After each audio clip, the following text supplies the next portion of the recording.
The host, we doing the most. We making the toast, the untouchable empire running the coast. They stepping to us, but they moving too slow. The orchestra hitting, we running the show. The 808 is bumping the violins, jumping at 5 p.m. EST. We ready to go.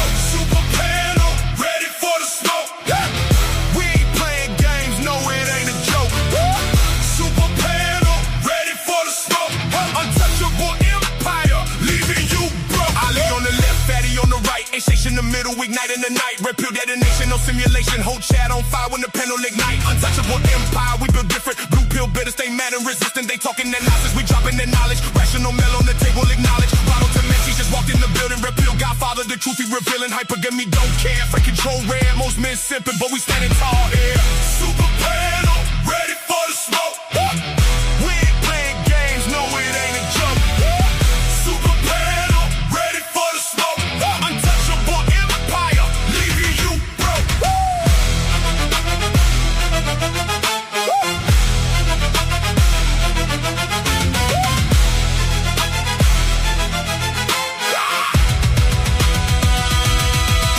Rollo, domestic king of philosophy, dropping them chapters like bombs on their ideology. Rational male in his hand like a sword, every man in the chat finna calibrate. No more cap, no more simping, no more blue pill lies, we killing. Fatty and Ali tag team in the mic, SH on the switch, we taking the spike. Empire, untouchable movements, too strong from the south to the world, we ringing the gong. High energy slaughter, Friday 5 p.m. better pull up or get left. Super panel, ready for the smoke. We ain't playing games, no, it ain't a joke. Super panel, ready for the smoke. Untouchable empire, leaving you broke.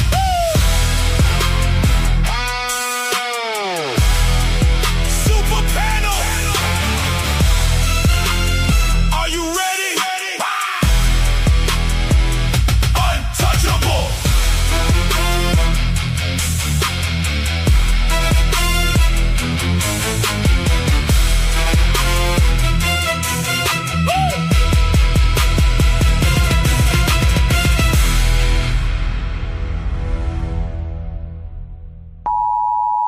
The content presented on the following show is intended for satirical and educational purposes only. The views, opinions, and statements expressed by panelists and guests are their own and do not necessarily reflect those of the host, production team, or channel. Additionally, any third-party content featured in this program is used in compliance with fair use under United States copyright law, which allows for commentary, criticism, news report, teaching, and research. Viewer discretion is advised, and we encourage independent thought and discussion. Welcome to the Untouchable Super Panel with Ilkan Ali and Fatty. Kick back, relax, and enjoy the show.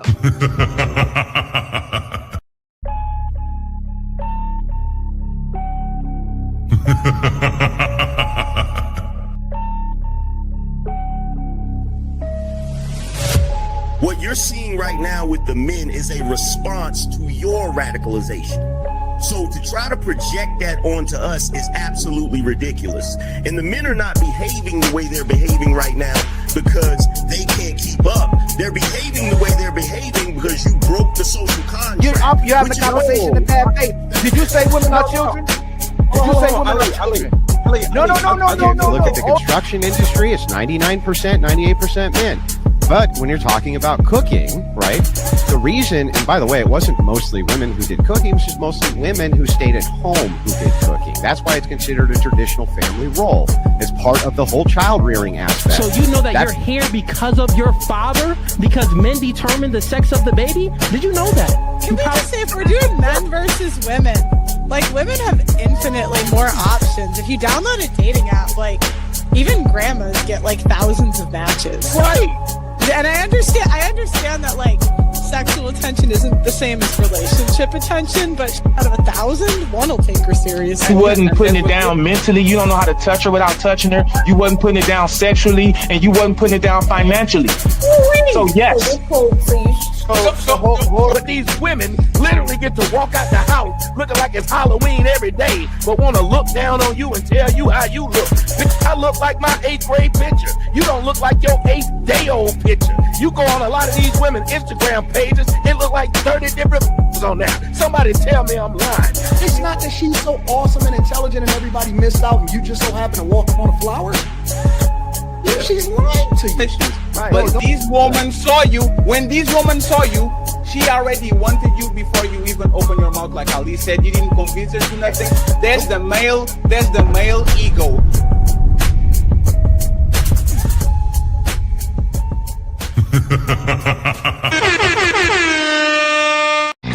It's time to do. Welcome, ladies and gentlemen, to another Untouchable Super Panel. I hope y'all had a great weekend. Great week. It's been a crazy week as well, too. And I hope y'all have an even better weekend. We're going to try to bring you another phenomenal show that's raw and uncut. And so, panelists, please don't hold back today. Make sure y'all on your best behaviors, but also give us the truth as well, too. Shout out to the Untouchable chat. Shout out to the Untouchables and shout out to the newcomers as well too, man. Make yourself at home. If anybody's on the panel, I'm sure Fatty already told you, you are more than welcome to simulcast. We want y'all to build with us as well too, okay? We're not trying to get in the way of your fans as well too. So anybody that's on the panel can simul stream as well too. So to start the show, we're gonna welcome our Untouchable panel for today. Starting with the one and only legend, my brother Rollo Tomassi is in the building. Now, after that introduction, like I need a suit like that now. And then my sister, all the way from IG, making a lot of noise over there as well too, Mrs. Amanda. Hey y'all, thanks for having me. How you doing? And my sister AVG is in the building as well too. Does phenomenal debates all the time as well too. It's more than happy to have you with us. Boo.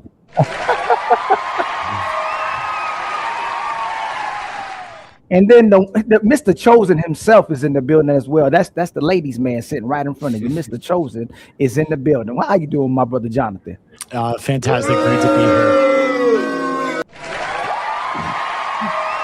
Sorry, Jonathan, we missed you here. I know. And then our sister Ghosty, she did not come to play with anybody. She does not play, so you gotta watch out for our sister Ghosty as well too. And then the other legend, the other side of the Untouchable, my co-host, the one and only, my brother Team Fatty is in the building. You don't get to ask those questions. And by the way, Rollo, we tried to incorporate a little bit of guitar on the intro today. We failed miserably, but I think we tried at least. So once again, friends, thank you very much for being here. And of course, the host of the show, his beard is back. So friends, don't. Oh, 1 week. in 1 week. It took 1 week to grow it back. I told you. Build it.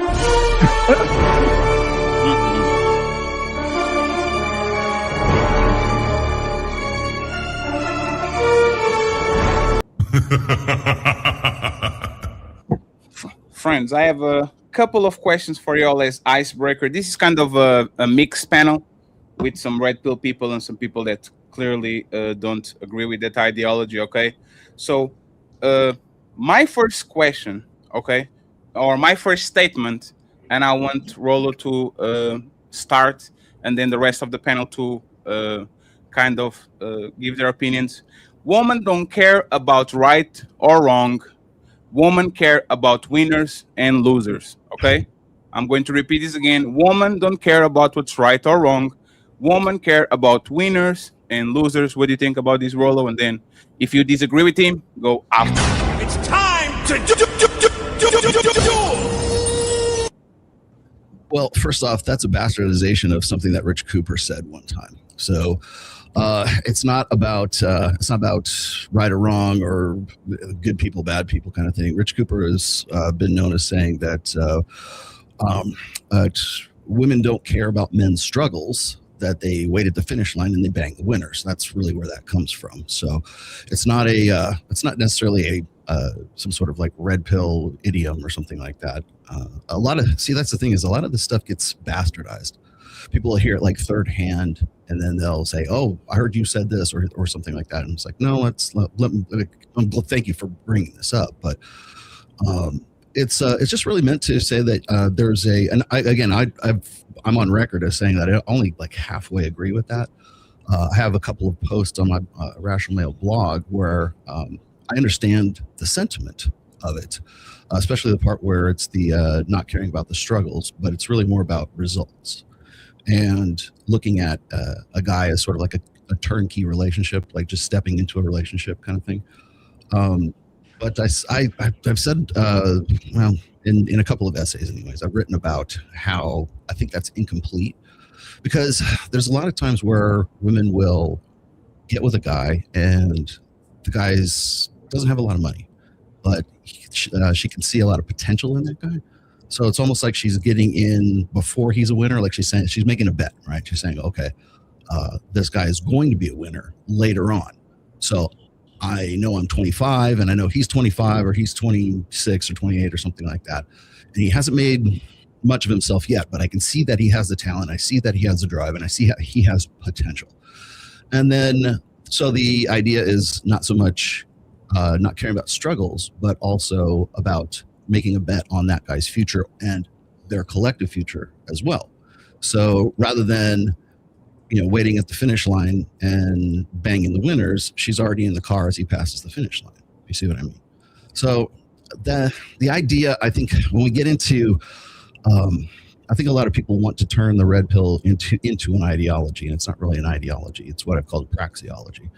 And so it's not really a system of belief. It's not about good or bad, or it's not about, evil or whatever. It's not a system of values. It's just a system of information.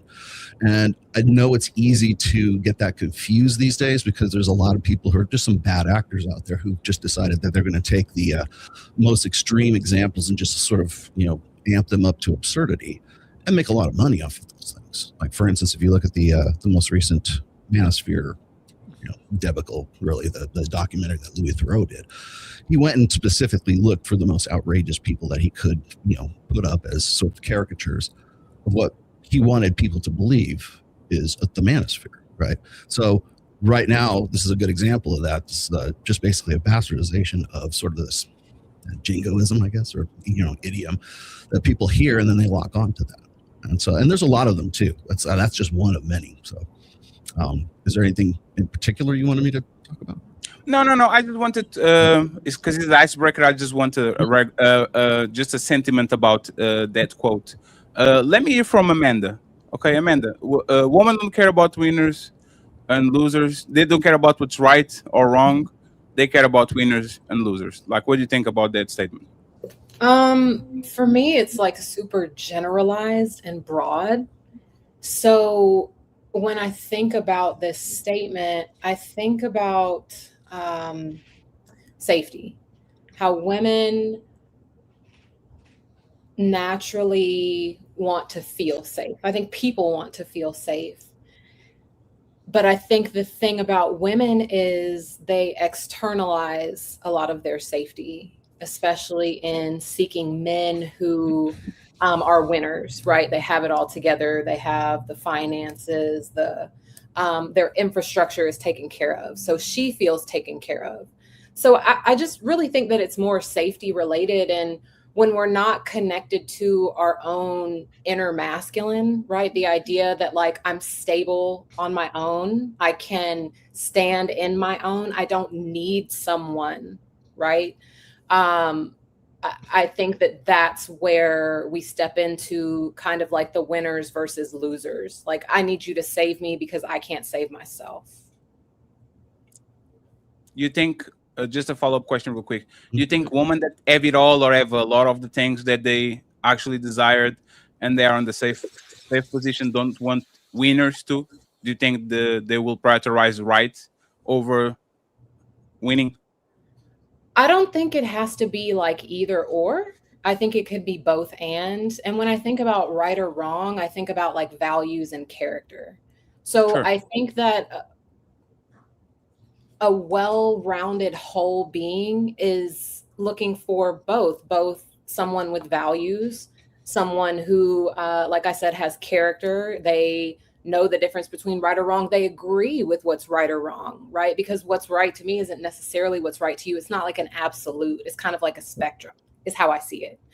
And then they also want someone, and when we say winners and losers, I mean, like, we could even get a little deeper on that. Like, what do you mean by winners and losers? Because that's also subjective. But I think that we all kind of would lean into wanting someone who is both right and a winner. I think that's a natural, like, inclination. I don't know if I answered your question. Thank you very much. Let me get Jonathan over here. Jonathan, what do you think about the statement? You know, I think it's a really good question, but I have to defer to this idea that I think it's age dependent. I think a lot of it has to do with how naive a woman is and at what age she finds, or what stage of life she finds herself in. Amanda, bless her soul, remarked that women want to feel safe. And I think women that have been hurt want to feel safe. I think 16, 18, 20-year-old. I lost out on a lot of girls that I chased in college because I wasn't a badass and I didn't treat women like shit.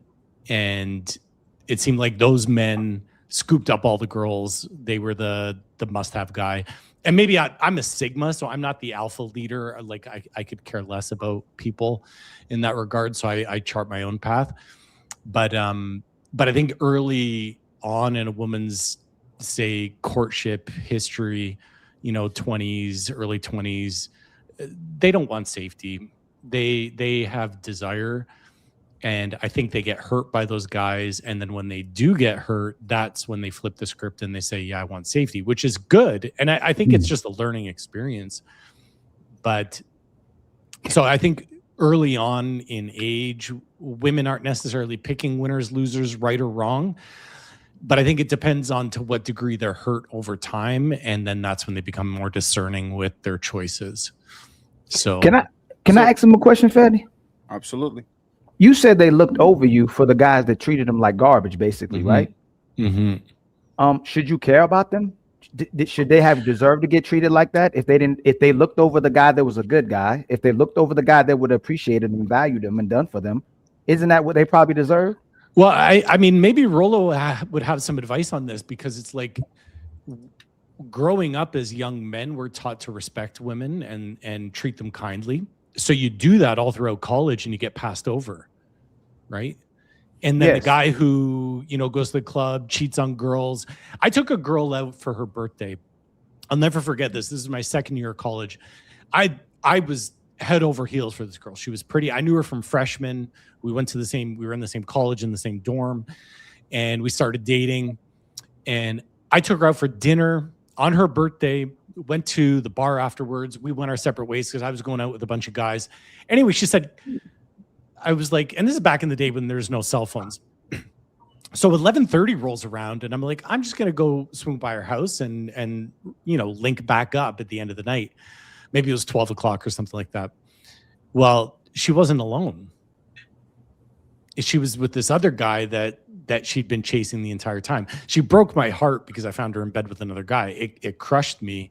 And this guy was just an asshole, right? And so I'm like, wait, so I take you out for this beautiful birthday dinner and then you go cheat on me that same night. So it was heartbreaking. And so I don't really know what to say to young men, you know, to raise them up to respect women and treat them kindly. I definitely say that. Like, I'll always teach young men that. But then when they're tugging at me saying, Dad, you know, why do I keep getting passed over? It's sorry, son, young girls aren't looking for safety. At least not now. They need to be hurt a few times until they do. So Rollo, is he describing the alpha, the alpha fucks beta bucks situation you're talking about, or is more precise than that?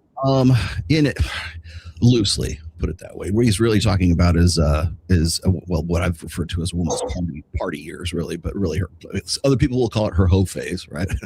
I refrained from using that term. Yeah. Well, I didn't say it. No, I know you didn't say it. I was like, we're on the same level in the sense that, we go through this experimentation. Things because I can remember one time I was on Adam Sosnick's show one time, and Adam is going around because we have a panel of girls that are on the show, right? And he's going around the girls and he's talking to these girls and he's saying, are you thinking about getting married, right?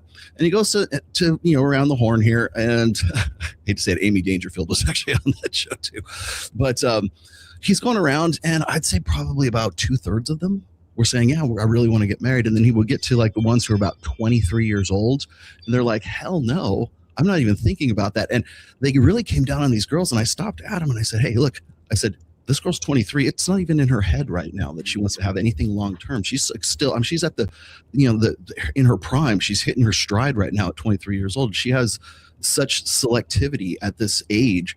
She's not thinking about anything long term, right?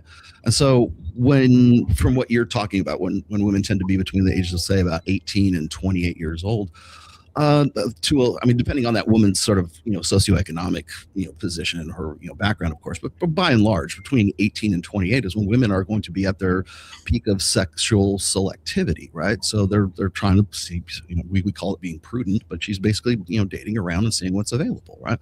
Until you get to be about 28, 29, 30 years old, and that's when the chips come down, and it's like, okay, I need to find a guy, and that's when security, long-term security, becomes more pressing. And so while she's still looking for a good-looking guy, a hot guy, she's still looking for a guy who has benefits too, a guy who's made, a guy who's like going somewhere, has some potential as well.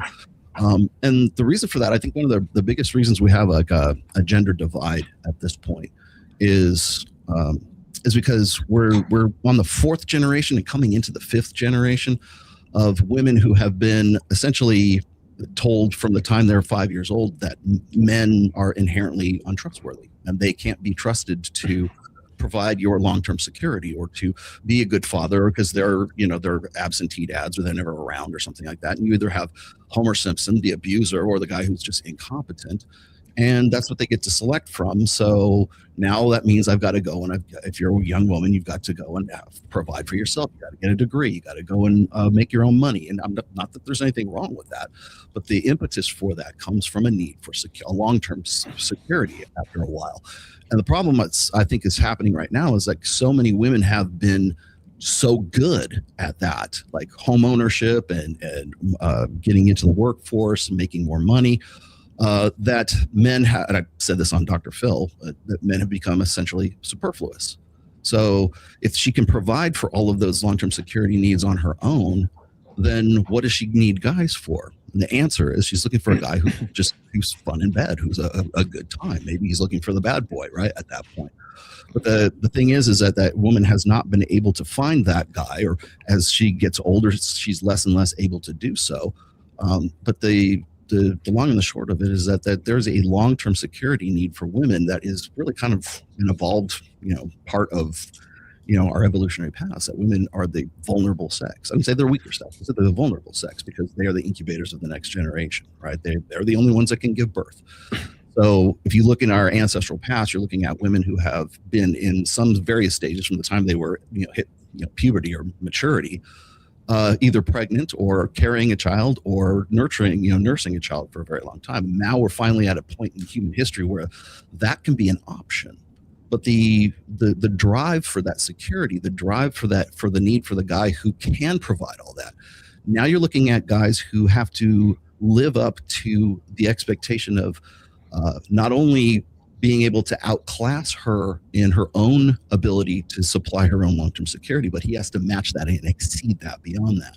So that's when we're talking, like we were just talking before, like the guy who's the winner and they're waiting at the finish line for that guy. I think only very select women can do that. But more so, I think women are looking for guys who are going to be this guy who's going to make something of himself in the future. Maybe by the time he hits 35 or 36 years old, he made he's a partner in the law firm, or he's made a surgeon, he's in his residency, and all that kind of stuff. The problem is those guys are few and far between, because now guys are just like, why even bother, right? The juice isn't worth the squeeze, so why would I go and like cater my life around worrying what a woman thinks about me. And so the guys that could provide security, the guys who could be good dads, the guys who could be good long-term choices for them are fewer and much further between. So, and I see my friend Michael has decided to join us. How you doing, my brother Michael? How you doing? What's going on, man? This is awesome. Michael I just woke up, I got Vegas. some caffeine, and Rollo said he was joining a Royal Rumble. So I was like, okay, let's do it. I'm trying to learn how to stream. You guys can teach me how to stream. Of course. Yeah, just stick with us. I'm trying to teach you, man.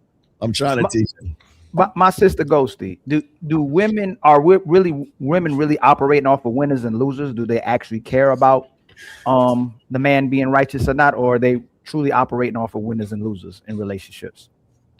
So kind of like what Jonathan said, first, I think it's way too broad of a statement. I think a lot of it has to do with where a woman is at in her life. So a woman in her late 20s or early 30s has less of a tolerance for men that are just fucking around, and also less time to wait on a guy, whereas younger women, if she does see something in him, she has more time to see if he's going to go somewhere and get somewhere. And there is that part of it too, where like, you know, younger people really aren't looking to settle down generally. And I think it works the same way kind of for women too. Like, at least from my experience, there were a lot of guys who, you know, they were more attracted to the baddie girls who are louder and going out and very attractive, and the quieter, shy, like typical good girls were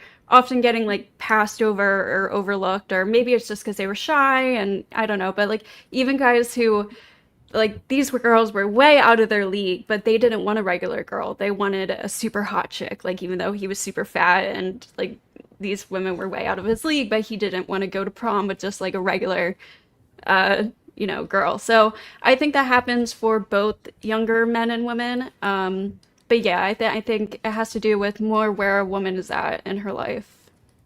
So just like a little question for you too.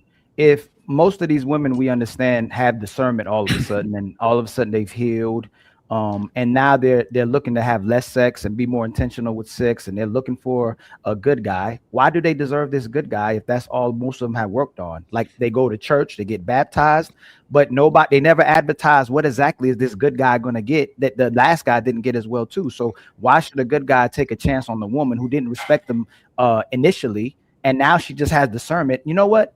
I'm going to pick better. I've gotten older, I've gotten more mature, and I got to look for somebody to settle down with. It's not really someone I want to love more. Like, why should a good guy settle down if all a woman did was heal and found discernment on how to pick better, and the guy who has a future? You asking me a role? Oh, go ahead. Sorry. No, Miss Ghosty. Go ahead, Ghosty. Sorry. I would say she probably has to prove herself to that guy, right? Like, I'm not saying that, like, nobody really deserves anything or anyone automatically. You have to prove yourself to somebody. So I don't know if he's willing to oversee her past, and she proves herself to him that she's going to be a good person, be committed to him, give him like what he needs, then I like, that's up to him, right? Okay. See, I kind of disagree that she has to prove herself. Every woman on the planet is wanted by someone. They don't have to compete. From the looks factor, if she's a 5, a 3, a 10, there's always going to be a suitor who's trying to pursue her wherever she lands on that scale of attractiveness. Men, on the other hand, excuse me, we all know we need to be 6'2", which I am, make 100K. We don't have that. So it's not about deserving or proving or anything. They don't have to do anything. They just have to start selecting. So there's always going to be someone lined up, no matter where they fall on that attractiveness scale. Yeah, so they don't have to prove anything. God, I wish that they was just true. they just get to make a choice. So this is great, and I know where Rollo's thinking too. We're having two different discussions. What Mr. Chosen says is correct, but what it's different from the question that Ali over here is asking. What he's asking is, what do they do to deserve? And Mr. Chosen is correct. It doesn't matter if they don't do shit. We have a simp economy right now. OnlyFans made $7 billion. There are men willing to take every single woman that's out there. You're absolutely right. But you're also asking a separate question. What if I'm a high status man and the only thing what I want is peace? I want a woman who's going to help me build my empire. And I have a lot of women to choose from. And I have this one woman who's younger, who has less emotional baggage, or I have another woman who's older, who's like, hey, you know what? Yeah, I did porn for a while, but I got absolution from God. It's time for me. I've turned my life around. I have friends that are like that, and I love them very much. I just don't want to marry them. I don't want to get into relationships with them. They have incredible self-worth. If a woman was a cardiologist and saved my daughter's life, she has unbelievable value to the world, but it doesn't make me want to have sex with her. That's the difference. And so in this situation, what we're talking about is, both of you are correct. It's just you're talking about two different things. What should be, which is what Ali is talking about, and then what is, which is what Mr. Chosen is talking about. Both things are true. If you let a girl go, trust me, she'll find somebody else. There's so many people out there. The problem is the men that she wants, the girl who's a 3, the man she wants is an 8. And she can probably have sex with him. And because she does have sex with him, she thinks that's what she deserves. And because she believes that's what she deserves, from that point forward, any guy who's a 7, a 6, or a 5 who wants to date the 3, she doesn't think that these men are worth her time. And that's where we get into this problem of the highest levels of people not in relationships, not married, and not having children. That's part of where that comes from. Can I just say one thing about that? Just 1 second. Let's get Jonathan and Rollo. Amanda was doing faces, so I need to understand why she was doing those faces. Okay, don't forget about that, Amanda. Okay, Rollo. This is just my face, man. No, it's fine. It's fine. Rollo and Jonathan, and shout out to Batman for the $50 cash app. We appreciate you. Okay, thank you very much. I just had something really quick. Go ahead, Rollo. Well, I just want to throw out, because the original question was about what I have referred to as the epiphany phase, and that's when women get to be about 29, 30, 31 years old, and that's when they want to get right with God. Right? It's like, okay, I'm done with the bad boys. I'm done. I've had my fun. It's time to get serious. No fun for you. And they tend to reacquaint themselves with the church or whatever. They want to live. They want to turn over a new leaf, do things the right way. And it's at that point where they're, as I said before, I think that's when they transition into wanting to get a guy who is, cads and dads. Now they're looking for the dad. Now they're looking for the guy who's the better long-term option for that. Well, where do I find those guys? Well, you're going to find them in church, or they're going to be more, they're not going to be the fun roller coaster helicopter pilot that you used to have back when you were in, the 23 and, the foam cannon party in Cancun, right? You're looking for a guy who's not like that, because guys are not good bets for the future, right? Those guys are not going to be there to commit. And so now the guy who didn't look quite so good before is suddenly made something of himself, and she's hoping that guy is going to be a good bet for her future, and he's going to be much more secure. The problem is that guy is never going to be as exciting as the guys that she's had in her past. So when that woman gets to church or whatever, or she starts making this guy sort of abide by and follow these rules. I'm going to set these rules, mister. I don't want you to think I'm easy, even though she was having fun in the spring break and the Cancun and the foam cannon party, right? So the problem with that becomes that guy is now paying a higher premium than the guy that actually had to pay nothing about it, or wasn't even an afterthought back when she was 23 and in college. So that's where a lot of the guys are kind of like going, I don't think this is such a great deal anymore. And I think that's kind of like what you were trying to describe there. But now we've added the element of God to it. So if we do that and say, well, I'm forgiven, the Lord forgives me, why can't you forgive me? And so now, and if you don't, then how can you call yourself sort of a practicing Christian? And then on top of that, it's the instant mulligan, right? It's the you get a do-over. And if that ain't the case, then he's not the right guy for you. So that guy, if he's not a good provider, if he's not somebody that's going to sort of be there for the long haul, like I said, where are you going to find that guy? He's going to be in church. Now, people will ask me this. They'll say, Rollo, don't you think that women can be sincere in their beliefs and they want to really, get themselves right and they'll fly the straight and narrow? And I said, yes, absolutely. I think that if you put these women on a polygraph test and they would pass it. You ask them, do you actually believe this? They would say yes. My problem is not the sincerity. My problem is the timing.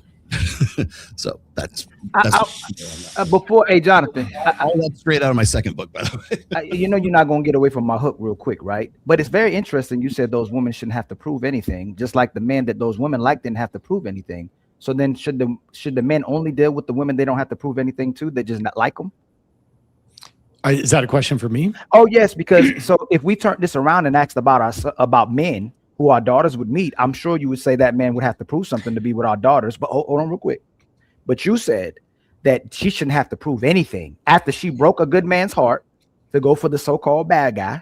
Now, when you get to this woman, I asked Ghosty, which she gave a more intentional answer of this woman needs to prove something. That was a great answer from Ghosty. You turned right back around and said he doesn't have to prove anything. So what's interesting is the most of the guys that the women chasing don't have to prove anything, and they'll still allow their hearts to get broken with this guy, right? So should men do the same thing? Should a man not give a damn, not care, not have to prove anything, and whoever likes him, that's who you should deal with? Ali, I will not disagree with you. I think in an ideal world, we should all be proving equally, men and women, or all not be proving equally, men and women. I think the reality of the landscape is that women operate from a position where they're pursued. And I think like even in the intro clip of this video of of the stream, there's that girl saying, the 77-year-old woman is going to have, 100 people lining up to want to swipe right on her, right? So I think in an ideal situation, we would all be proving, we would all be putting our best foot forward. We'd all be trying to be the best version of ourselves to get that person that we're interested in. I just think the way the stars align, women don't need to do that, and men obviously have to. The only thing I wanted to challenge Michael on, and I hope this doesn't get too spicy, is just this notion that once a woman goes through the OnlyFans ringer, and now she turns her life around. I wanted to caution that that's kind of like really a dialogue now, especially because the OnlyFans world, and you see it all over X. You could barely open it up where some girl says, like she's made millions of dollars and now she's turning her life around. Love the cat. The problem with Michael, I wish he had kept that to himself, because I think it sends the wrong message to women. Mostly in regard to, there's a woman who, and back in my day it was strippers, like girls could strip to make money. They didn't have OnlyFans. But the issue now is, if a woman does OnlyFans, or if she stripped in the past or done porn, does this make her untouchable now? Hey, hold on. You can't associate. No, but he said untouchable empire, baby. That's not what I said. But at least that's not what I said. Finish. I'm gonna land the plane, and then you can take over. It was just the vibe that I got when he was saying that. Yeah. So whether he meant it or not, I'm just saying it's the vibe I got, and I just don't think that that's a good message to women out there. And Rollo brought up the term forgiveness, and guys, I think what we all need to do is what a man or woman does. There's 2 points I'm going to make here. What a man or woman does, we've got to differentiate behavior from identity. So someone could still be a good person and do OnlyFans. Hang on, Ali, I know your wheels are spinning. You got to let me land. We at the bar right now. You swung at my brother Michael. I want to swing back because that's my best friend. I'll right give you now. all the opportunity in a second. I just got a second point to make, though. We've got to be able to forgive behavior, but people are inherently good people. So even that girl that went out to do OnlyFans, she was making the best decision for herself to try and earn a living, whatever it is. She wants a Lambo too. I know tons of 18-year-old boys that want Lambos and will do anything to get a Lambo. She made a decision. It wasn't the best one. We don't need to shame her for it. And Michael, I'm not saying you were trying to shame. It was just a vibe I got. But what I'm saying is that we've got to look beyond behavior when we see people.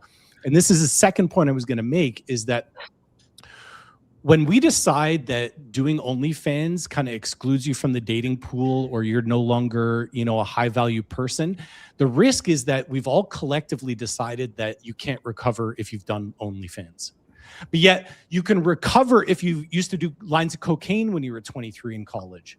And now you've turned your life around, and okay, now you could be trustworthy. Maybe you can coach Little League and stuff like that. You're a former drug addict. So we've decided that one set of behavior is quote unquote forgivable, but this other one where we collectively had said no is not forgivable. I am not condoning OnlyFans. I don't support OnlyFans. I think we should send messages to young girls out there saying there's better ways. I think we should shut OnlyFans down, by the way. But I just want to make sure that we don't shame those girls that made that poor choice. And we do want to encourage them and say, you know what, there is a better life out there for you. You always were, and you still are a good person. You just, didn't perhaps make the best choice. I was just going to say that it was a vibe I got from Michael. I'm not saying that you were trying to shame them or anything. It was just the vibe I got. So. You've never seen our show. Yeah, you've never seen our show. I have dated too many playmates. I have dated too many girls who were in Playboy. I've dated too many girls that I used to manage a strip club. I am in no way judging them. I am an oncologist describing the cancer to you. And I'm not even calling it cancer. Cancer is actually bad because cancer sounds like it's evil. I'm just a better explanation. We're going on the football pitch and I'm the referee describing the rules of the game to you. That's all I'm doing. I'm not saying they're right or wrong, but I am describing it. I am in no way, trust me. And by the way, there was a massive distinction we need to make.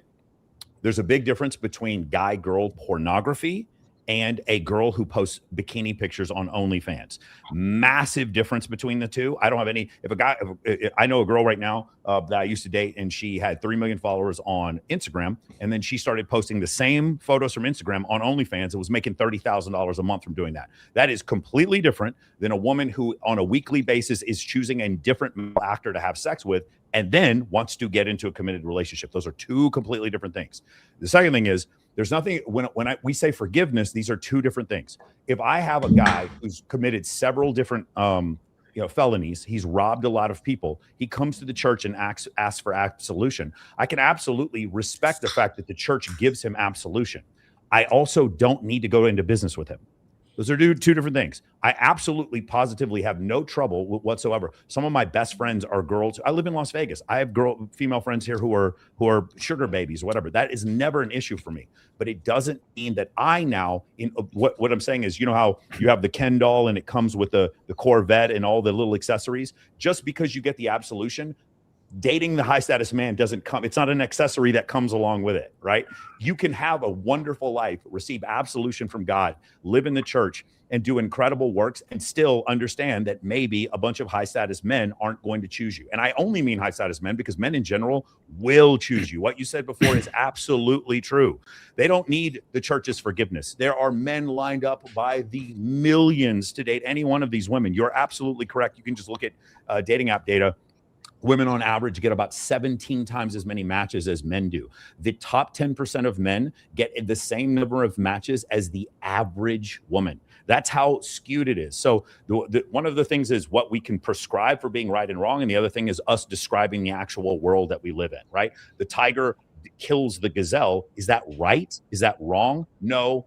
Who knows? But it is true. And what is true is the fact that there's several pieces of data from the IFS and the GSS showing that for men and women, if you have more sexual partners before you're married, you're more likely to be unhappy in a relationship. You're more likely to cheat. That's just the truth. That is just the truth. It's not a function of right or wrong. And if I had a decision, and my decision was I could choose between a girl who maybe, took some pictures in bikinis because she was a runway model or because she was a fitness model, and she posted on her OnlyFans, versus a girl who did hardcore pornography and was an escort for a while. There's a massive difference between those two things. And I can still be friends with the second girl, go to her wedding, her baby shower, maybe even introduce her to the guy that she ends up marrying. But I don't want to marry her. That's the difference. I don't come with the Ken doll. Does that make sense?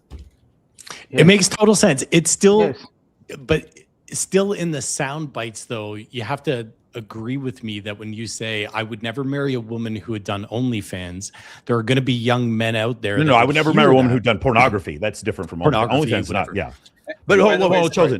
Can everybody stop what you're doing? Everyone, you're stopping. He just conflated hardcore guy-girl pornography. I didn't mean to. You guys understand? I literally just apologized. Yeah. I literally just ate my words there.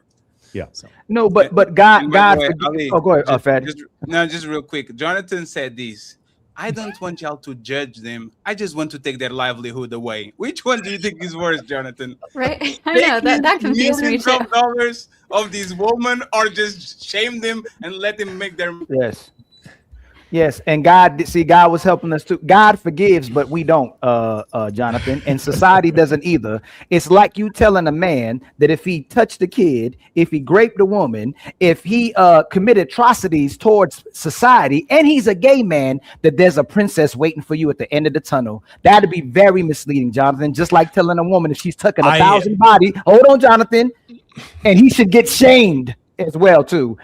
There's things that's not redeemable, and that's the problem with society, Jonathan, especially our women. And what my brother Rollo Tomassi said earlier is that women are told their whole lives that they can get away with almost anything, and now you're saying, you know what?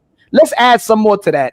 If you do OnlyFans and you're a porn star, there's a prince still waiting for you, and you should be redeemable. That's very misleading, and that Michael up, just said that. Hold on. That's very misleading. And you're not fine with sending our daughters and women into burning houses, but you're fine with sending our sons. And that's the problem that I have. In order to have these fruitful, healthy relationships, it has to benefit our sons as well too. So after the good guy got played, which I made sure I made that note first, you got played. One, you don't forgive either. You're not dating no porn star, and you're not dating no woman who's OnlyFans. So why encourage another man to forgive him if you wouldn't forgive him? And number two, Jonathan, if she committed those atrocities of looking over a good man, and now all of a sudden she went to church and healed, and she still isn't saying what she provides for a man or what she can do for a man, and doesn't have to prove her worth, she should definitely still be shamed, and she should still be left on the market for a guy to continue to mistreat her. She should go right back to the guy who's already mistreating her, or bring something to the table for that good man to treat you good. Jonathan, you got the floor, my brother. I have a question. I have a question. What is productive about shaming someone? That's my point. What's the importance of that? How does that help anything? Make them stop in bad behavior. And friends, if I drop, somebody pick up the pace because my internet connection. I got you, my brother. Okay. If I steal something, and I did when I was younger, and my parents catch me and shame me, and my friends shame me, and my teacher shame me, I won't steal again. This is things that happen in life that you should actually feel remorse. Is that what happens? Yes, absolutely.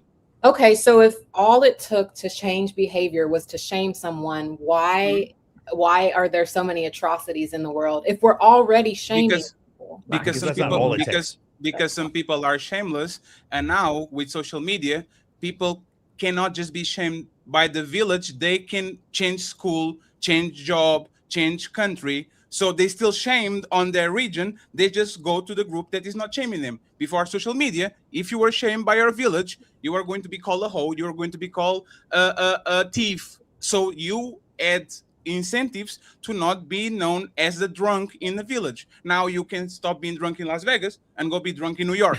So is that shameless or shame-based? So if it's shameless, I don't have to change locations. I don't have to change playgrounds and playmates. I can just let it all hang out.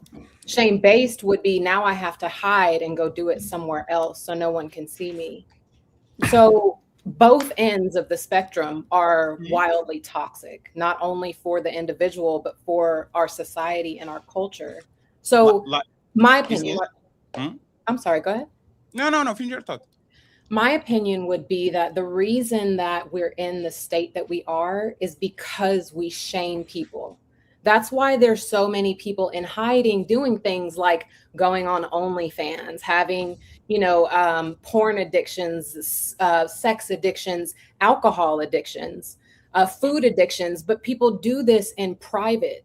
It's not out there for everyone to see, because if it is, I'm shamed for it. So people are less likely to get help. They're less likely to change their behavior. They just rather do it in private where they're not being shamed publicly. That's one of our biggest fears, is fear of public disgrace. That's what creates shame. That's what creates the behavior of sleeping around with so many men and doing it privately and definitely not telling anybody about it. You think that every woman you meet has fully been honest about her partners, right? Of course Absolutely not. no. Why? No, Why?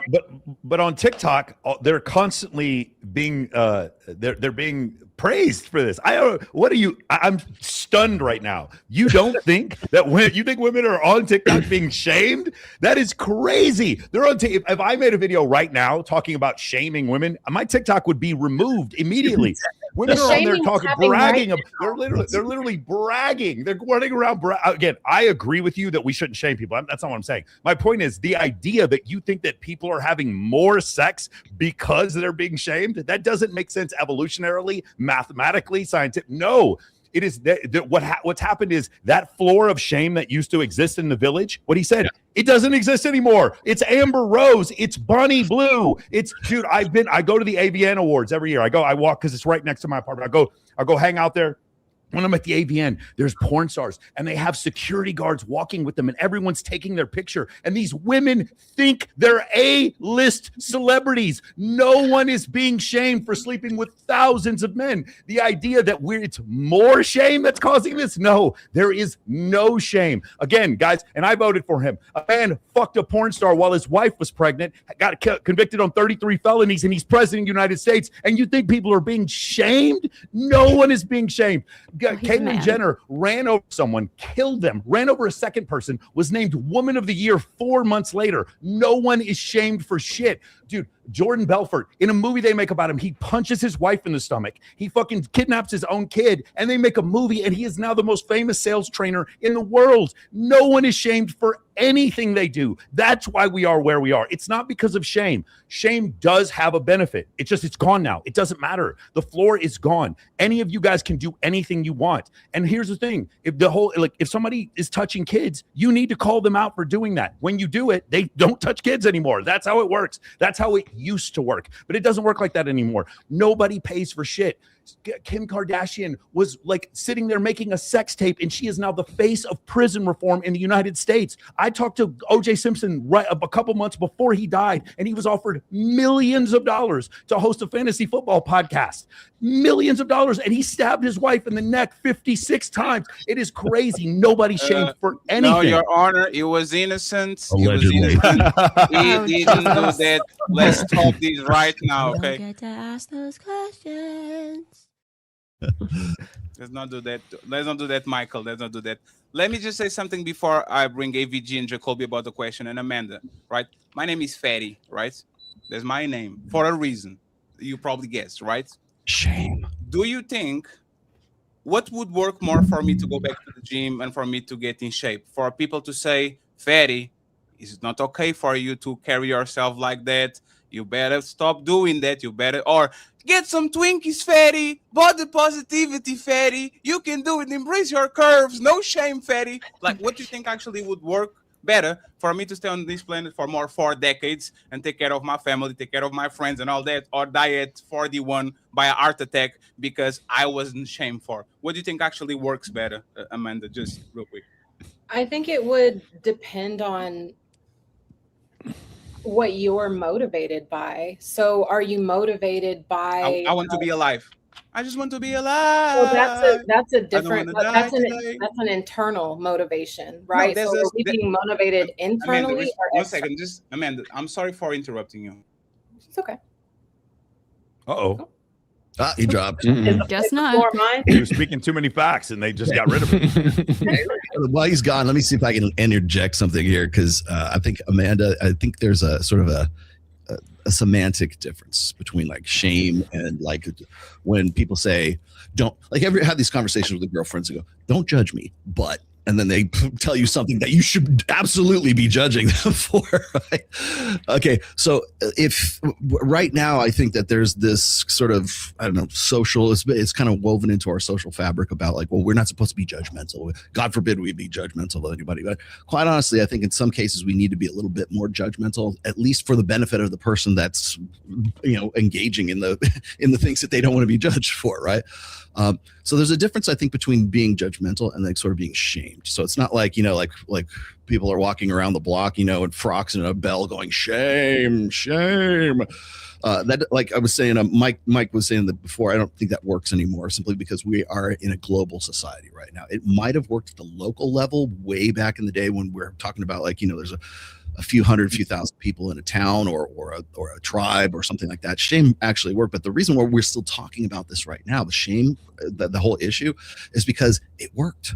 We wouldn't be talking about it today in 2026 if it hadn't worked in the past.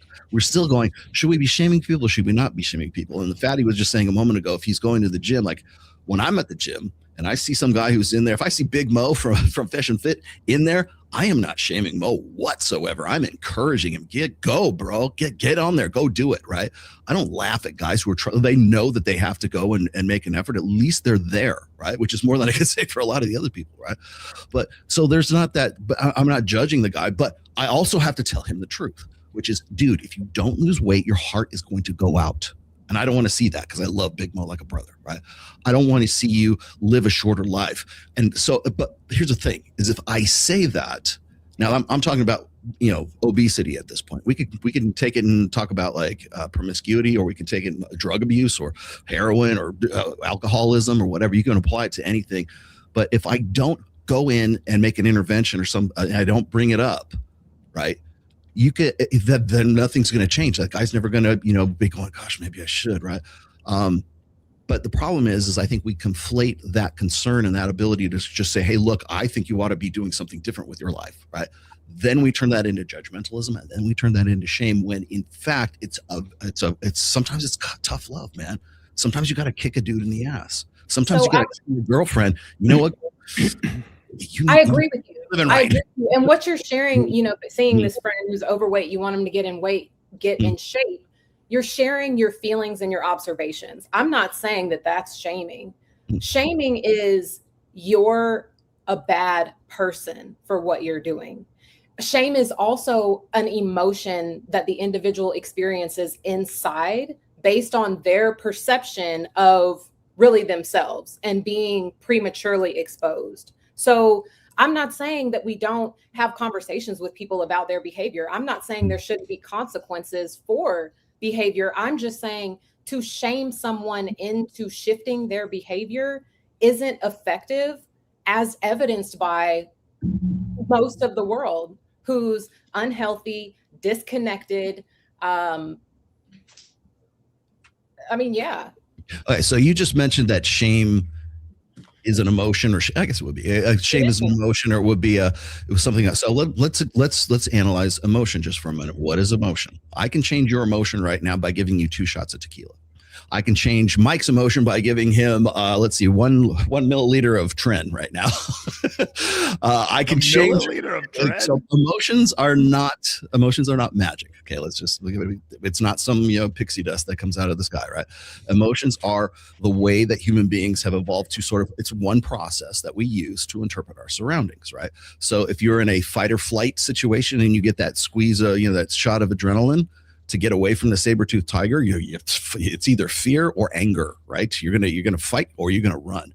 So emotions themselves are useful because what they're meant to do is they're meant to prompt you to move from one unsustainable position into another sustainable position. So while shame might be an uncomfortable thing, so is anxiety, so is depression, right? And what are those meant to do? To move you from an unsustainable state into a hopefully more sustainable state, if you're doing it constructively rather than destructively, right?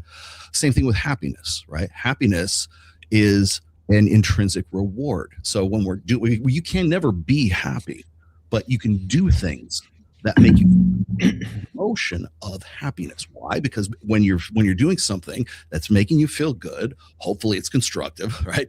And then it's to make you keep doing that thing so that you're promoting that well-being, and so that you are moving from one state to another. Anxiety, I got to get away from this situation and move into another situation. So how does that apply to shame? Well, so the difference if I'm instilling shame in you, what is it doing? Is saying, you know what? Maybe I need to move from one state into another state. So the difference between what you're describing, shame as an emotion, I'm referring to shame as an identity. So it's feeling shame is natural. This is when it starts out as a baby. They're 6 months old and they experience shame for the first time when mom's trying to give the baby to an unfamiliar face. They become shy. That's shame. That's where it starts naturally. However, shame develops into an identity when I begin to believe that I'm a bad person inside as a whole. So shame is a healthy emotion, just like anger, just like sadness. Not wanting to get rid of shame, the feeling, it's shifting out of a shame-based identity. And it's being locked in that identity that keeps people in unproductive behavior, like addictions, like always wearing a mask, wearing a false cover up, not being able to be authentic and myself because I don't believe who I am as a person is enough. So that's a lot of the behavior that comes from the way that women show up in society, is because a lot of them are living with shame-based identities, but we don't help to bring them out of that by further shaming them. If anything, it further ingrains the identity of I'm a bad person. And it just keeps them locked in that role. Can you share the screen that I just posted up there? Can you guys do screen sharing? What I just put in there. There we go. Can you guys? There we go. This is don't judge. You see, it says judge this cover. This is Brittany Renner. Brittany Renner made an entire career. I don't want to show a lot on there, so I changed the shape. But Brittany Renner made an entire career teaching women how to get men, wealthy men, athletes, to get them pregnant so that she could have kids with them. And she wasn't shamed for it. She was made incredibly popular. And because she didn't experience shame, eventually she goes on and does a debate sitting across from Andrew Tate. And by the end of the debate, she's like asking him for forgiveness. You remember this, Rollo? She's like, hey, what do I do? I've screwed up my whole life. How do I get back to where I was? Do you guys remember this at the end of the video? Hey, can you keep that up again? Because I got another one I want to show you. Ready? You guys remember this? You guys remember the slut walk that Amber Rose did? Does anybody remember this? She went out there because what she wanted to do was lift the shame that women experience. Did you guys hear on Club Shay Shay this week, where she went back and she goes, I take it all back. It goes, after hanging out with these women and recognizing that they don't experience shame and that they just consistently don't take accountability for their bad behavior, she goes, I would never do this again. So I actually disagree, Amanda. I think shame actually does cause a change in behavior. Here's two of the biggest purveyors of promiscuity of women, like in the entire world, other than Megan Thee Stallion and Bonnie Blue, like literally the most. And these two women changed the way they believed because of shame. So I do think it is a motivator. Now, here's one thing caveat I will say. It is more of a motivator for men than it is for women. For men, because throughout our life, because most women don't find us attractive, throughout our entire life, we're always told about we know the money we don't have. We know the car we can't drive. We know the women that don't like us. We know the weight we can't lift. The world tells us, as we're men growing up, going through puberty, the world constantly tells us no. Because we're in comparison to other men. I watched Michael Jordan play when I was a little kid, and I was like, I want to be like Michael Jordan. I can't be like Michael Jordan. I'm not 6'6". I'm not tall enough. I'm not fast enough. I am constantly reminded of the no's that I experience in my life. And so because of that, and I also joined the U.S. military, and the U.S. military uses a lot of fucking shame in order to train their people. I will tell you that it is an effective strategy, more so for men than it is for women. But it is still an effective strategy. It's an evolutionary strategy that caused people to like almost, fall in line. Now, here's the thing. What they did, what several of these other feminists have done, even Sheryl Sandberg, we can talk about Amber Rose, whatever.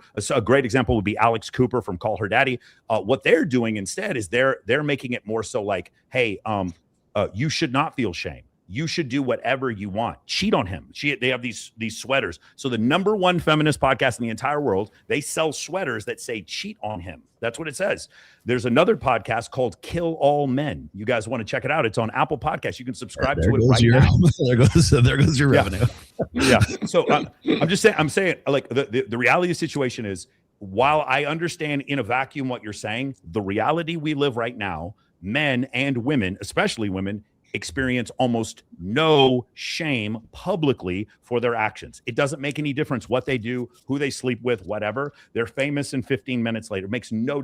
I mean, you guys are probably not old enough to remember this. The Iran-Contra affair, where Oliver North had to testify in front of Congress because he was illegally taking arms from the Sandinistas and giving, or the other way around, sorry, from Lebanon and giving it to the Sandinistas in Nicaragua, and he was a contributor on Fox fucking News after that. How about Mark Furman? Do you remember when he used the N-word 27 times in that screenplay that he made one time? He was a contributor on Fox News. He just died last week. Nobody pays for anything. There is literally, we are in the most shame-free society in history. There is nothing that compares to this. Dude, and here's the thing. Think about the biggest streamers in the world. Neon, cheated on by his girlfriend. Aiden Ross, cheated on by his girlfriend. Logan Paul, his girlfriend had slept with hundreds of dudes and he won't admit it. Adam 22 let his girlfriend go and have sex with another dude. There's no shame. You are rewarded right now for getting dunked on. Sneeko, he watched his girlfriend having sex with another dude. Made a career of it. Yeah, made a career out of it. It's like these men, literally, the more L's they take and the more shame that they would have experienced before, the more money they make online. You watch Clavicular over and over again. He goes up to girls, he'll get rejected on stream. It doesn't matter. The more shame, the more rejection. Dean the Great got punched in the face. You guys remember that? Dean the Great got punched in the face. His stream, 10,000 people watching. The more L's, the more shame, the more you make a fool of yourself today, the more money you make. We are in the opposite of a shame economy. We're in the complete opposite. There is zero accountability for what you do. Zero. And I'm not saying it's a good thing or a bad thing. It's helpful to me because I can say whatever. I can do whatever. It's like there's literally nothing I can do that I can't come back from at this point. Nothing. And so that part is good, but the bad part is that there are certain norms in society that were norms for a reason, and they've been lost. And because of that, the fact that they've been lost, we end up in a situation where women think every man that they deal with is not worthy. And go ahead. Let me ask something to Amanda real quick, right? And AVG and Jacoby, I have a question for you also. You can go to the next topic. Amanda, if shame is not the solution, what is it, right? Like society is in complete disarray. Everybody does what they want, freedom of everything. Like if we can shame people going back to their place, like what will be the tools for them to actually go back to like a more orderly and prosperous society? What will be your advice? I am going to answer the question, but I do want to address something, Michael. So It's kind of like the snake eating its tail. So we live in a shame-based society, and someone does something not okay, and everyone around them who is also living in shame is rewarding this behavior. And it kind of like speaks to just because you can doesn't mean you should, right? So then we kind of weave in like, what are your values? So just because you can make $100K a month saying all of these things, it's like, where does your character come into play? Because what does it matter? No one's being shamed for it. It doesn't matter what your character is. I don't understand. The question you're asking is, again, you're going back to this world that doesn't exist. I understand. The question you're asking is a completely rational, moral question in a world that is neither rational nor moral. You're asking the question. It's a relevant question. The problem is we answered it. We elected him. We answered the question. We don't care about shame. You have to become the change that you want to see. I think that was Gandhi, right? Everyone in the world is losing their fucking minds, right? but who holds the light? Like, who has the character? And so, yeah, you're rewarded with money. And I know now it's like, and it's always been the almighty dollar, right? Like the almighty God. So people are motivated by money. They're motivated by social currency, by followers. But at what point do you bring your character into the picture? So it does matter. So I'm going to always revert back to be the change that you want to see, even if everyone around you is tripping. So Fatty, to your point, compassion that people have lost their way and still remaining open to holding space for them. And I know it seems very like woo-woo and like good vibes or whatever the case may be, but I'm going to bring my own experience in where I'm a recovering alcoholic. So I'm almost 4 years sober. So I know what it's like to be Good job. shame-based. Thank you. And I know I can spot it. And it's all around. There's so much shame. And how I really notice it is in relationship patterns, especially with women. Like the way that they show up and interact with men and the way that they date and their mind process is all shame-based. There's so much toxic shame. But the key to healing toxic shame is not through shaming someone. It's through holding space for the shit that they're going through and just being compassionate. How did you recover, Amanda? It's what now? You were an alcoholic and now you recover. Congratulations, right? Thank you. How did you recover? AA. What were the steps? Yeah, so well, one, I'm gonna promote this, Healing the Shame That Binds You by John Bradshaw. And by the way, we're going to include the Amanda book and Rollo Tomassi book on the description. Please go ahead and get the book. Okay, I would appreciate it. And Jonathan has a book on the way too. So we're going to promote it when it comes out. So go ahead, Amanda. So you went to the AA and then what happened? Yeah, so I read this book called Healing the Shame That Binds You. They suggested that if you have a problem with a substance, to basically come out of hiding, because shame-based people hide. So they hide what they do. They hide what they drink. They hide who they have sex with. They hide what they eat. They hide what they buy, right? So much shame. So went to AA. I got a sponsor. I worked the steps and I've been sober ever since. But I had to come out of hiding around a group of people who didn't shame me for the things that I did. But that doesn't start with shame. Didn't your intention of not being an alcoholic anymore become, because I have several friends who were alcoholics and they all told me about a low point they experienced, and the feeling they experienced was shame. Amanda, there's nothing I said about not having a place for people to come home to. I did not say that. This is not the forsaken son in the Bible, the parable of the lost son in the Bible. That's not what this is. What we're saying though is in effect, I got in really good shape because I looked in the mirror one time and I was like, fuck, I'm fat. That's it. Like that made me get in shape. There's different ingredients that you can put into this that make this work. And one of them doesn't always have to be, one of them could be shame. And that shame, but regardless, this is a pointless conversation. I think it's a bit disingenuous what you just said there, though, Michael. How? He just said that he's not saying that they don't have a place to come home to. He literally said that, right? Yeah, I didn't say they don't have a place to come home to. I didn't say doesn't mean I have to date them, but I can still support a church I know, but that brings a safe place for them to come back to. Where I was saying it was a bit disingenuous, though, is that we all have large platforms. If I go on my platform and I say I would never marry a woman who did this, this, and this, right? And how many hundreds of thousands of young men are out there going to think about the exact same thing and take my words and spin them and follow? What is the problem? What is the problem with me not wanting to marry someone who was a sex worker? That doesn't make it. I'm not saying I'm not saying that's not a problem at all, Michael. That's not a problem at all. So why did you point it out, Jonathan? I'm pointing it out because I think that's what we need to keep on the down low. No, I think Michael. First off,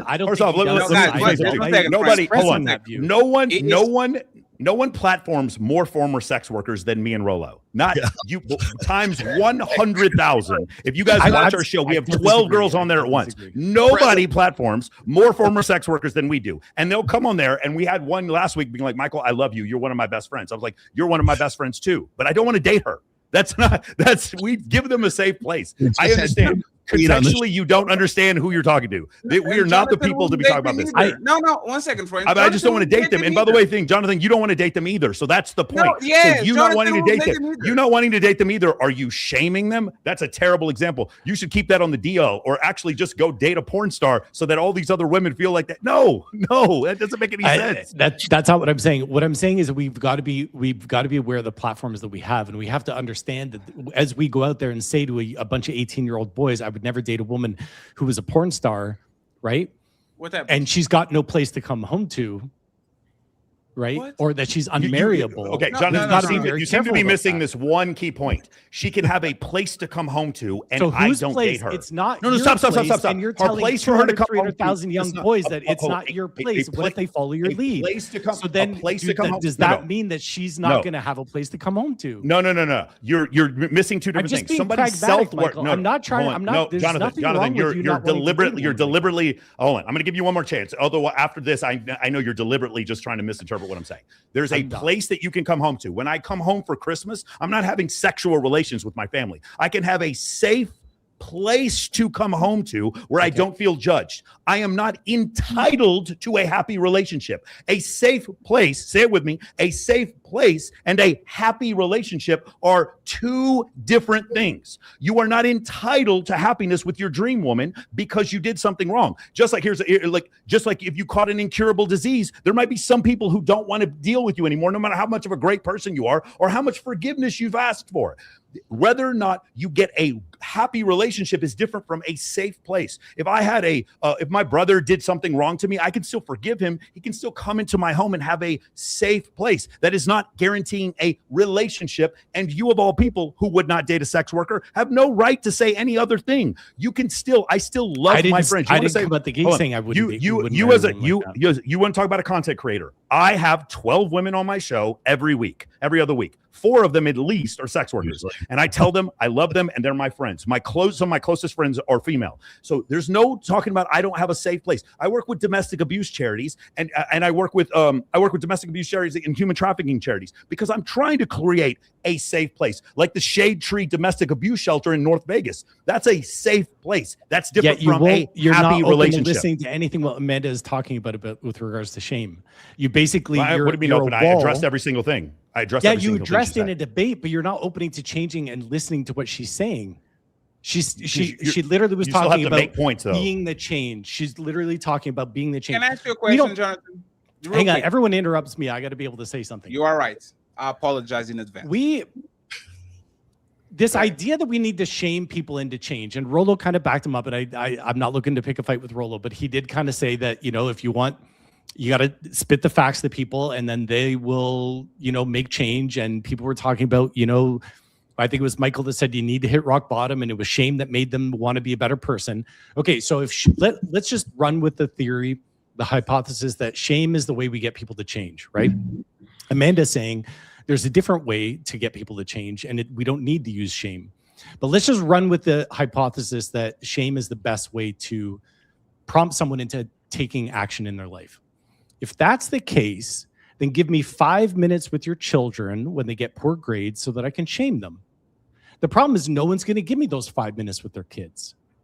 When they hit their brother or they steal something at the corner store, let me shame them. No one will let me shame their kids for 5 minutes.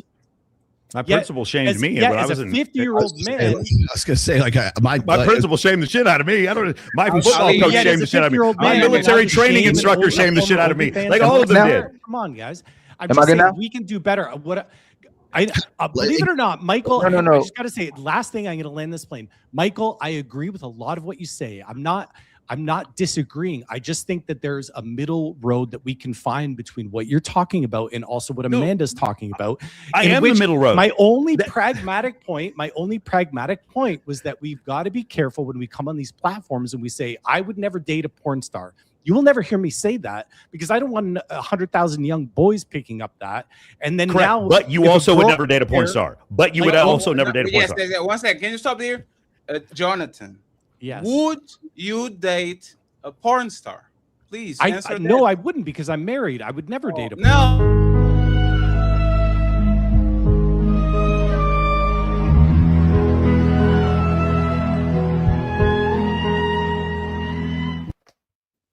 Jonathan, you made that man standing up and walking around the studio. What's going on?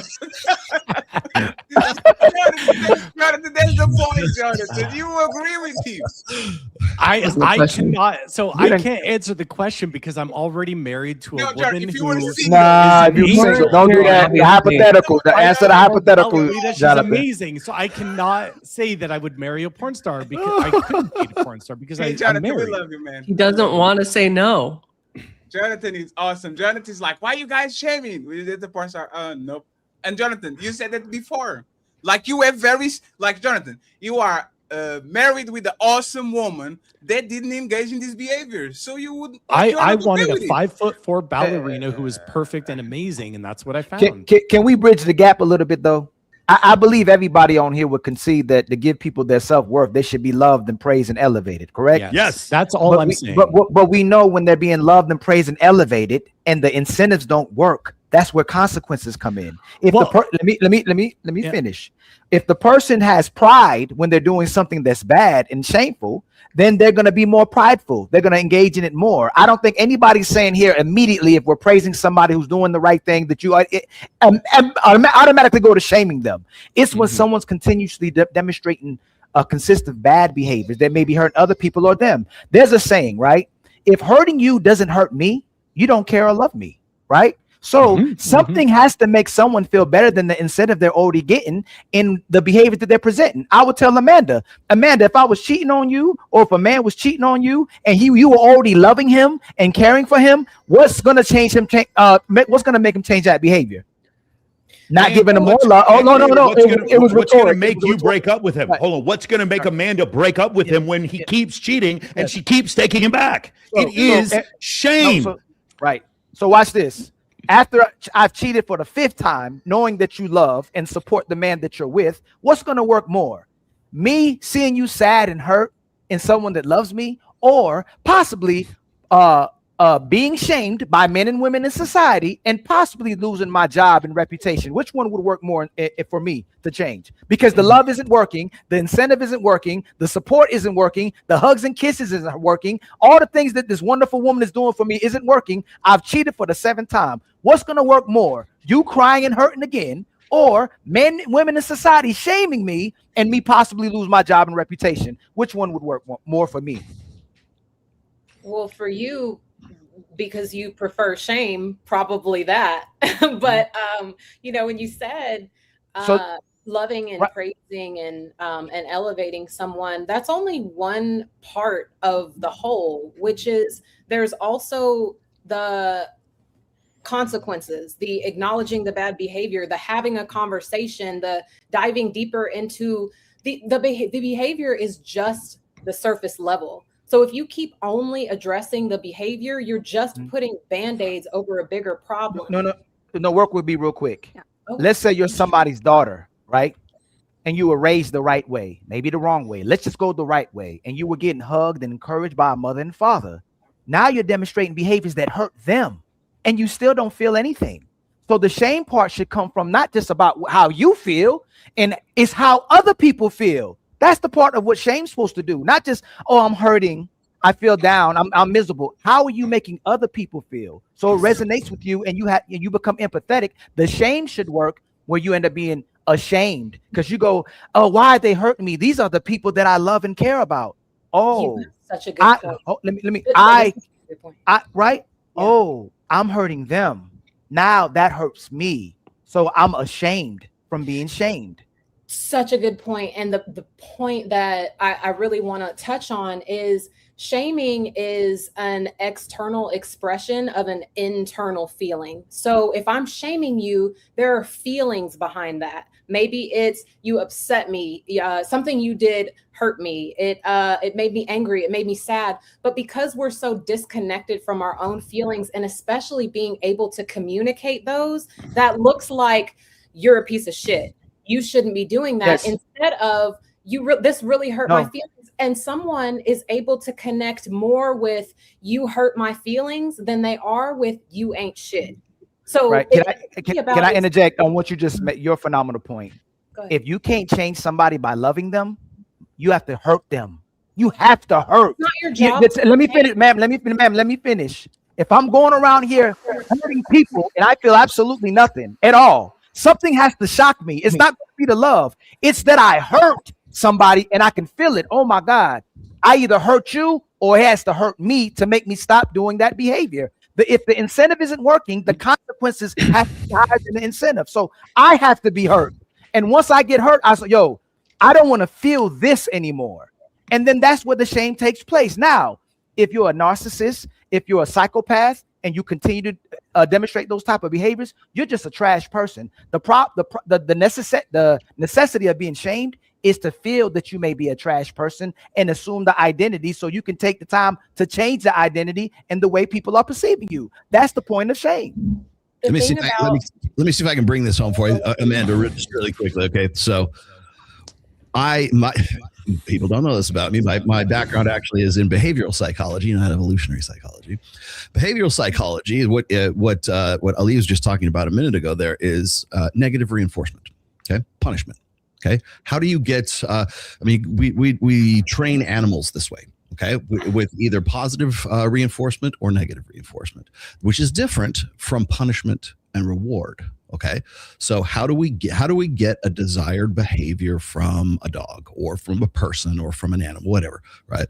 Well, there's many ways to do that. Okay, one of those is negative reinforcement, which is anytime that dog does something that is undesired behavior, there is something that is associated, there's something taken away from it, right? Instead of like punishment applied, like a stick, something like that, a reward is removed. Okay, so that's one way that you can change behavior or modify behavior. Okay, another way is if you perform the desired behavior, then you are rewarded for that. So nobody goes to work because if they don't go to work, they're going to get a sharp stick to the ass because of it, right? No, you go to work because there's a reward at the end of your day, which is a paycheck, and you get to go home and keep the lights on and have food on the table, right?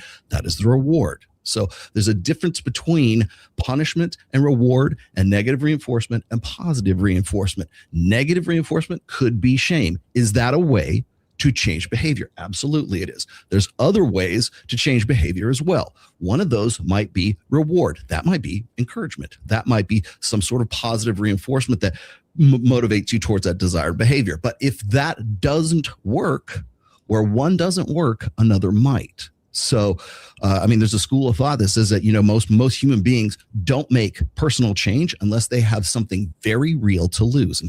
In this case, it might be their life, right? Inspiration grows from the barrel of a gun. Okay. That is negative reinforcement right there. If you don't perform the behavior that I want you to, I will shoot you. That is the punishment is the gun, right? But that's the negative reinforcement right there to get you to do what I want you to do. There's other ways to go about that, but sometimes it might be dread. Sometimes it might be anxiety. Sometimes it might be, I like the thought of getting with this guy and having sex with this guy so much that that's my reward and I'm going to get after it with this dude, right? That might be something that changes your behavior. So you know what? I really want to get with this guy. I'm going to give up drinking. I'm going to give up all this stuff because I got a better reward than all that shit, right? So that's not necessarily grown from the end of shame, but it's also because there's a reward at the end of that. Maybe something is a better motivator than something else. So shame, although it is effective, it is not the only means to get people to change their behaviors. Which I think is what Amanda's been saying this entire time. I guess the only issue and my only point when this whole thing started with Michael was just that our platform and being mindful of that. I go back to the Whatever podcast, right? When Brian turns off his computer at the end of his 4-hour streams or whatever like that. No, they're 10 hours. 10 hours, yeah. Sometimes. But he gets to get in his car and go home. And I know he probably sleeps really well. His podcast is doing great. I think he lives. Yeah, I'm pretty sure. Maybe. Yeah, he lives in that room. I've been there several times. But just this thought of I want to sit across from 5 women and make them feel bad about themselves.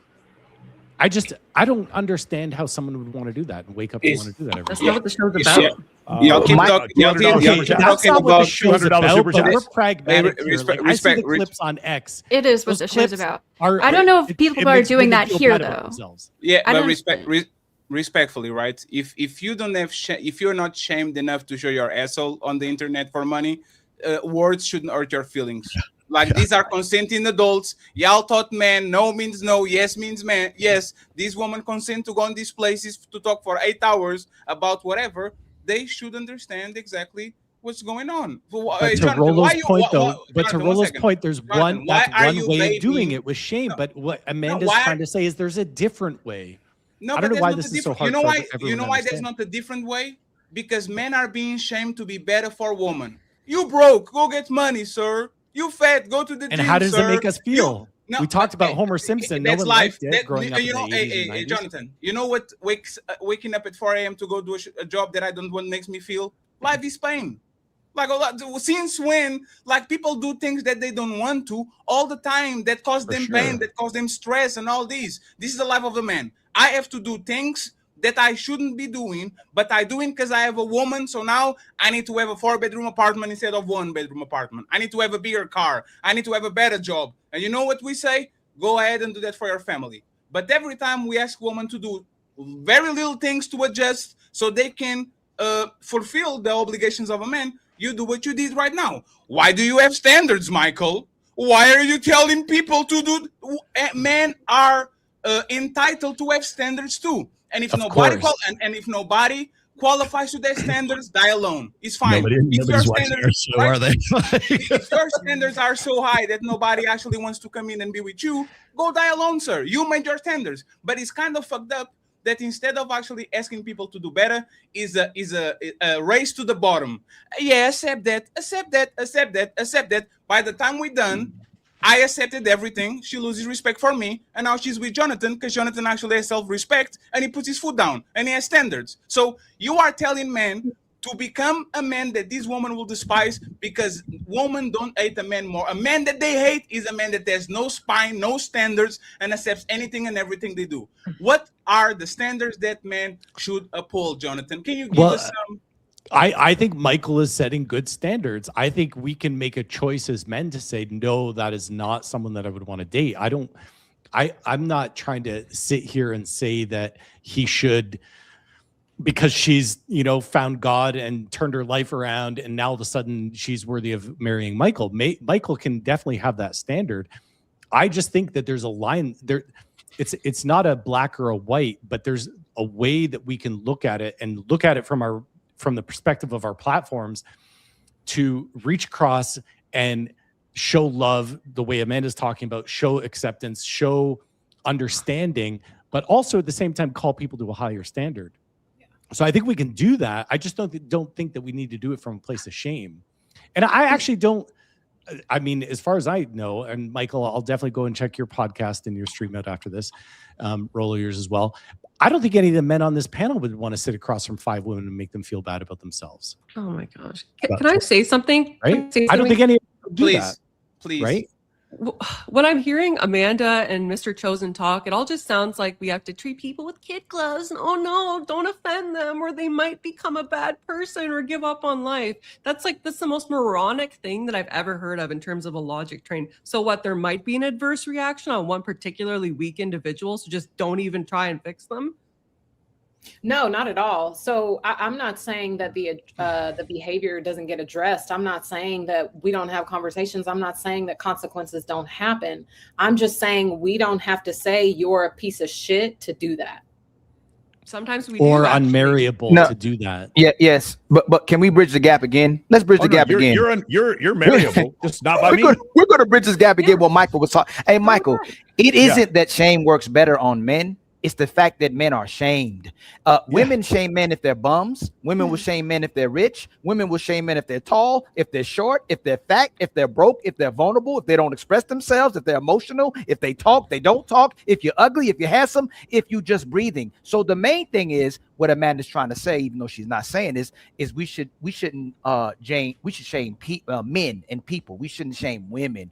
We shame men every day to be what's great for women, but we empower women every day to do what's great for themselves. So we can praise them for being hoes all week, then pray to God on Sundays just to do it again the next week. So again, it's not that shaming doesn't work on women, it's that they don't get shamed at all. And that's why you have the slut shame, don't fat shame, don't LGBT shame. No offense to anybody who LGBT, but you can't shame nothing except for a man. The man has to be righteous and great and a leader every single day, but a woman is great just being a woman. True. Yeah, that is the way the world is. Where did that come from, though? Why are there all those statements? That's because growing up, women are constantly shamed for those things. If like you're shamed for being too sexual. If you just have like one boyfriend in high school, now all of a sudden she's a slut. You're shamed simply for just being a woman. Oh, you're a woman, you can't do that, you shouldn't do this, blah blah blah blah blah. Like women are absolutely shamed. You're too fat, you're too ugly, you're not like this, you wear too much makeup, you're too blah blah blah blah blah. Women are constantly shamed. I agree, men are also shamed. But yeah, I don't even like I don't know. I have complicated feelings about shame. I don't like it. I don't think it typically works. I do think judgment is good. Certain amounts of judgment is good. But I don't think it's unfair. Shame is judgment. Shame is Well, hold on. judgment. I don't think it's unfair for Michael to make the statement that or anyone to make the statement that if you go into sex work, there's going to be a lot of men who aren't going to want to date you. That is a true. How's that not fair? No, I'm saying that is a She fair said it's thing not to fair. say. Yeah, Or she said it is fair. Yeah. Sure, but It is a fair thing to say. But once there are you more start men that will date you. There are Once more you- men. They're just not as high status. Go ahead. once you start harping on like, oh, you have no value because you did sex work, or you're worthless, or you're just a useless slut, or you're a bad person, blah blah blah, that's shaming, and I think that's bad. But I haven't seen anyone on this panel in particular do that. So, but go see, the problem is right. It's not that women are not shamed. We just erased the loser label for women. And that's extremely problematic because men loser label is in anything and everything. You short, you fat, you broke, you live on your mama house, you ride the butt. Like men are losers for anything and everything. You're not funny, you're not charismatic, your accent funny. Like you can literally loser. And if I ask you what is a loser as a woman, is a fat woman a loser? No. Is a woman with a bad attitude loser? No. Is a woman with 100 bodies loser? No. Let me ask you, for example, is Bonnie Blue, I think it was Bonnie Blue, like what Michael would say, that fuck 1,000 men in one day. Is she a loser? If you think she doesn't get shamed, that's just asked ridiculous. no. Also, most of the shaming is coming from other men. By the way, most of the men shaming comes from. To ask those questions. It was a very particular question, Ghosty. Let's prove right now that women are losers. Is Bonnie Blue that fuck 1,000 men in one day a loser? No. What do you mean by loser? Like Is a man that put his hands on women? Is he a loser? Yes.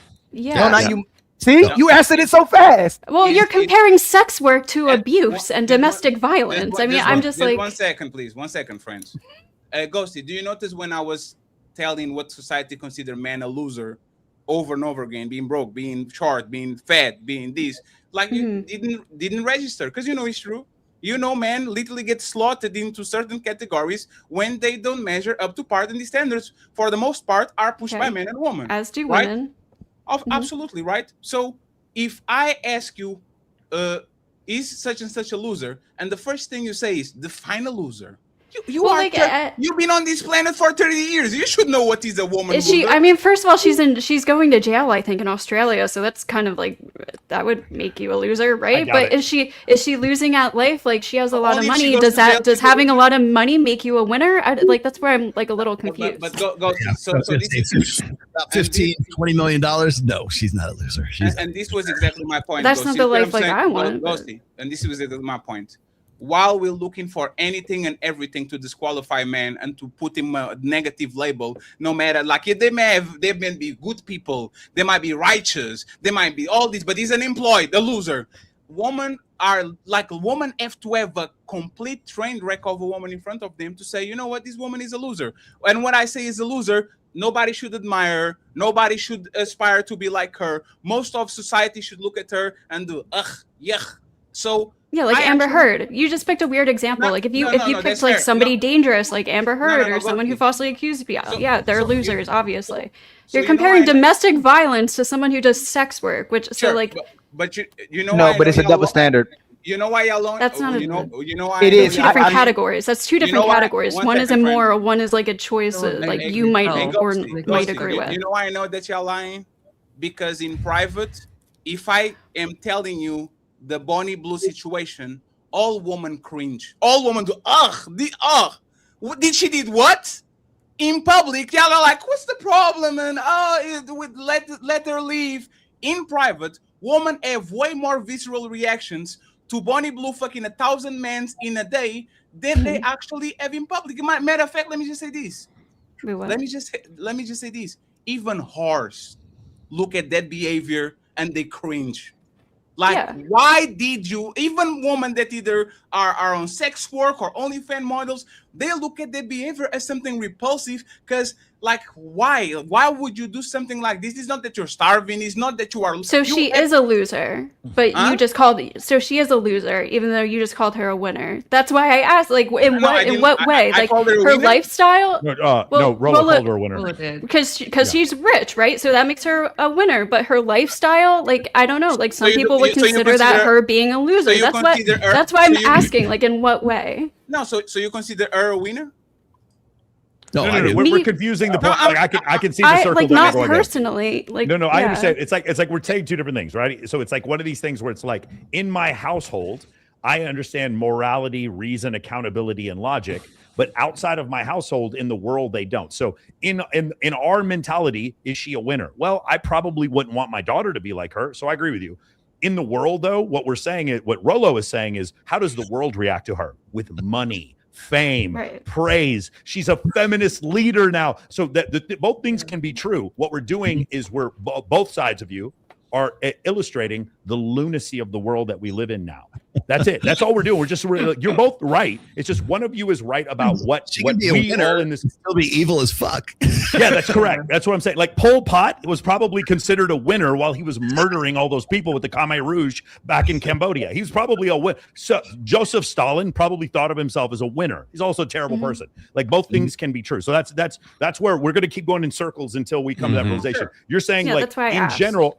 Yeah, in general, you're right. Morally, in my home, no, I don't. I'm sorry, honey. I don't want you on the pole. That's not how you're going to pay from college. I'm your dad. I'm going to pay for your college. You're not going on the pole.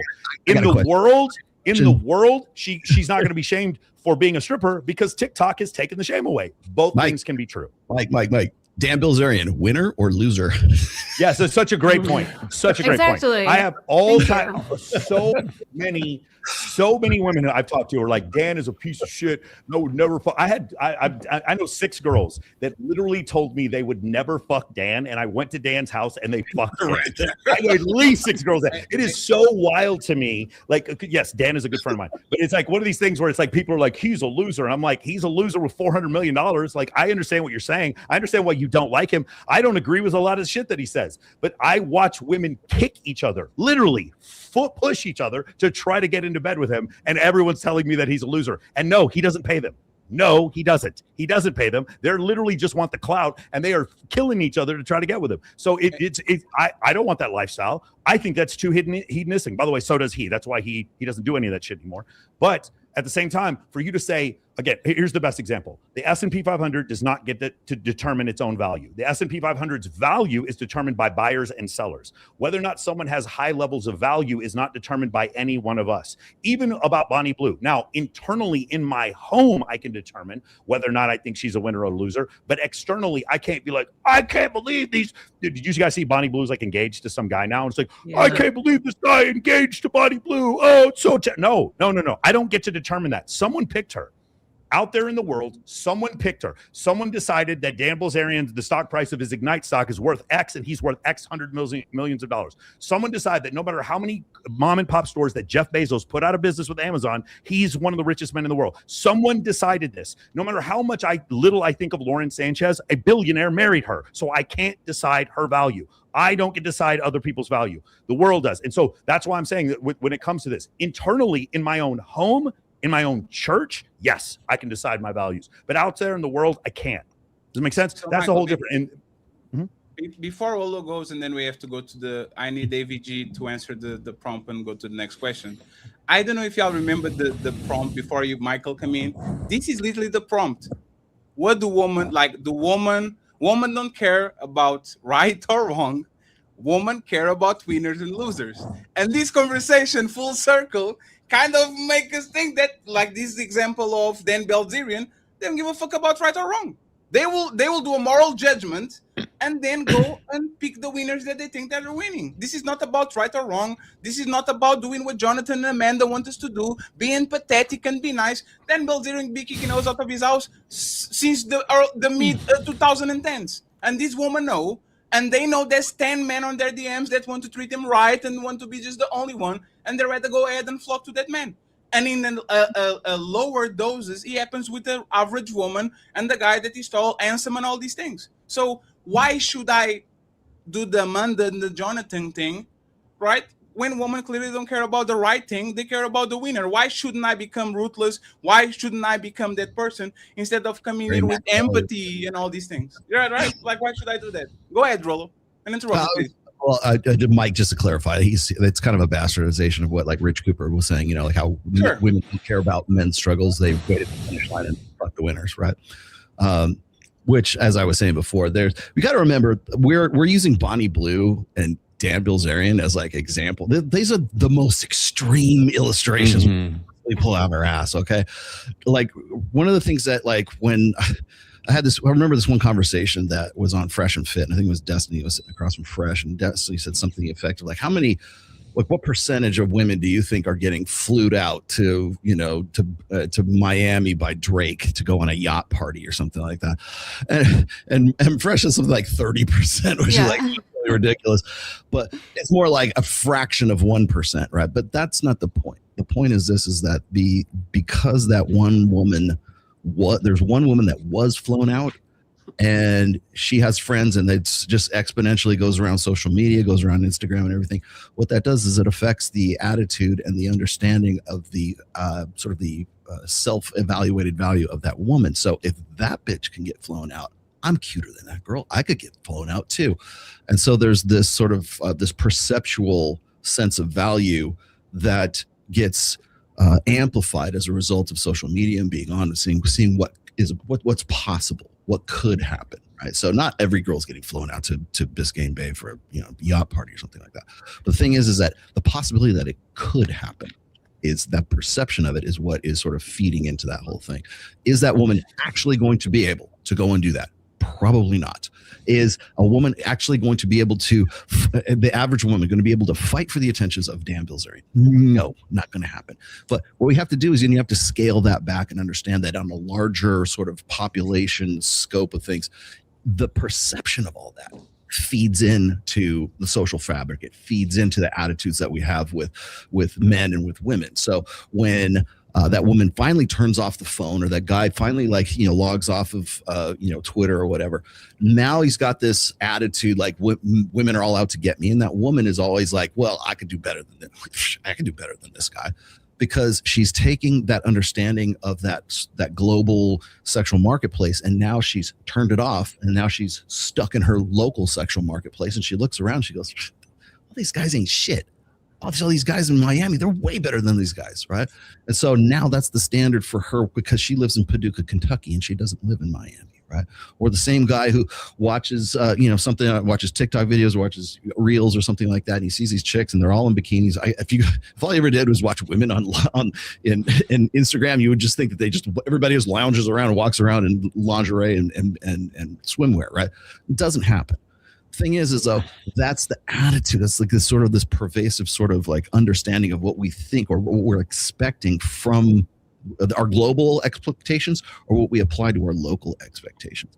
And I think that's what sort of drives that divide. And that's the thing that's average women don't want to get with average men. But that standard of what is average and what is not is set by what they see on Instagram and what they see on TikTok and what they see on YouTube. But how do you break them out of that? How do you break out of that mentality, that perceptual mentality? If there's one gender that is more prone to that perception, I would say women are, because that's the communication side of things. But that's not to say that guys' expectations aren't also affected by that as well. So in reality, when we turn off this live stream and I walk outside my front yard, it's a whole different fucking world out there. And it's something that I kind of had to reassess when I started working with Mike, and we live in Vegas, we do our things in Vegas and everything, and I am constantly around just absolutely stunningly beautiful women all the time. If you've ever watched Access Vegas, you get an idea what we're about. When we go to our charity events, we go to like Babes in Toyland. We just got done in Miami at the white party, at Swim Week, also in Miami. But when I'm there, I always have to say, this is a different world. Because when I walk through the Miami airport or walk through the Las Vegas airport and I go from the TSA to my gate, I'm looking around and going, this is real people. These people that I'm looking at right now, the overweight people, the people who are like, one man is fighting with his wife and the kids and everything, all this other stuff that's going on, that's a cross section of America. Those are normal people, but they're still influenced by this stuff. But Rollo, that's the point, right? These people are not excluding themselves for this lifestyle because they don't want to. It's because they can't. It's like asking a person that doesn't have superpowers, why don't you fly, man?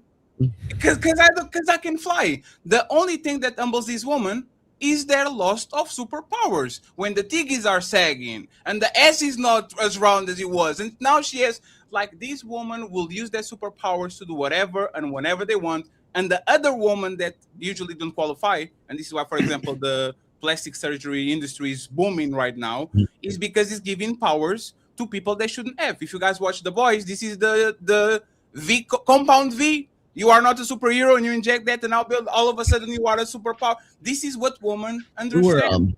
I used this as a clip actually on one of our shows. It was on whatever podcast, and Brian was going around the table and he asked each one of these women, he said, what percentage of men do you find unattractive?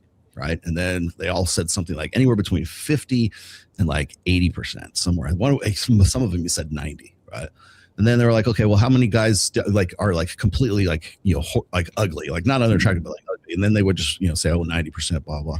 And then how many men do you think qualify as being attractive, like personally attractive? It was anywhere between like 10 and 5%, which tracks with everything that me and Mike have talked about for forever, that tracks with every survey, every research data set that's ever been out there. I thought it was interesting because I'm looking at the women at that table and none of them are like above a 5 or a 6, right? At least by Vegas, standards anyways. I'm looking at this and I'm saying these are average women who don't want to get with average guys. And if you want one reason why we have the fertility crisis right now, why we have the male loneliness epidemic, like name any sort of gender issue right now, the political divide between men and women. If you look at the marriage rates, if you look at anything that is sort of relationship, men and women related, it all distills down to one thing. Average women do not want to get with average men. In fact, they feel entitled to above average elite men because those are the only ones that will do at this point. And we were just talking about, I wouldn't marry, I think it was Jonathan. I wouldn't marry an OnlyFans girl. Well, guess what? The average woman doesn't want to marry the average dude either. She just simply doesn't want to get with that guy because she believes, thanks to the global sexual marketplace and this pervasive perception of an overestimate of her value, that she deserves, not only just deserves, but is entitled to a guy who is an elite level dude. And if she can't get that guy, she don't want to get married. Amanda and Ghosty, I want to ask you this question before I read the super chats real quick, okay? Does the average woman respect the average man? Does the average woman want the average man? Okay. It's time for some super chats.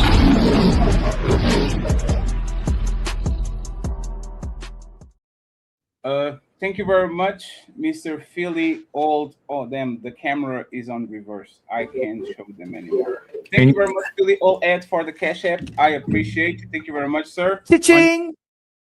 And your mic too, Fatty. My mic is gone? It's not on, it's good. It's not the spatula, man. Oh, yeah. Oh. That's crazy. Philly Old Ed, thank you very much for the cash app. Thank you very much. He says 20K. Salute. I appreciate you, sir. Cha-ching! Lady Xerox with the $5 cash app. Happy $5 Friday. LOL. Awesome panel. Thank you very much. I appreciate it. Cha-ching! We have OG Top Cat. He says, salute, brother. Nice show. I appreciate you, OG. Cha-ching! And finally, we have Jeremy Batman with the $50 ball. He says, the Untouchable Empire, baby. The Untouchable Empire, baby. Thank you so much for the $50. I appreciate you, sir. Let me go to the super chat real quick. All Long Nate says things. Shaking my friends. I'm Portuguese. I have no idea what that means in English. I only have basic English understanding. Okay, but thank you very much, sir. I appreciate you for the super. We have System Crash. He became a member on the Rollo side. I The Untouchable Empire, baby. Thank you very much. We have Jay Wills gifted 1 membership to the Untouchable Empire. Thank you, Jay. The Untouchable Empire, baby. We have Scott Ott something. He became a member on the Rollo side. Thank you very much, The sir. Untouchable Empire, baby. We have Shadow the Titan Wasp saying UGH Canadian. Friends, once again, friends, you need to take in consideration that I'm a foreigner, please. No more abbreviations. Worthy says Audi Rollo, Audi class F, tune in a wild. I'm dying with laughter seeing the pearl in the intro. Ah ha ha ha ha. Please don't judge us, friends. We don't like her either. You didn't hear that right now. Oh man, hey.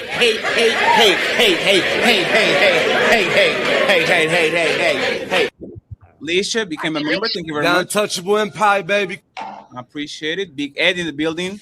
The Untouchables in the panel. Thank you very much, sir. Carl Anderson with the 5 The membership. Untouchable Empire, baby. I know we eat this with another one. Another 5. Thank you so much, The Carl. Untouchable Empire, baby. Big Ed says compliment to the chef, Ilkan and Fatty, the Untouchables. Thank you very much, friends. Thank you. We have my boy Twisted Pup with 5 Untouchable memberships. Thank you very much, The sir. Untouchable Empire, baby. We have 20 to go. Tilgy, should arranged marriages be more common in the society moving towards the future? Rollo, can you give us a quick yes or no? Should arranged marriages be more common in the society moving towards? Okay, so when it comes to arranged marriages, I understand the logic behind that. I just think that they're untenable in modern society right now. I think it won't happen. Is it a good idea? Sure. There's a lot of great ideas, but can you make them actually, functional? Not gonna happen. He said no. They don't work. 0. Most people don't change. This is a Hollywood myth. Thank you very much, Zero Fallout. We have TLG. He's saying, Jonathan, stop saving these hoes. If Jesus can't save these hoes, why are you trying? What make you think you greater than Jesus? Keep trying, Jonathan. Don't listen to him. Maisha, thank you very much, Maisha, for the 5 Untouchable memberships. I truly appreciate you. Not 5, 10. Thank you. I believe that there's multiple so-called black leaders who believe that they are untouchable. The Untouchable Empire, baby. Thank you very much. Shadow says, literally, internet lives forever. Thank you very much, sir. Philly Old Ed became a member The of the Untouchable Empire, baby. Thank you very much. Frieza in the building with another The membership. Untouchable Empire, baby. Frieza The again. Untouchable Empire, baby. Thank you so much, Frieza, for another membership. One more again. Thank you. Big Bad Kahuna, another membership. Salute to you, sir. Appreciate The it. Untouchable Empire, baby. We have a bit of smarts. Should your woman prove equal love, Jonathan, or no? Jonathan, should your woman prove equal love or no? 100%. I definitely think that we all need to put our best foot forward and be constantly earning the admiration and respect from our partners. So yeah, I don't think it's Wait. Was that what you said on the beginning of the I show? didn't say that. I said He He said what is, not what should be. He was saying what is the reality, not what should the be. reality is that that's not the case, but it should be. Yes, I do believe One men second. and women should make Sure, equal amounts of Jonathan, effort. let's go with reality, right? Should you qualify? Your woman, probably an attractive woman, probably can replace you tomorrow. Should you work, like, should she earn that from you? 100%. Like when men operate from their best moral high ground, they can call their wives and their partners to be the best version of themselves as well. It's not a one-way street. No, but Jonathan, you didn't say that at the beginning. you said earlier she don't have to prove anything. She shouldn't have to prove anything. Jonathan, you That's why said we had a this. conversation. Jonathan, I this was is what you stating the said. reality of the situation is that a woman out there today, even, and you guys, and Fatty, you brought up the woman whose breasts have changed and her butt's changed. Sure. Even she's pursued. So even she doesn't need to prove anything to get a lover, right? So what I was is just your stating stand? that that's the reality. I don't think that it's right. I definitely think she should be putting in just as much effort as a man. Yeah, Let it go for you know what? that he did one of them. You know what? He did one of them backtracks. Michael is I'm going agreeing to- with me. I'm I did going to- not do a. I'm going to play this for myself, Jonathan. I should be quiet. Boy, you don't sit your stupid ass down. Who the think you is? I'm going to be quiet, Jonathan. I am wrong. Okay, I am super. Wrong. Thank you very much. We have Dottie Girl supporting Fatty. Great show. Thank you so much. I appreciate it. Shout out to my brother Hill Canali. Did a great job this week. We have Dottie Girl with 5 Untouchable memberships. Thank you so The much. Untouchable Empire, baby. We have more 10 to go, and then we'll go back to the show, friends. Uncle Rick, your feelings are yours. How you feel isn't what happened. Let's go, Fatty and Ali. Shout out to Uncle Rick. I hope you had the happy birthday week. Thank you very much. Striking the Rich, £5. I don't want to judge them. I just want to take their livelihood away. The Book of Jonathan. Shout out to Jonathan, always on. Damn, that's not the Book of Jonathan. He has another name. Stop hating. Zero Fallout. Why should men care about these 3 or 4 getting cuffed up? Women just don't like to take L's. We are not at extinction levels like the old days. We kept them as a pariah for the next generation to live. Which is true. Zero Fallout comes with another untouchable. The Untouchable Empire, baby. I appreciate you striking it rich. Jonathan, I'm not disagreeing, Michael. I'm just pandering to my 2 supporter base, which is also attempting to get the viral clip that can help promote my new book. Jonathan has 50, 100, 400,000 subscribers on Instagram. Way more than us. I don't Jonathan, subscribe don't to you have that. like That's very mean. 100,000 subscribers, Jonathan? What's that? Don't you have like 500,000 subscribers, something like that? He has a lot. He has a lot. Like 338 on Instagram. Man, and hey, like, striking here. Stop dating on Jonathan. Oh Hey. man, hey. He got he got all those followers from not judging women. I told men and women. I'm just joking, Jonathan. I'm just joking. Hey, Jonathan, after the show, block Holly. That's fucked up. What? That's fucked up. Bonnie Blue. Striking the Reach says, Team Fatty, is Bloody Blue a loser? Ghosty, define a loser. Somebody has been learning from the Andrew Wilson School of Debate. No. Damn, that's crazy. No Definitely comment. Nico is in the building. Ghosty, how many times could the same rubber band retain a newspaper, including the Sunday edition? Is why sex work is trash. Thank you very much. We have 5 to go. Maisha with the $50 ball. Thank you very much. Thank you very much, Maisha, for supporting my air conditioner fund. Thank you very much. I appreciate it. He's a sponsor of the show with the $100 all long night. Just saying, Paducah, Kentucky is a beautiful little town, and I would like to spend more time there. And we I always use that as like I don't know, it's like sort of in the middle of nowhere. I'm sure it's probably a very nice place. Paducah, Kentucky. Okay, I see that. Thank you very much, sir. Shadow Dragon TV gifted 1 membership. I appreciate The you, sir. Untouchable Empire, baby. And Michael wasn't understanding towards his cat showing his asshole on the camera, and he took him out of the Hey, man, thank you very much. you know how much you get for that on Masculinity. Masculinity.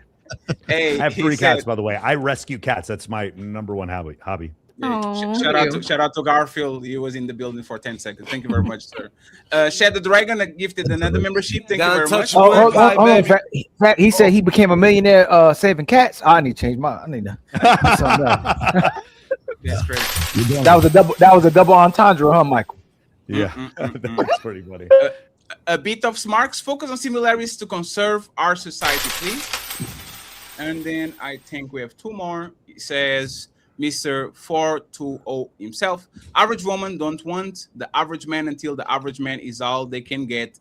Then they settle. And finally, Mr. All Long Nights Ain't Fatty, don't wear out the soundboard. Thank you very much for the advice, sir. I will stop doing that because you asked, okay? Thank you very much. I will never play a clip again. Liar. Now, let's go back to the show, please. It's time to Amanda and Ghosty. Do average woman want average man? Do average women think they are above the average man? I want to start with Amanda and then Ghosty, and then we go to the rest of the panel. Go ahead. Does the average woman think she's above the average man, and then does she want the average man? Is that what you're Yes. Yeah, body language. It's what? Your body language. Never mind. What's it saying? You about to tell the truth? Don't listen to Ali trying to destabilize you. Don't listen to him. So the average woman wanting an average man, I think that women want the idea of what their imagination has created.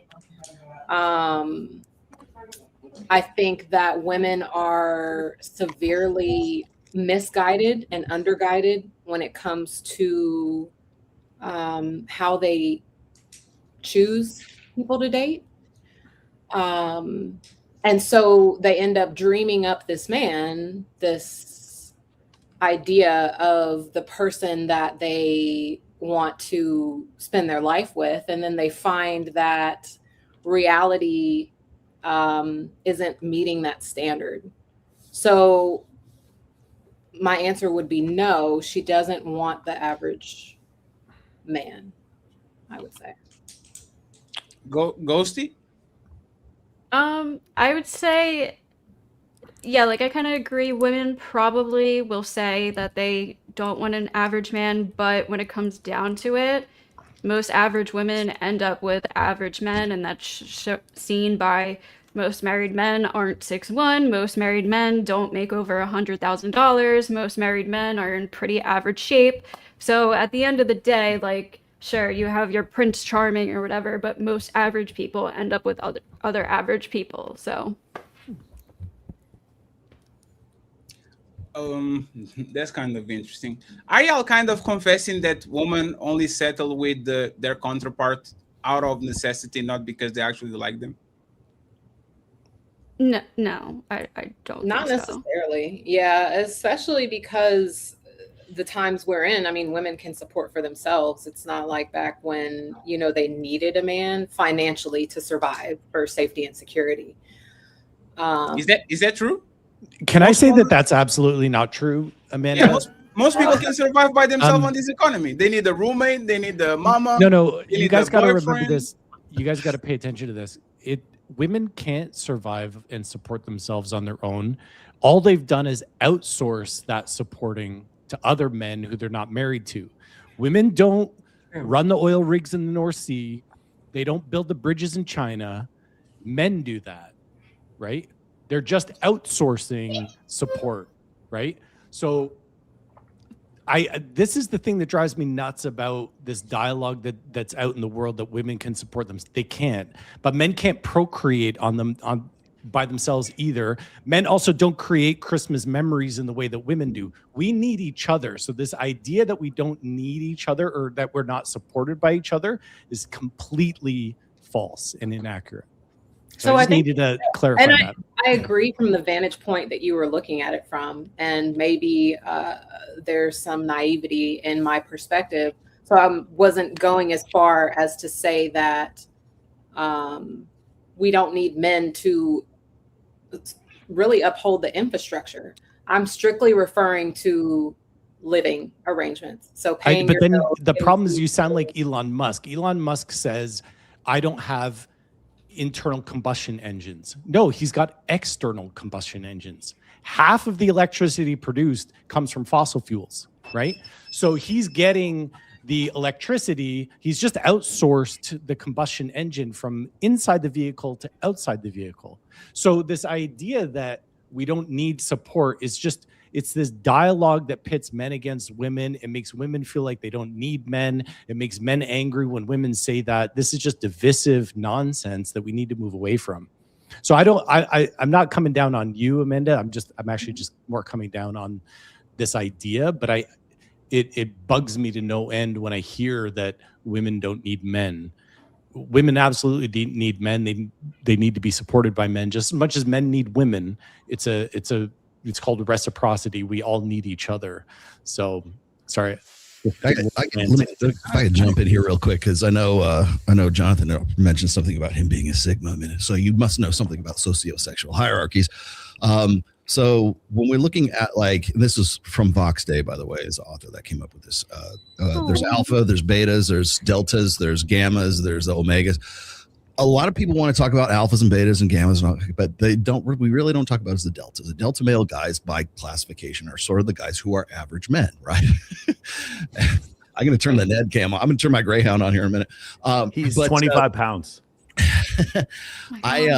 So the delta males are the guys who are what Jonathan was just talking about. There's the guys who work on the oil rigs. They're the blue collar workers, right? They're the salt of the earth guys. They keep the lights on. They fill the potholes. Drive the trucks. We drive the tray. Exactly. Longshoremen. They are the guys who keep the lights on and keep the power grid running. They could be policemen.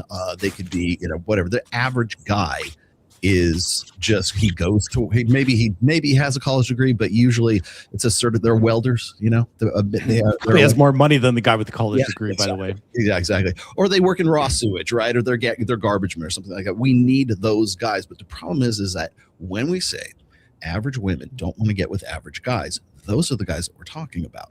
So up until recently, really probably within the last, right around the millennia. So for the last 25 years, we've been telling guys that they're superfluous. Average women don't want to get with average guys. Who are those average guys? Those are the guys who keep the lights on. Those are the guys who had a social contract right up until about 25 years ago that said, hey, look, if you go and you make a good living and you're not an alcoholic and you go to church on Sundays and you pay your taxes and you work 40 hours a week and you do what you're supposed to do, right? You're a real man. You get out there and you get the work done. You come home and you shower when you come home instead of like shower before you go home, before you go out, right?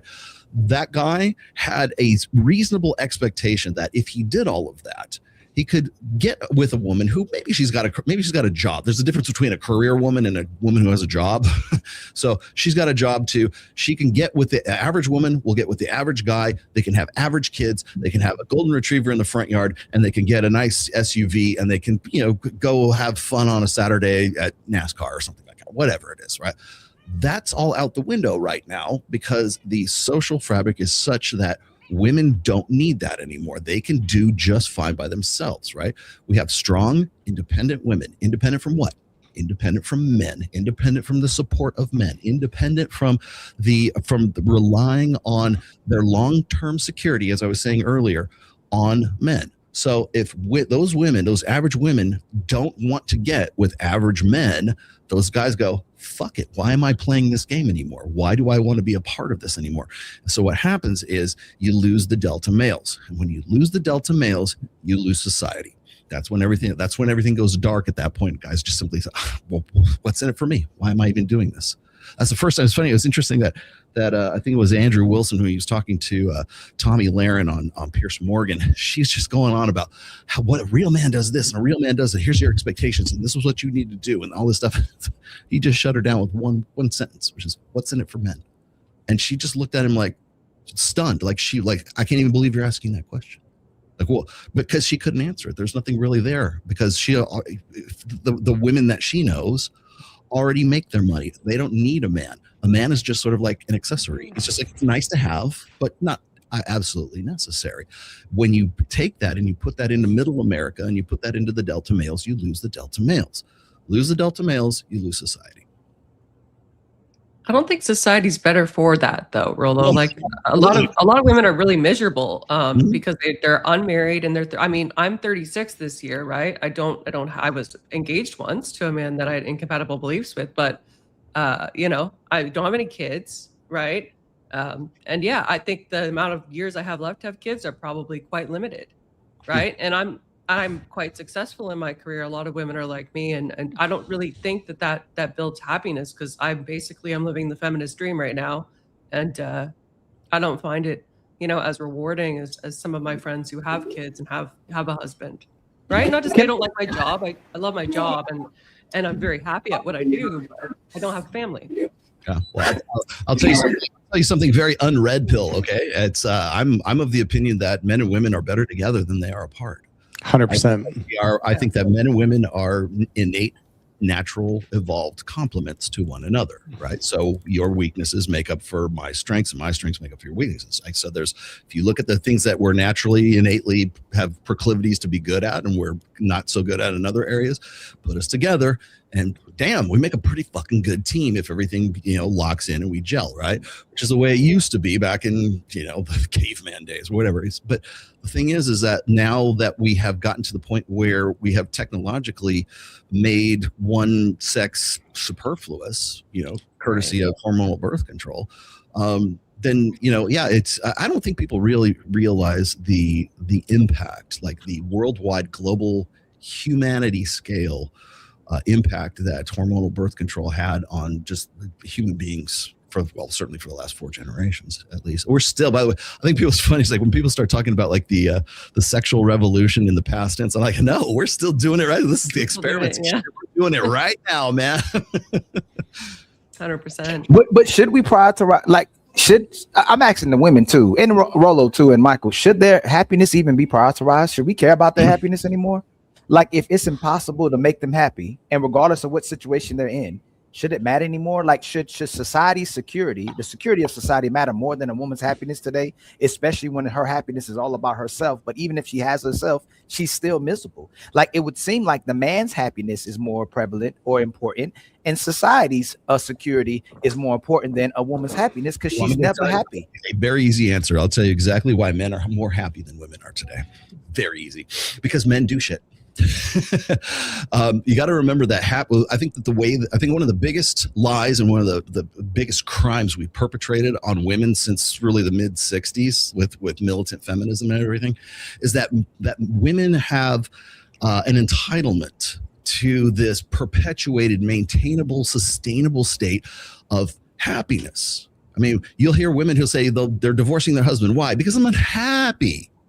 And it's like, okay, well, what is the happiness? Well, I just talked about that earlier on. It's like happiness is it's bullshit. It's unattainable, because our definition of what happiness is what we do, not what we are. You will never be happy. You will never be able to sustain happiness. That's why when I always see these research data on the single women without children are the happiest demographic, and then like 2 weeks later there'll be another one that says married women with children are the happiest demographic. It's all based on the same bullshit lie, which is that women can and should be happy all the time, and they are entitled to be happy all the time. The problem is that happiness is a proximate outcome, not an ultimate outcome. So I can do the things that make me feel happy. If I'm petting my dog, that makes me feel happy. If I'm playing guitar, it's making me feel happy. What do we say about emotions? Emotions are meant to move you from one state to another state. And usually that has something to do with survival or reproduction. So in happiness, sometimes it's probably about reproduction, right? But it could be other things. We got to remember that the way we process information in an emotive state, those emotions are meant to move you from somewhere to another place, right? So happiness is not some nirvana. It's not some place that's sustainable. It's not like, well, once I do these things, then I'll be content. Then I'll be happy. Discontent defines the human condition. You can never be content. And you know what? That's a good fucking thing. Because if we weren't, we would stagnate. We wouldn't have progress. We wouldn't have this wonderful, YouTube studio I've built for myself here, because all the people who put all this shit together that I have no idea how they did, they were trying to figure something out so they could profit from it, so they could feel happy, or they liked doing it. I'm happy right now being able to sit here and talk to you guys and have a good time doing this, right? I'm doing something that makes me feel the reward, the inherent, innate reward of happiness. when I'm feeling stressed, when I'm feeling anxious, when I'm feeling depressed or sad or something, guess what? That's another emotion that's telling me I need to move from one state to another state.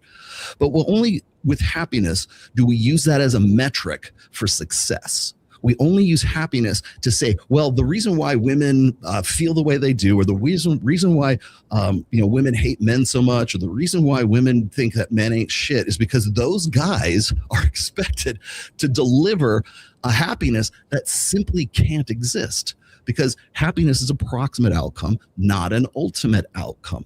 And so what we do is we say, okay, well, ladies, you can't feel happy and you deserve to be happy. All women deserve to be happy. But guess what? You can't rely on these sons of bitches to do it. But guess what? I've got these great antidepressants over here, some SSRIs. Why don't you take some of these? Oh, you know what? I also have Patron. Would you like some tequila? That will make you feel happy. I have a chemical solution. I have a chemical remedy for to make sure that you feel happy all the time. And it doesn't necessarily have to be a chemical. It could be a thought process. It could be a drug. You want to know why we have SSRIs prescribed to women at you just see these skyrocketing rates. Why is that? And people go, well, it's because women are all fucked up. No, it's not, because we've sold them this lie that they can be happy all the time. If you would just find some way to say, look, you can't be happy. You can only do happy. And you know what else you do? You get anytime somebody tells you women's happiness or men's happiness, they use some sort of research or some data set that says that he wants to prove some kind of point, that then they're using happiness as the metric for them. Tell them to fuck off, because that's part of the problem. It's this social narrative that it just keeps getting repeated over and over and over again. You will never be happy. You can only do happy. That's why guys are more happy than women, because we're out there doing shit all the time. That's why we don't have time to think whether or not we're happy or not, because it's a approximate goal or approximate outcome. It's transient. So if you asked a woman, what's your overall state of happiness at 25 years old and you don't have kids? They might have just got back from EDC and going, yeah, man, it's fucking great, man. I feel fucking great, happy, right? You ask them when they're 30 years old and they're like, damn, I can't find a man or anything like that. I'm not very happy, right? Well, it's because you're not doing happy. You think that happiness is a sustainable nirvanic place you go to and you could find it. And what's really dangerous is when we attach that idea to a guy.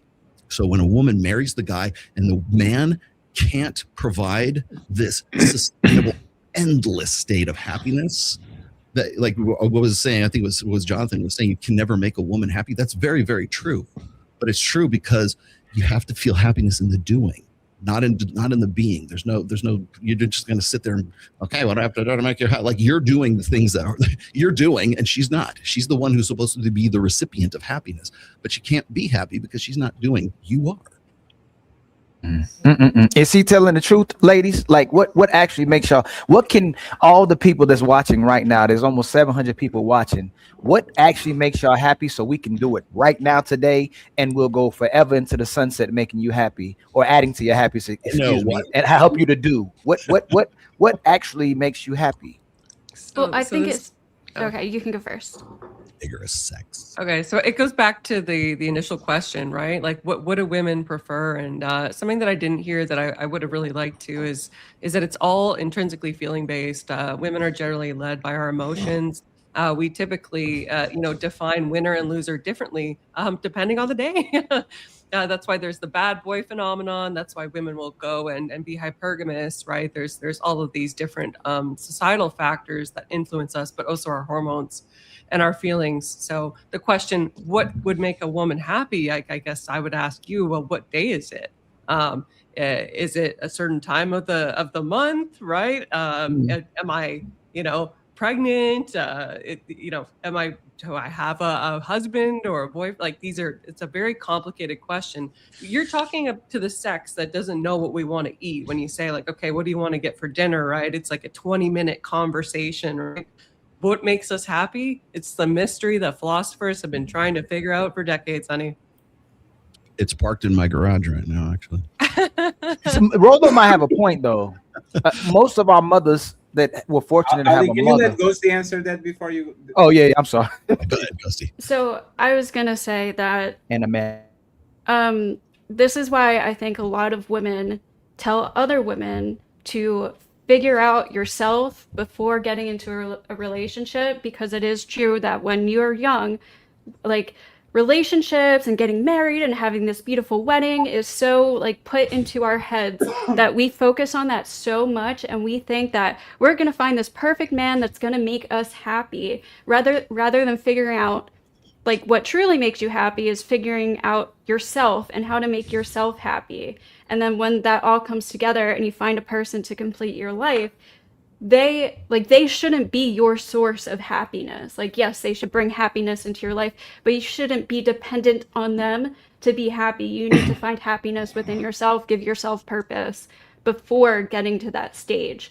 So I think a lot of women have this like falsehood of, I'm gonna find a man that makes me happy, rather than learning how to be happy yourself and then finding a man and feeling complete like that. Ghosty, what do you like to do? I'm a photographer, so I love photography. I love being around animals. I love You have great taste in nature, music as well, so I know you like music. music. Yes, I love music, concerts, stuff like that. No, but that's a phenomenal point. Go ahead, Mr. Man. I'm gonna let you go because I want to ask another question, but I'm gonna let Amanda go real point about what she just said. But go ahead, Amanda. What actually makes y'all happy? I don't really have a whole lot to add. I really want to second what Rollo said, that happiness is a fleeting emotion. It's not a constant state of being. So I would say that reaching for fulfillment and peace are more solid goals than happiness. And that's being at peace with what is, no matter what's happening around me. And then to what Ghosty was saying about that needing to come from within first versus trying to get something outside of you to give you this emotion, because that's essentially we're all always reaching for emotion. We don't want the money because we can cuddle with money and be friends with money. We want the money because it gives us an emotion. We want the relationship because it leads to an emotion that we want to experience. So yeah, finding that within first instead of using people and things to create that for you. If you gave somebody, you met a friend, they gave you $50, and every time you gave them $50, they gave you $200, would you appreciate that friend? Say that one more time. If you met a friend and every time you gave them $50, they gave you $200, would you appreciate that friend? Would I appreciate it? Yeah. Would you make more friends like that? You meet a friend, you gave them $50. Oh man, thank you so much. Here's $200. Would you appreciate that friend? Yeah, I would appreciate that. Because I'm listening to what you're saying on top of what Rollo is saying. And what's weird is most of us that are old enough to have mothers that were beautiful, mothers that were purposeful, it was hard to tell them to sit down somewhere. They love performing for their husbands and for their children. So when Rollo asks what Ghosty says, she loves animals. She loves taking pictures. And then you're saying you should have a goal. But if you take the doing part, or what you love, which is a choice, right? Let's say it's happiness, all correlates with each other. There's happiness, what you choose, and then you live for it, it becomes your purpose. Why is it that all these other things, everything, going on trips, being with your friends, going to the restaurants, partying, taking pictures, animals, babies, your jobs make you happy or add to your happiness? But for some reason, when a man is added to your life, something you have to do for him, you become miserable. Or express that you're miserable. That's the part I'm still trying to figure out, and I can prove it. If you go onto Instagram and you type in "I hate being a mother," there's countless mothers on top of not liking to be with their men and calling themselves maids and oppressed.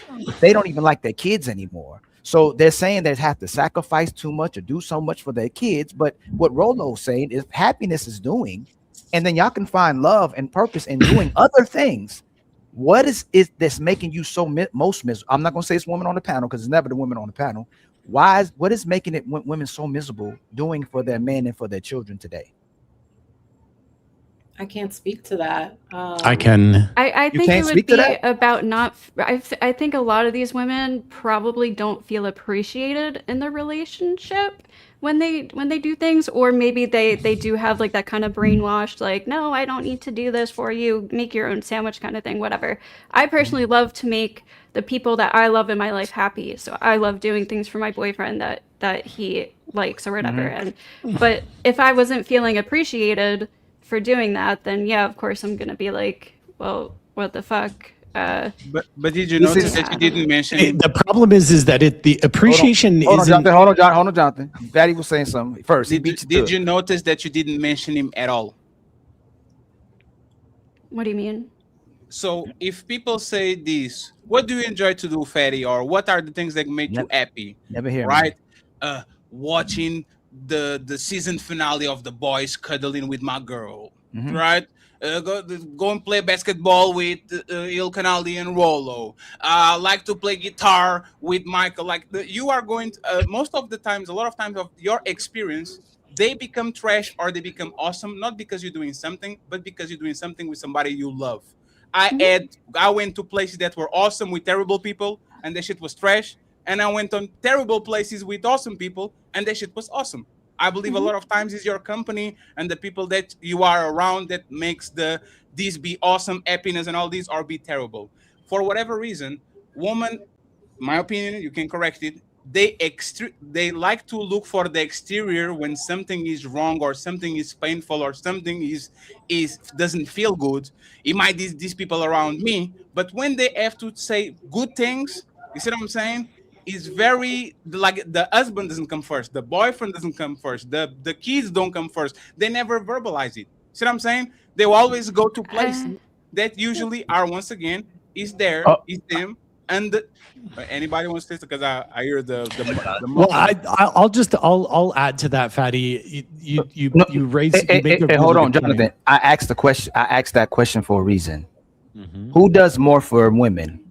Babies, their friends, or men in general? Who does more for women? That's why I asked. If somebody gave you $50, if you gave someone $50 and they gave you $200 back, who does more for women? Is it the babies, their friends and animals, or is it men in general? Just like was it Rollo? No, Jonathan made the phenomenal point that most of everything you go to and outsource is from men. So I'm asking, who does the most for you? Animals, babies, your friends, or a man in general? But I thought he was asking me like what I like to do outside of like a I did, and that's why I correlated. He asked you because he correlated happiness with doing. And it becomes your purpose, something that you like doing. You make a choice to it. I love pictures. I like taking pictures. Now it's my purpose. It brings me happiness. That's why he asked you. It's the doing. So when you said that, I asked you. Now we get to the point: who does more for you? Who does doing is happiness? Men find happiness in doing for women and children, right? Who does more for women? Is it babies? I think if you ask women like what's your life purpose, especially if they have children, most of them are going to say, I know, I'm going to answer your question. Most of them are going to say my children, even though they don't really do anything for them, right? Except for like give them happiness and a purpose in life, right? But so I don't know, like probably your partner does. You just made my point too. Like, there's another thing. What makes women feel more? Is it their animals, their children, their friends, or is it a man? So it has to bring me to three things. Either you have DNV, you have an indifference towards men, or a dislike towards men that's taught and you're conditioned to feel this way, or by nature, there's somewhere inside of the women where they actually don't like men and children the way they say they are. So I'm trying to figure out which one it is, because you admitted it, that the kid makes you feel happiness and feel good. It gives you fulfillment. Yeah, but it's a choice. They're not doing nothing for you. The baby really doesn't do anything for you. The cat and dog, you're actually serving, you're walking the dog and cat, you're feeding the dog and cat. They're your cat and dog that does nothing for you, but your man, I'm a maid to him. I'm oppressed by him, but he does the most for you. So what makes it in a woman's? I disagree, Ali, because feeling is what you feel towards things is not a choice. Like no, it could be like what you feel. Fatty, you might be real quick, Fatty, before you say, if you can teach children spiders are bad, or bugs are bad, or insects are bad, or people are bad, if society can teach someone and condition them to not to like something, like think about this: righteous men and men who are actually leaders and who try to perform in the masculine ways and want to have society be orderly, they're seen as toxic masculinity. But women will endorse gay men and trans men all day long until those men start competing with them. They're their best friends. Hey, bitch. Oh, that's my bitch. But the actual man can't call them a bitch, but they end up being their best friends, and they actually only support them because they enabled the gay man to be gay. They're the biggest supporters. So let me, and I'm landing.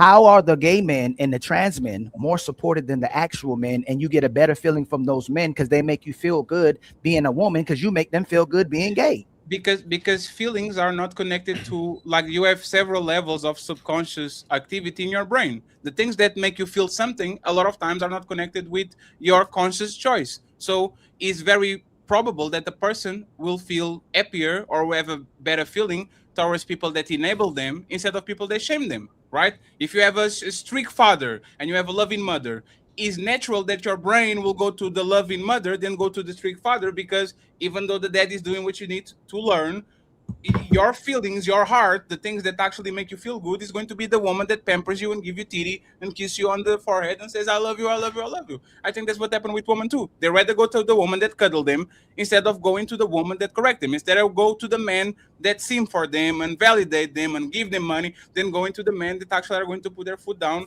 and they're going to say, you should act this way. So feelings, unfortunately for women, is a too like is a slippery slope, because women don't even understand how their feelings actually come across. And I going back to your original question, I don't think you should care about if women are happy or not.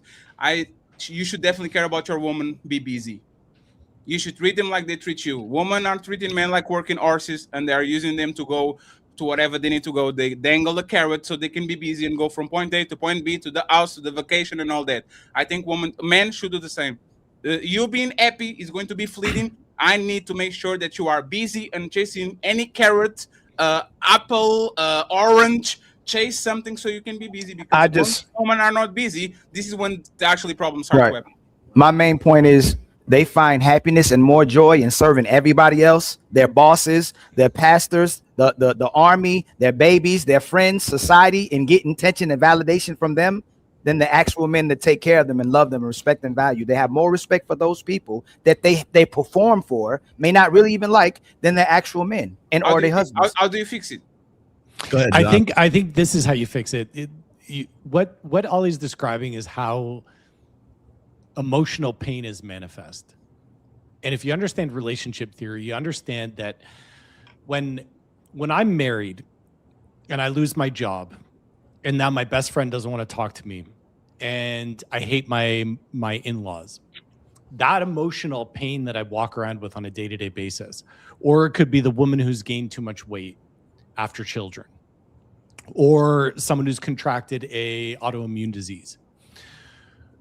What happens to individuals, men and women? It's not just women that do this, it's men and women. When you walk around with emotional pain in your life, you can't blame your children. You can't blame your dog. So what happens is your emotional pain needs to go somewhere, because no one can be a container indefinitely for that. It's too painful, right? To walk around in pain without blaming someone, without having a villain, a person who is responsible for all this pain. And where do we direct that? That gets directed at our spouse.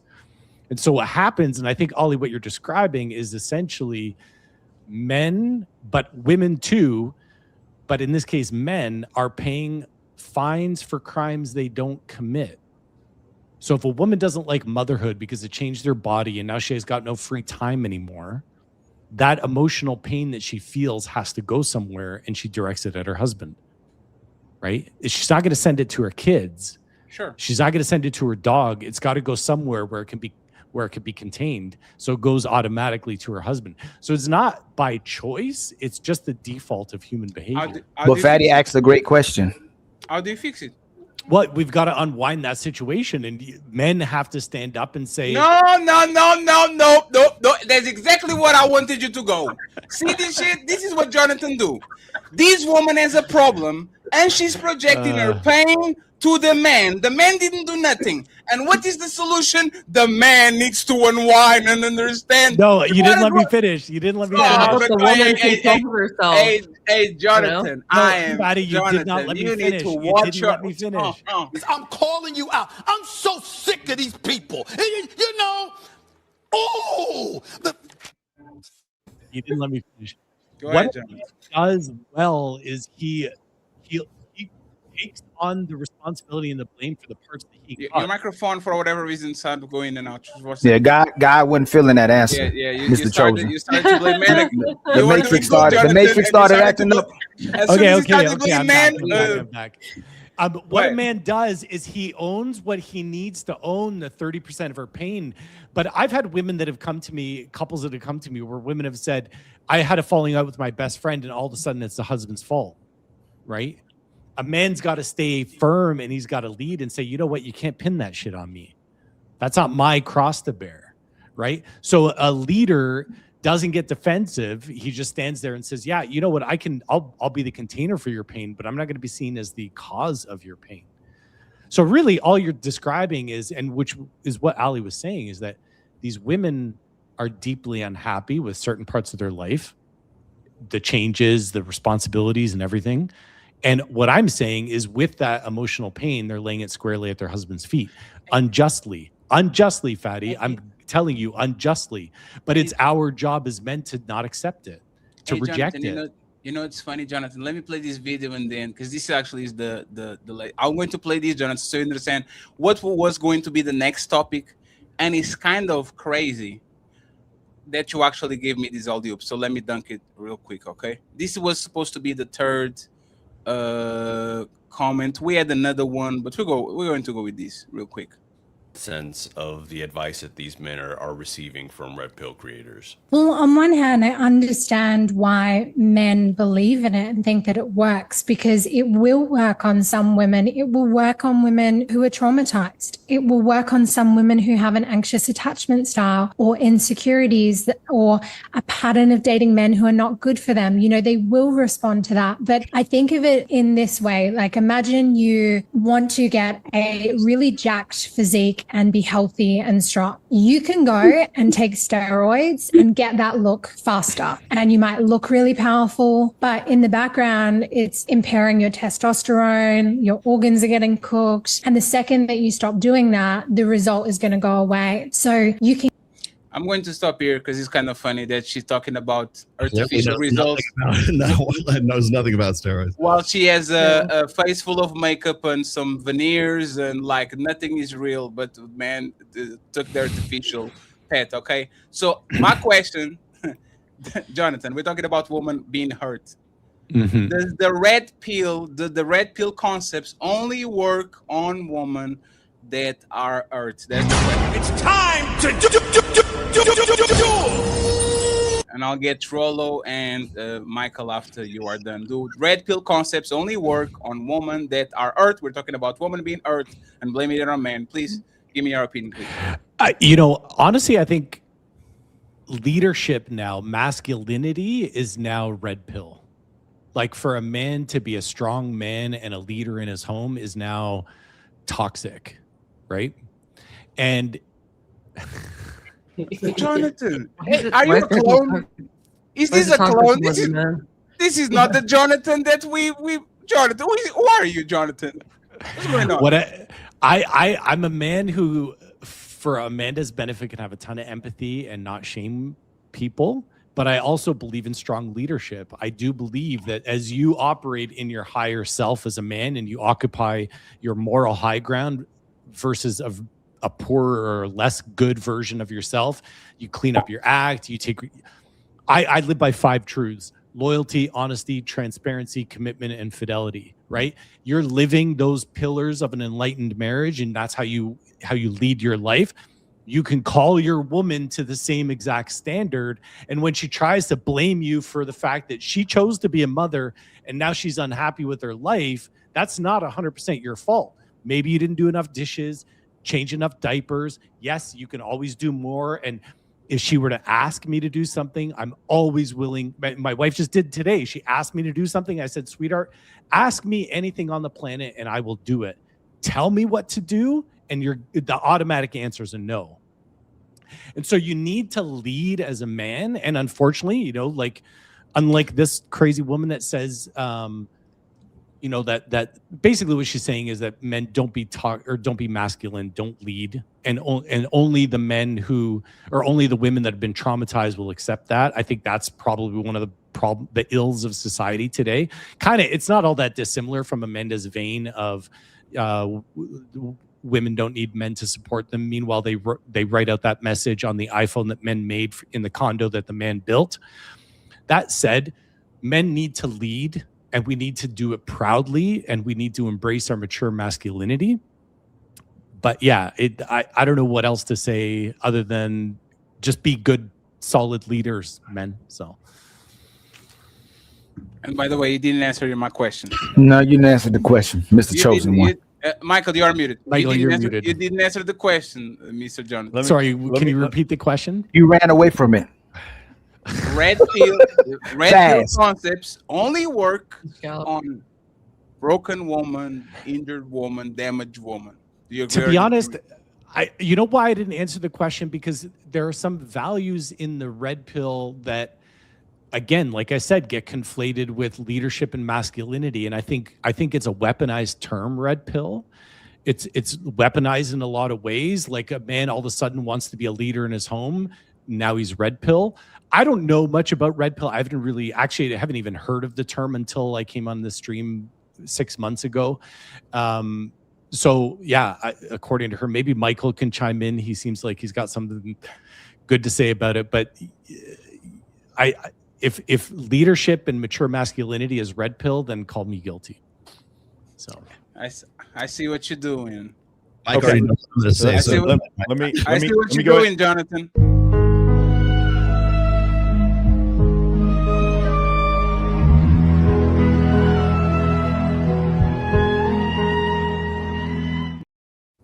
Go ahead, Michael. Jonathan acting very suspicious today. No, it's all good. I understand what he's saying. So here's the reason why. So a lot of times whenever I do a reaction video, I always try to see the underlying reason for the reaction video. And I think that Hispanic guy that was asking her question, he's this massive panderer. I think I've seen on whatever podcast before. I don't remember the guy's name. Show today, actually, but the guy just panders. It literally, like, he starts from the idea that so basically the way a female panderer works is they start from the idea that men are always wrong, and women are always right, and then they work the logic backwards. So that's the context of that clip that you guys are seeing to begin with. Number one.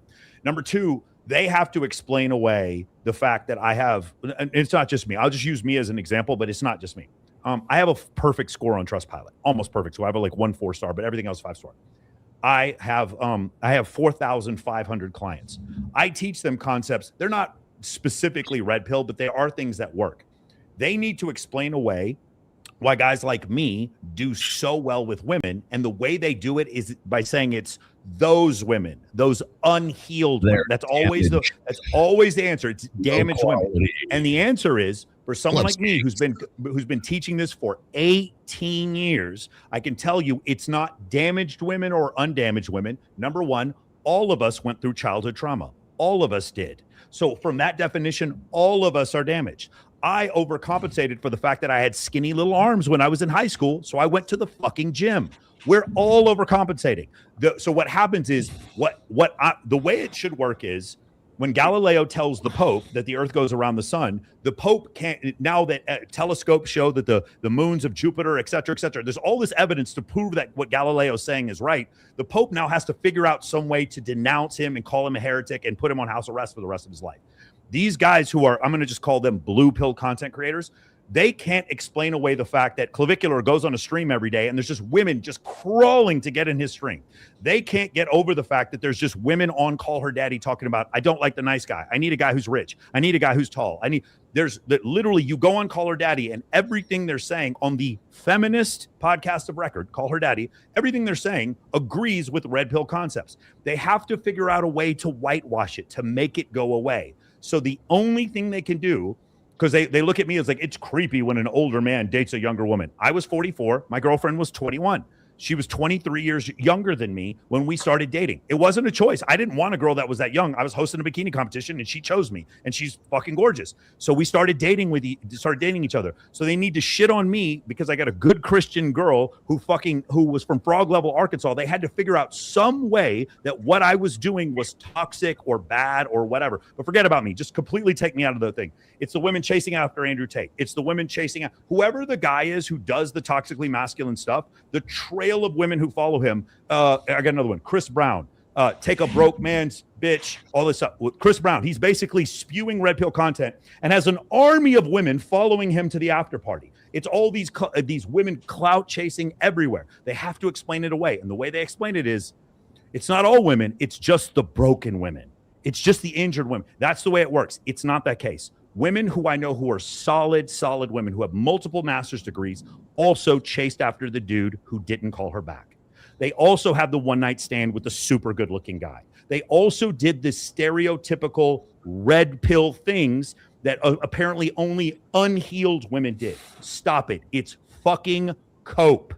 Well, I'm not saying all women are the same. What I'm saying is all women, and by the way, all men, we like men. If you see a really attractive woman, we might do some stupid shit. All men are. It doesn't mean they will, but they could. We're all subject to this. But the idea that it's only unhealed men that like women with a fat ass. That's the equivalent of what you're saying. It's Megan Fox. She's only attractive to unhealed men. No, it's bullshit. It's not unhealed men or healed men. In general, mechanisms of attraction are designed through natural selection, through evolution. And some of those mechanisms of attraction might be big fucking arms and shoulders, might be a deep voice, might be more relevancy, competency, access to scarce resources. It might mean more humor, pre-selection. It might be more social proof. Those are things women find attractive, not just unhealed women. This is horseshit, and the data does not back this up whatsoever. There's no data showing that it's women with mental disorders are the ones that are chasing after these men. No, it's not. It's not the case. You want to know how I know it's not? I have 10 women on my show. I ask them, how many of you guys have dated a narcissist? All of them raise their hand. Two weeks later, I have another 10 women on the show. How many of you? These are not sex workers. These are just a bunch of these women have normal jobs. Some of these women work in data analysts. We had a girl on last week who has 2 masters. How many you do real estate? How many of you ladies have dated a narcissist? All of them raise their hand. 2 weeks later, how many of you ladies have dated a narcissist? All of them raise their hand. It's not unhealed women. It's just women. And they have to figure out a way, because one of the main problems with criticizing me or criticizing Rollo is all the guys who come out and say, what you taught us changed our lives. That little black book, you didn't have nothing? You ain't had no rebuttal, no response. That's what I thought you. That's it. Okay, never mind. I thought you had something to say. That's why I broke you up there. I thought you were like, what? He's muted. He's no, muted. No. I made a face because he said he didn't have a choice in dating a 21-year-old, and I just thought to myself, oh no, it's not that I didn't have a choice. She picked me. Yeah. Oh, okay. Yeah. What's wrong with that? Oh, nothing's wrong. I just got criticized for it. I don't think that. Why did he get criticized for it? Oh, because she was so much younger than me. So the problem is. Well, I'm on your side. I agree with you. I understand what the point you're trying to make. I just want to let you know I agree with you. The difference is, do you guys remember Carol O'Connor, the first year of All in the Family, 1970 CBS, fat guy with a gut, gray hair, drinking beer, smoking cigarettes? Carol O'Connor, when he did that first season, was a year younger than I am right now. We now can do things as men to stay in better shape longer and maintain our attractiveness at a later age. Because of that, younger women, that we're not grooming them or, we're pursuing them. No, sometimes those women find us attractive.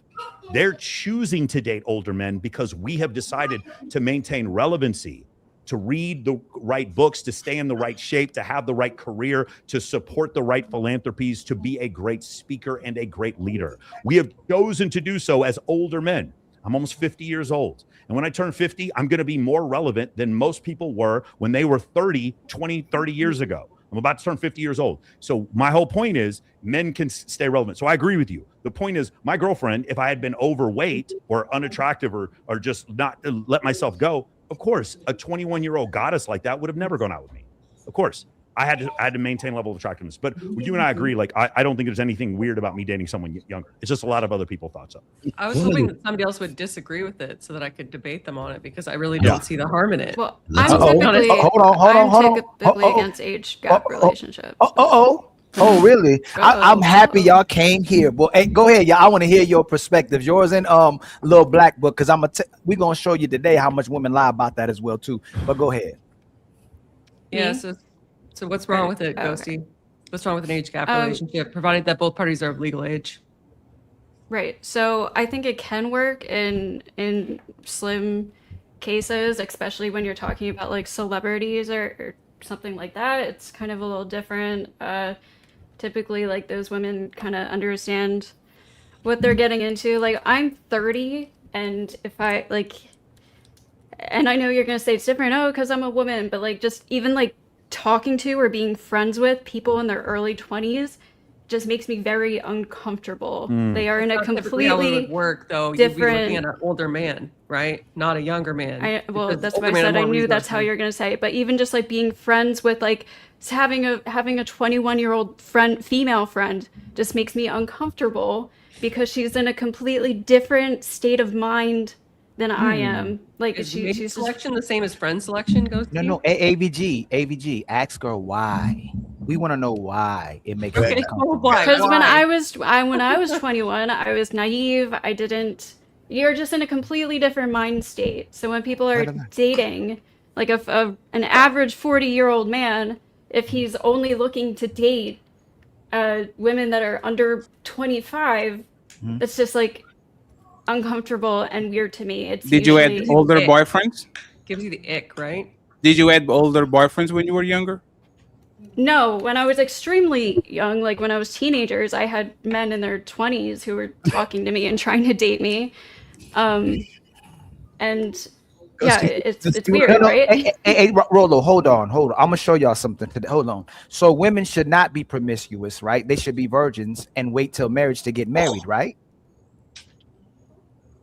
I don't care one way or the other. But no. We gotta. I'm gonna show you how what's gonna happen is we're gonna get to a place where it correlates around what could possibly benefit a man, or where a man can deal with women in a certain capacity that women choose to deal with men as well too. But women know they use sex for power, and that's what my brother Fatty says, and men use power for sex. But the thing is, when we get to this age gap conversation or age of consent conversation, they never promote women not being promiscuous, not being on OnlyFans, not being porn stars, not calling them losers, not making them baby mamas, not being women who are using sex for their advantage, or taking advantage of men using sex by making a whole bunch of money from it. So what I want to know is, if we're saying that the age gap matters and the age of consent matters, does it mean that a woman should be extremely careful with what she does with her body, and that we should go back into the past where a woman should be a virgin until she gets married? Should women be promiscuous? Ghosty?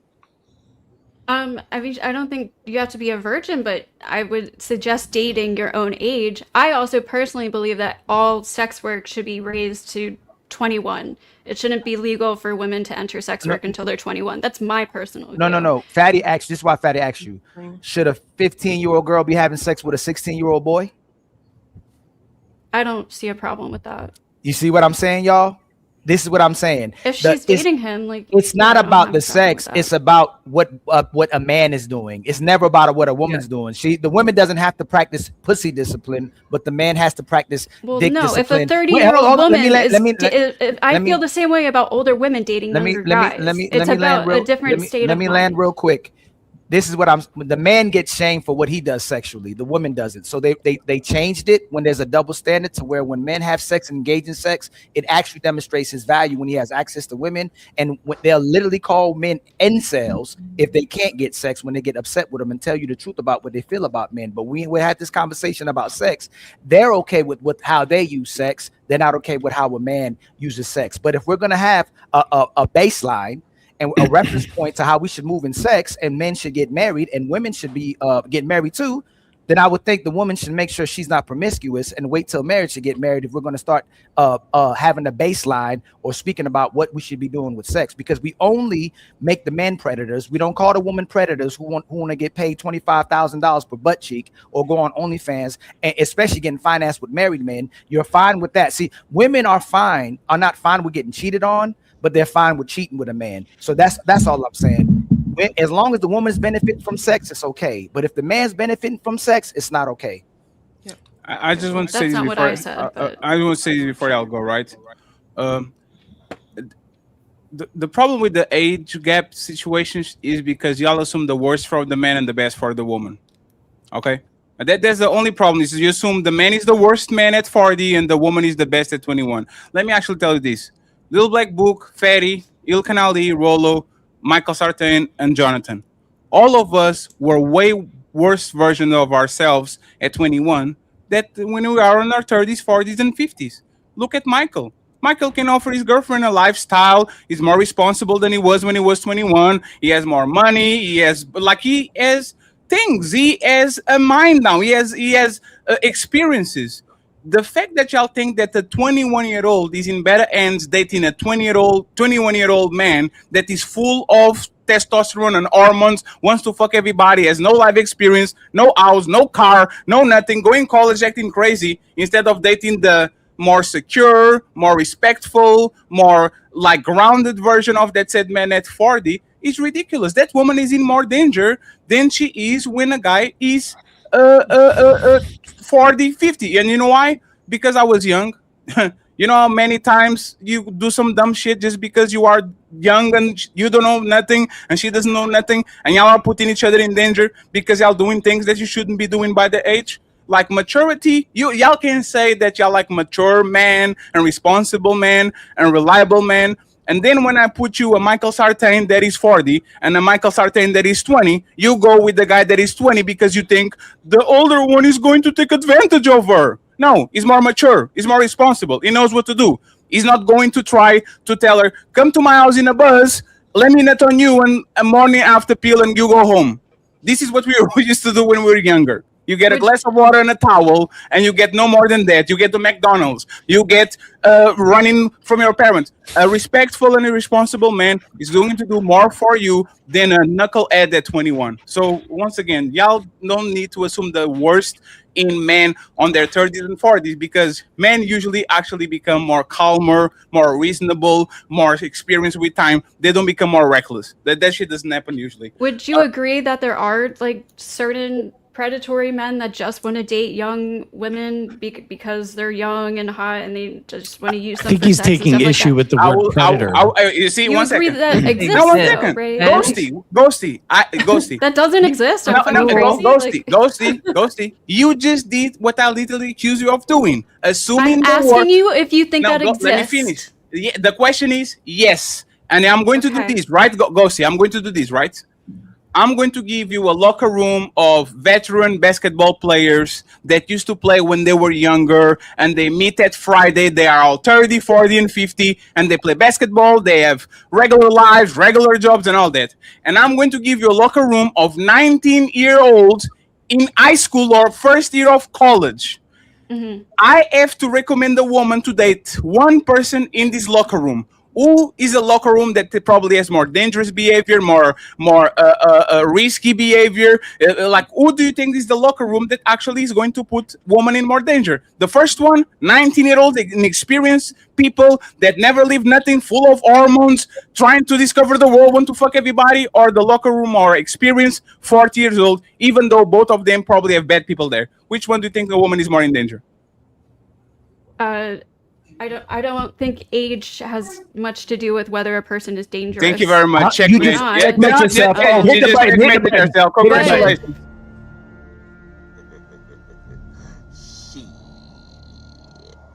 Got your ass. Repeat your words. No, 1 second. So I can't finish? No. Okay, Repeat that's fine, you can talk. 1 second. Repeat your words with me. Age has nothing to do with what? if somebody is a dangerous person, that doesn't mean that there isn't an imbalance between. So being 19 years old or being 40 years old doesn't determine if you're going to be more dangerous, but there is still an imbalance between a 19-year-old and an older person. No, Ghost, you have to listen to. Now I'll let you finish. You have to listen to yourself. I know what I'm saying. I know what you think this is like. I get it. Even by our standards, you admitted it. There's bad 19 years old and there's bad 40 years old. So you have to. So what is in science? You have to take that because there are going to be bad people of every age. So you are not going to say, I have a problem with this 40-year-old dating this 20-year-old because I can replace the 40-year-old for a 20-year-old, and just because he's bad, he's going to do the same damage as the 40-year-old. She can end up in a dangerous relationship with anyone at any age. I agree, but there is still. My only thing was, aren't they all?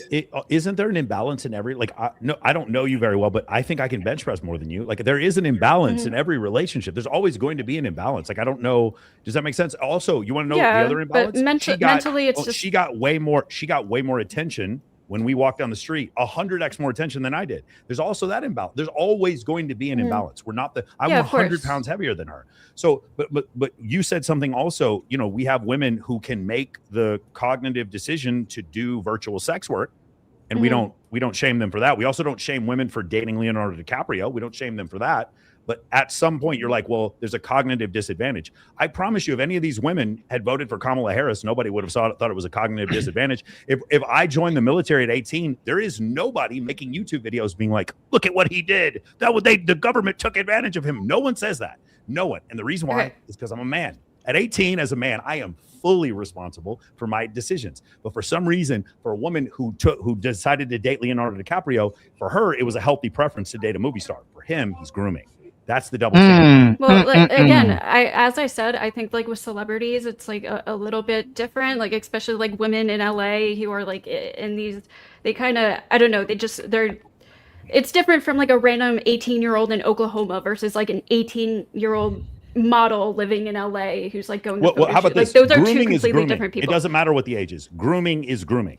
It doesn't matter what the I age is. agree that there are some age gap relationships that can work, that are genuine. Like I'm not saying it's impossible, but I just from my experience, there are a lot of older men who only want to date younger women for what I would consider just wrong reasons. It's because they're hot. What are those reasons again? What are those reasons? Yeah. What are the reasons again? No, let her tell her the reasons, y'all. Yeah, what are the reasons to go see? Because wrong reasons. They're naive. They think they can shape their life into the way that they want. They want to like. No, there's one reason. There's one reason, Ghosty. It's only one. And one. For sex. It's for sex because they're hot, they're young, vulnerable. Yeah, but a 19-year-old because woman. There's no other reason. It's just they're hot. There is no. I'm not saying. By the way, Andrew Tate has literally talked about this. Like, I like to date younger women because I can shape their minds and they're naive and they're stupid. Andrew Tate is one of the 4 billion men on the planet. I'm not saying. And there's a lot of other men who think like that. Can you tell me? Hey, Michael, can she tell you what most women 18 years to 50 years? What woman is not dating for money and sex?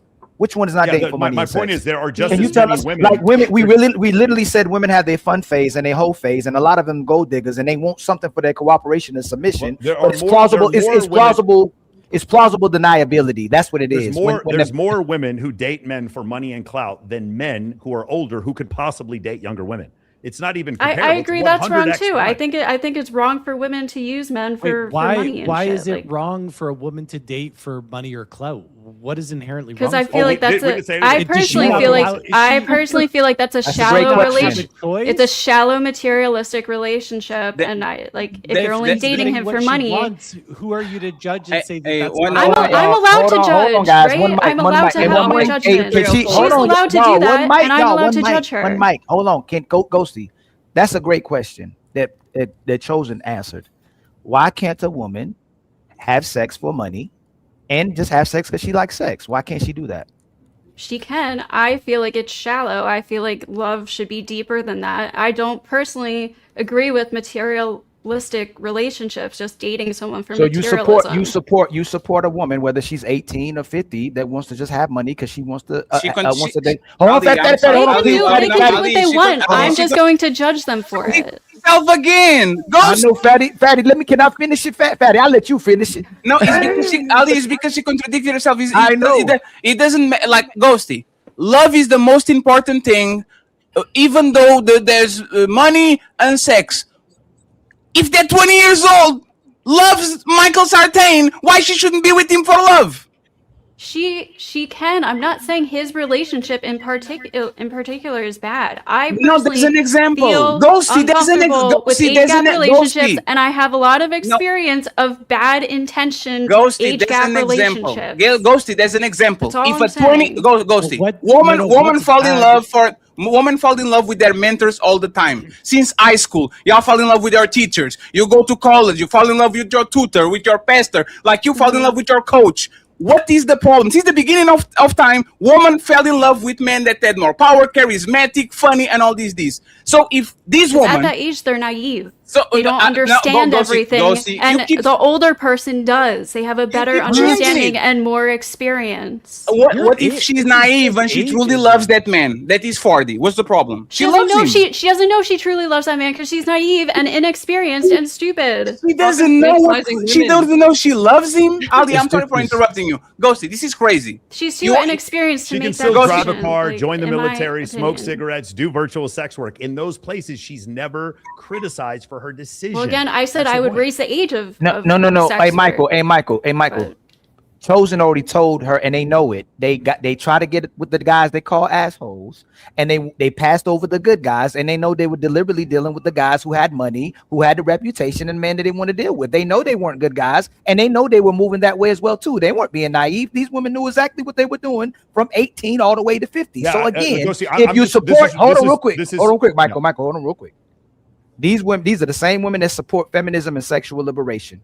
These are the same women that support they can do whatever they want to do with their bodies, then turn right back around and tell us they're naive and don't know what they're doing when they're building a whole empire off of sex. I don't think Ghosty's being that draconian. I understand what you're saying. Your point in general, like in a vacuum, what you're saying is correct. I don't think that's what she's saying. But the point I was trying to say before is, because she's not being hypocritical. She's saying she thinks women dating for money is also bad. I grasp that concept. The point is, I think maybe Ghosty might be missing here is, in general, younger men under 25 are never, in general, not you, Ghosty. You have a different set of morals. Hey, Michael, In respect. general- Oh, Michael. Respectfully, brother.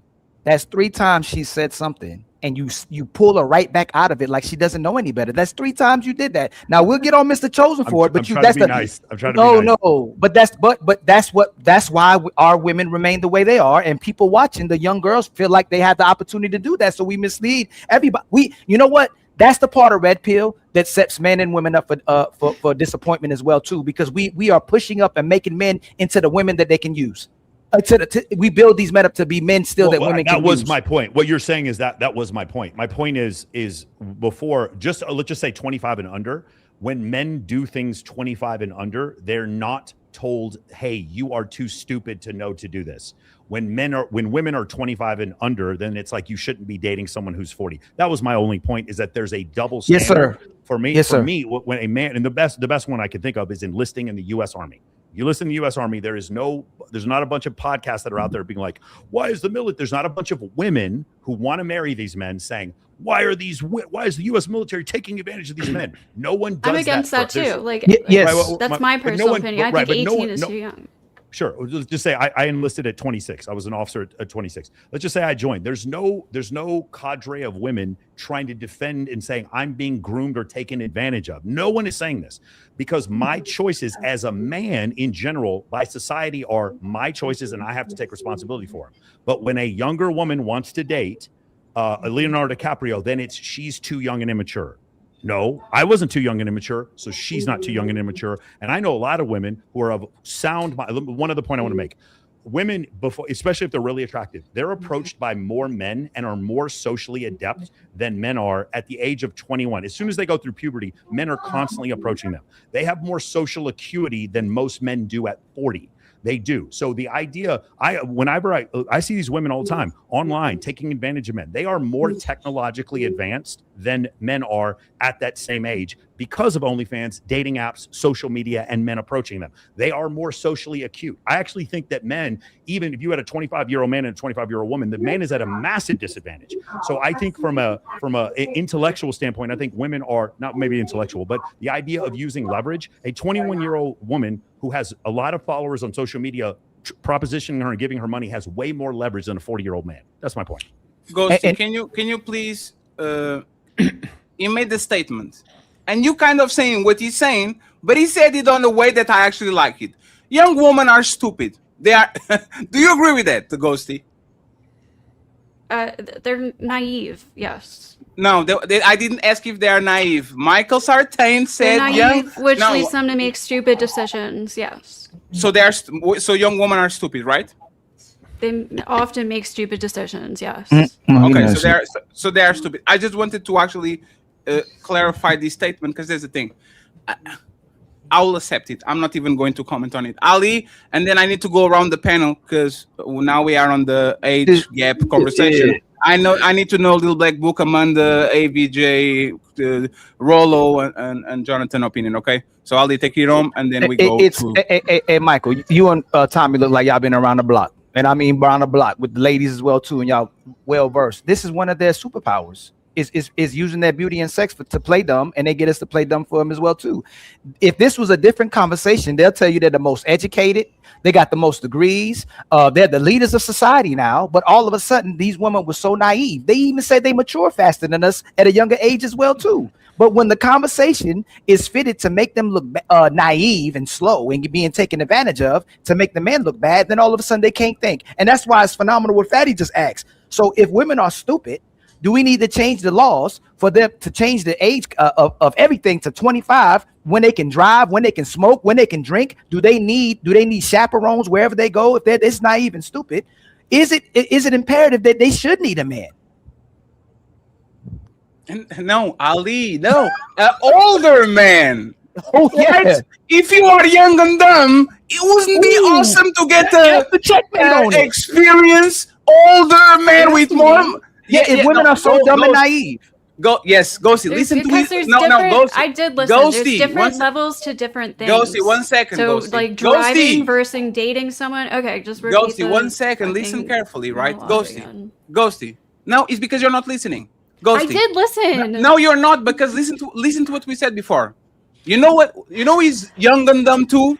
Man. Yes, I agree. 19-year-old men are young and dumb. 21-year-old men are young and dumb. So, Ghosty, if you have a young and dumb woman and you need to pair her with somebody, wouldn't be ideal to pair her with somebody that is not young and dumb, meaning is a more older, experienced, more responsible? Isn't that the perfect thing? You get the person that is young and dumb and you pair them with somebody that actually is not young and is not dumb? No, because the younger person is at a disadvantage in that relationship.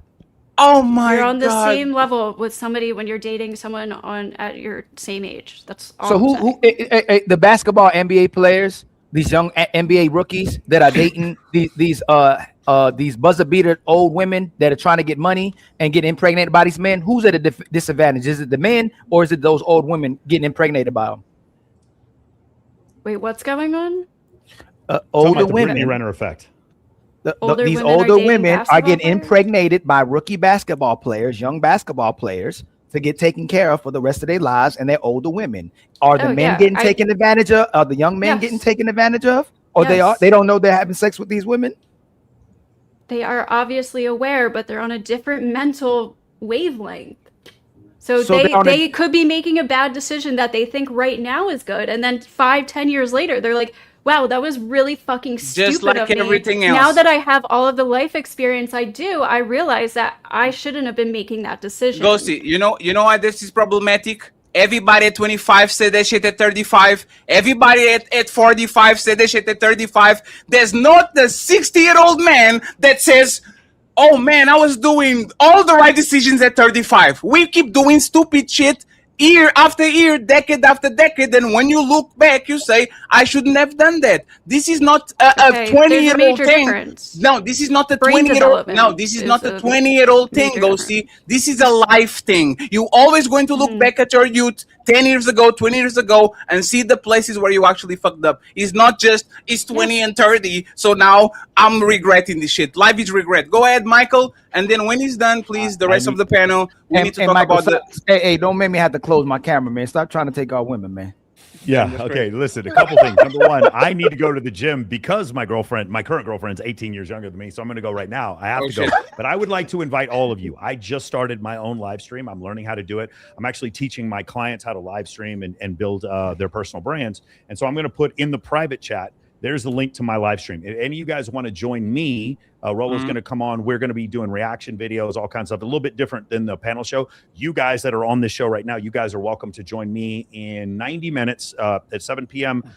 Vegas time. I would love to have you guys join, and all the people that are watching, if you guys want to come on and join. And then at the end of the live stream, we're only going on Kick, Rumble, and X, and we're going to say whatever the F we want to say. Make sense? So it's going to be a freedom of speech live stream if you guys want to join us at 7 o'clock. But other than that, I got to get out of here. This is a great panel here. This is a lot of fun. Thank you very much, Michael. We're going Appreciate to it, guys. Thank you so much, Thanks, Michael. Yeah.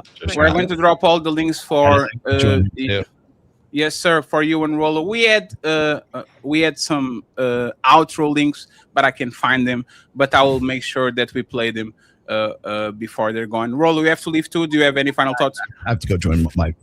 Yes, sir. Do you have any final thoughts, Rollo?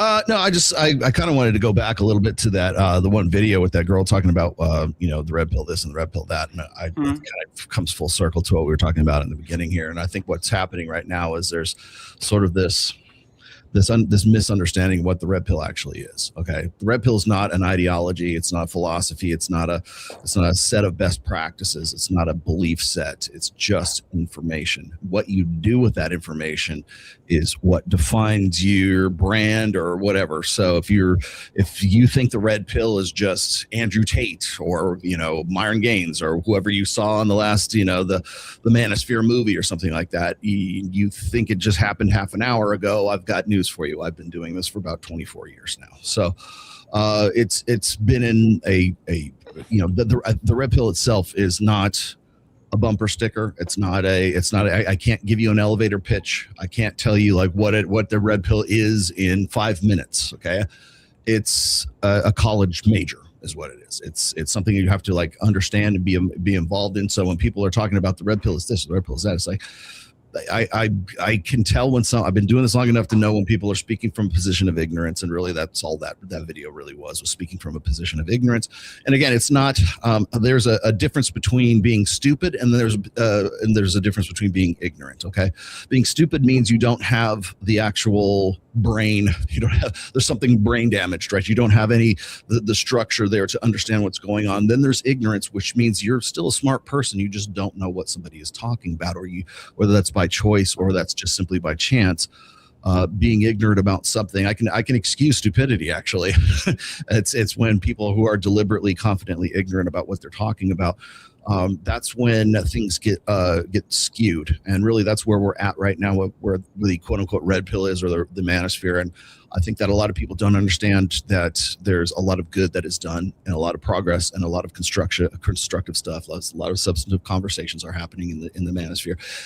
But you'll never fucking see them because they get overshadowed by HS Tiki-Taki or Sneeko or the biggest idiots with the loudest voices. I should say that with the most clippers, with the people who have the kick accounts that have 1,610 clippers to pump out 2 billion paid views per month. You will never. I can't compete with that. I can give you the highest quality stuff I can possibly do, and people will say, well, how come I don't know about you? Well, that's why, because right now the algorithm and the way that hell, even AI right now, the way that it works is they found out how to game the algorithm. And so you're never going to get the real story. So you're going to listen to these people pop off with a 45-second buzz clip or something that appeals to this mass ADHD right now, where it's got to be, can't even be 45 seconds. It's got to be like 30 seconds right now. And it has to be as outrageous as it possibly can be.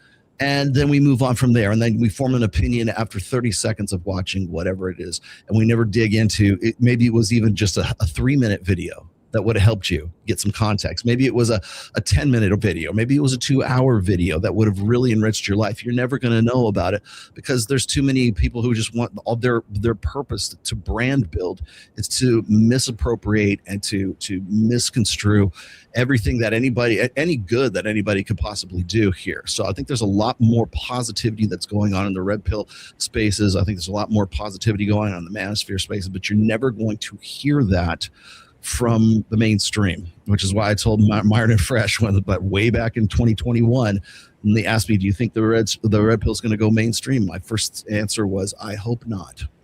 Because the minute it does, you have all these bad actors that come into play.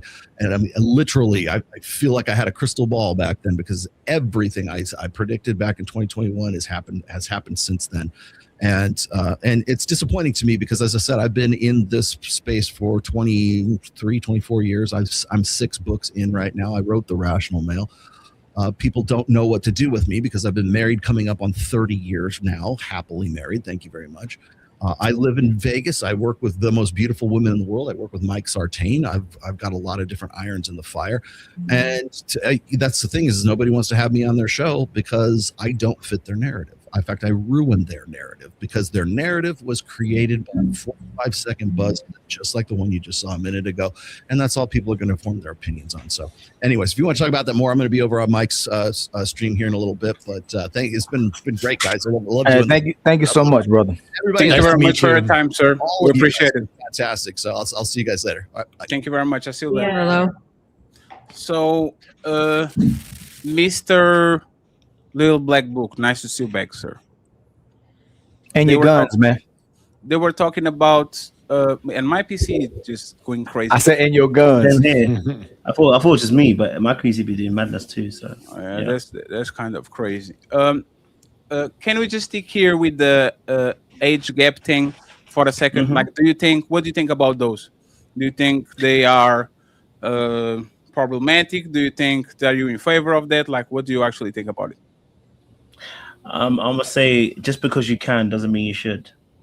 You understand what I'm saying to you? Just because you can doesn't mean you should, right? So there are some things in life that you can do, but you should be aware of the fact that it's not everything you need to do.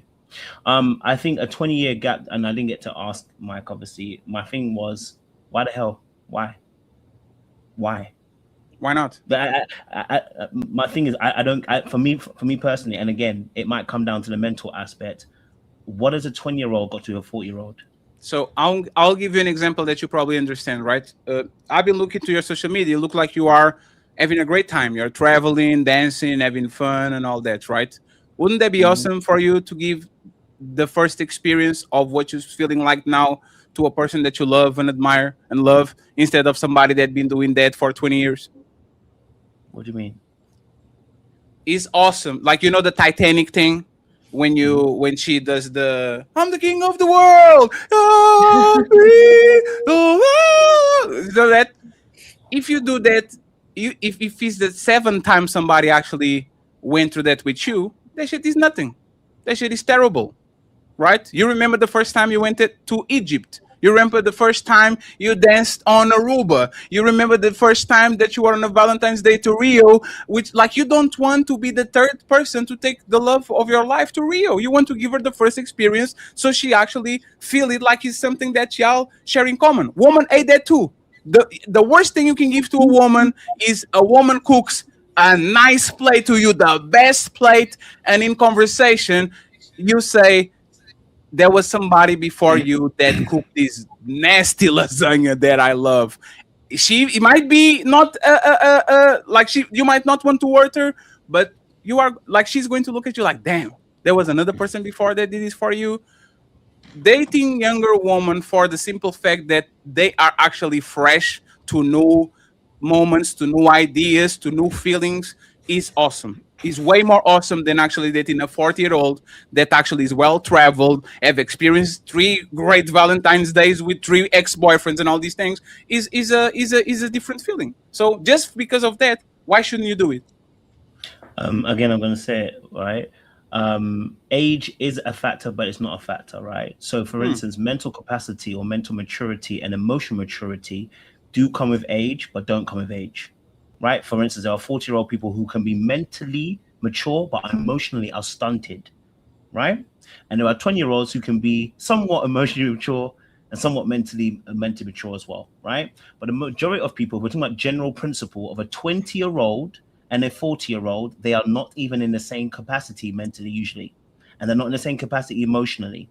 Therefore, I'm questioning what if he's a mature individual emotionally and mentally, I'm questioning why you'd want to be the 20-year-old.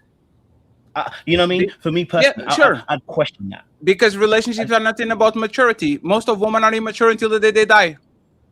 I need you. Hey, Little Black Book, you are hilarious. Do you need another hilarious person, or you need somebody to laugh off your jokes? You can't compare humor to mental and emotional maturity. Relationships are not built on a bedrock. No, hold on. Let me finish. Go ahead. Relationships are not built on a bedrock of humor. They are built on a bedrock of emotional attunement and attachment. You build those things, and, you are wrong. Also to maintain it. I'm talking about maintaining. I'm talking about attaining somebody. If you want to grab somebody, I can grab somebody at 20. I don't need emotional maturity to grab somebody. We're talking about maintaining a relationship. Do you need what? Can you repeat that again? Do you need what? Okay, to maintain a relationship, not attaining. Maintain, right? The same way that when you get a car, you can buy a car, but to maintain, you have to do things with it. A relationship is maintained when people are able to keep the emotional connection alive. In order to continue that, in most people's cases, you need emotional maturity as well as a mental maturity. So no, you don't. I'm asking. No, you don't. Emotional maturity and emotional connection. You can be emotionally connected to a puppy. That motherfucker is dumb as a motherfucking rock. He loves you and you love him. Every time he sees you, and every time you see him, you love him. We fell in love with rocks. Hey, Little Black Book. My ex-girlfriends, hey, God praise them. I don't want to fucking shit. They were not, no, they were not, respectfully, I didn't love them because they were very intelligent and had the depth. And they were, no, but one second, sir. Emotional. I don't understand this. Why do you invite me? No, you know what? 1 second. You are right. Come on. This is emotional intelligence. I'm wrong. You are right. Finish your point. No, go on, man. You already started, didn't it? No. You are displaying low emotional intelligence right now by not accepting my apologies when I was emotional intelligent and I said I was wrong. Go on. You've already started. Bro. No. You have to show emotional intelligence right now. And since you're still doing it, you're showing. But he conceded. No, it's because I concede. Hey, you see, hey, this is relationships, right? This is what these people do. You need to be emotionally mature. I showed emotional immaturity. I interrupted you. I apologize. Please go along. No, you keep doing your thing, man. Are you showing emotional immaturity? Go ahead. It's fine. I was wrong. Go on.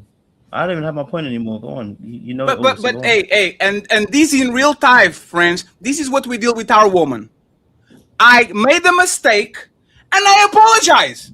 This is the most emotionally mature I can show. I interrupt you in middle of the statement, and I took it back, and I says, you know what? You are totally right.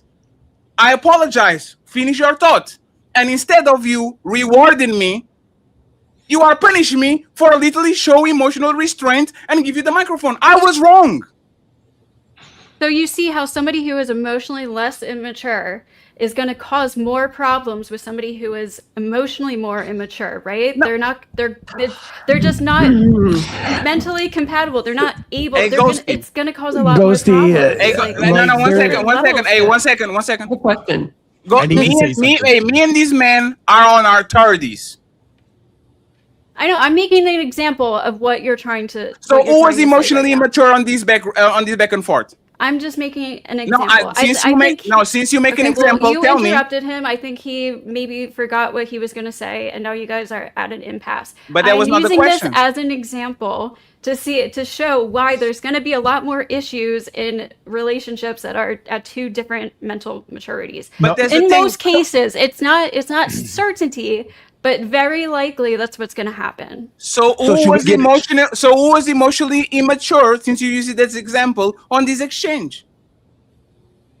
I guess because Huh. you apologized and said, "Oh, I was wrong. Go ahead." You're showing some kind of emotional maturity. Sure. How did somebody demonstrate emotional maturity? It doesn't help because your feelings is your feelings. If you get on your feelings, there's nothing I can say to get you out of your feelings. Do you see how irrelevant this is? The emotional maturity thing. When people get on No, their I'm feelings, showing its relevance. But no, when people get on their feelings, nothing go through them. Because they will be emotionally mature when the car is parked as soon as they hit the Phoenix desert, Arizona desert, and now you actually need maturity and you need strength because the car is going through a level of stress. They should stop working. There's most people. So do you think a 20-year-old is going to be able to mentally handle the same mature adult issues as like a 30-year-old or a 35-year-old? A 20-year-old is not typically going to be ready to handle those adult mature issues as another 30-year-old So would Ghosty, be. my point was, as somebody that been dating for a while, women that are older, the average woman at 35 is not emotionally mature. My mom is married with my dad for 40 something years. She's 60 something. When she gets on her feelings, there's nothing I can say. And she's an experienced woman that did their duties and did their things, still married and all these things. But once she gets on her feelings, the maturity goes out of the window. There's no place where she stops in the middle of a conversation and says, you know what? I am wrong, baby. You got it. And what I was trying to show Little Black Book is I had lack of impulse control. So because I had lack of impulse control, and I know this is not the first time because we've been talking about this, about the interruptions, I showed emotional restraint and I stopped myself and I apologize, not in a funny way. I apologize. But that's the thing. When people don't want to hear you or when people get on their feelings, the same people that asking you for emotionally maturity show that are emotionally mature. Because this is a conversation about the conversation. And if I can cause this on him, what do you think I cause on a woman that I love and I care and is around me and I'm have sex with her? It's going to be even worse. Can I? So now we stay over here. So it's going to be even worse for a less emotionally mature person. Well, I'm not saying everyone in their 30s is emotionally mature, but everybody in their 20s is most likely going to be even less emotionally mature, and they just might never mature. So why Little Black Book is in his 30s? Why didn't have a positive reaction since he's mature? I think he just forgot what he was going to say, and he was frustrated that you interrupted him. I think you're making it a bigger deal than it has to be. But I spoke to him about this. This isn't the first time I spoke to him about interruptions when we're talking. One thing I like is respect. You pull me up about my respect, and then when I pull you about my respect, that's all I'm asking for, right? Number two, I actually have forgotten what I'd said. So I said, go on. There was nothing immature about me saying go on. Go on. You've already started, so finish the point. I never punished you. That is actually the gaslighting that happened in that moment. I never punished you. I said, go on. I don't have a point anymore. You already started, so go on, finish the point. That is it. No, you make a comment. You interrupted me, which is a remark of correction. And I said, you know what? You are right. I truly interrupted you. You know what the follow-up thing would be? Fatty, thank you very much for admitting guilt, but I forgot what I said, so you can keep going. And now all of a sudden, two mature people are having the conversation. You will remember what you were saying, and we can have a conversation. It was not gaslighting. You need to be a better communicator. You have to tell me, I don't remember what I was going to say, so now I can actually take the accountability and go forward, carry the conversation until you remember. When you fall back, and you're like, and you do the and your body language is all fucked up, I think you just lost interest or you are upset. And this is what we do with our woman. What's going on, baby? No, you go on. Nothing. You got it. No, fantastic. You saw that I'm upset. I didn't say I wasn't upset, number one. And number two, you've highlighted the fact I was emotional in that moment. Fine, not a problem. That's not a punishment. Me getting upset about what you've done, it's not a punishment against you. That's the gaslighting I'm talking about. There is no punishment here. You've done something to me. Let's say you stepped on my toes, and I get upset about you stepping on my toes, and you're telling me I'm punishing you for getting upset. That is the gaslighting. There's no punishment here. Can I explain why? Can I explain why? Go on. Can I explain why?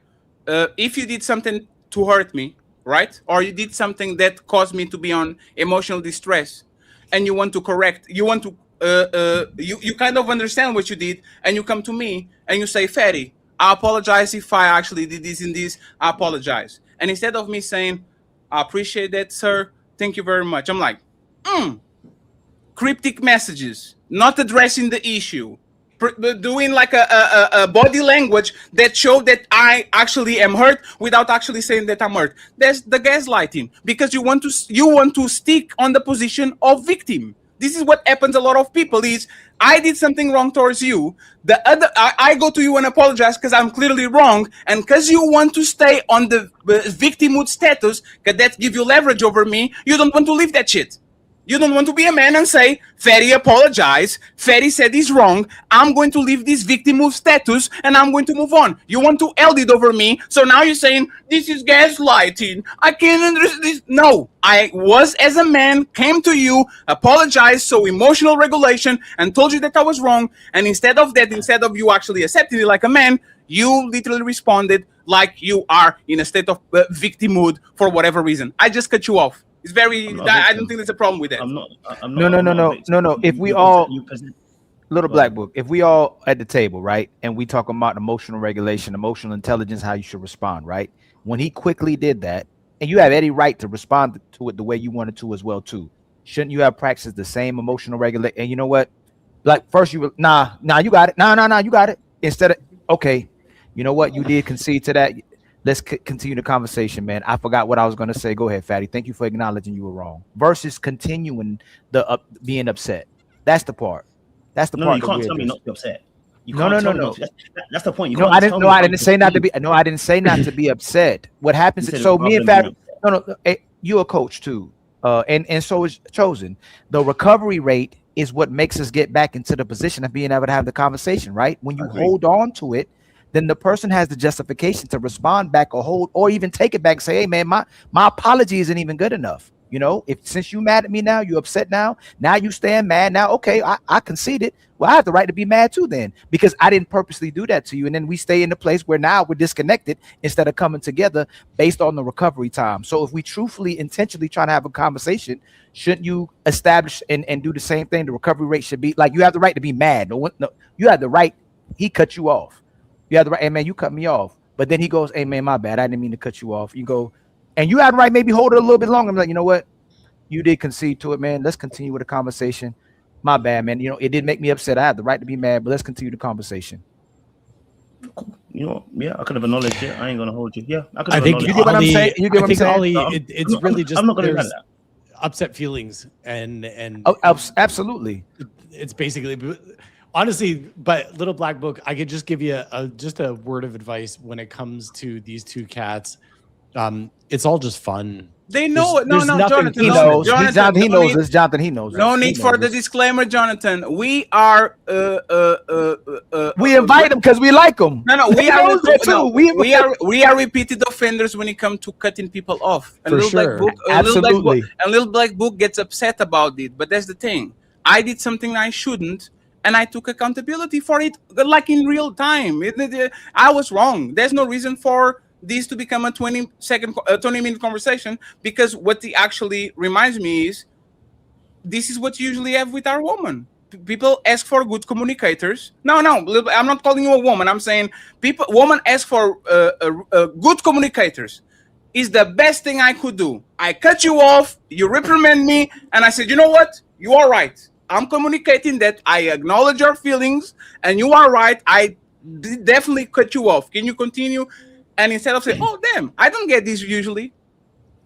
I don't get the acknowledgement of my feelings. I don't get the acknowledgement that I was wrong. Matter of fact, I didn't gaslight you. I acknowledge your feelings. Gaslighting, you would say, nah, you don't. You shouldn't feel the way you feel. You are seeing things. I actually stopped to acknowledge your feelings. So if I stop to acknowledge your feelings, you might be in a mood for the rest of the show. But like I said, if I'm being punished by actually acknowledge your feelings and assume guilt, I actually should go the opposite and go evil. I just wanted you to go on, if I'm honest with you. Like that's why I said go on. Like it's dragged on because you want me to react the way that you feel comfortable with. That's fair. That's the mature. That's something emotional. You have to be comfortable. You see, you became uncomfortable with my reaction. But I said move on. I said go on because I don't even have a point anyway at this point. I don't have it anymore. So go on. Okay. That's why we're having a conversation. But do you know what? I'm gonna take my accountability. I should have acknowledged your apology. before I said move on. So I'll take that, and I'll take that on board. No, I want more. No, I'm kidding. Thank you very much. No, see, no. I was kidding. I appreciate it. Let's go back to the age. Now we can sleep better at night. Yes. I got to sign off, guys, because it's getting super late and I haven't eaten any dinner yet. I appreciate you, John. We're going to close in 10 minutes, so much, Mr. John. Cho. So thank you very much, sir. I appreciate it. Thank you for showing us that you're actually red pill every show. Hey, Jonathan, we need to talk about your Ali.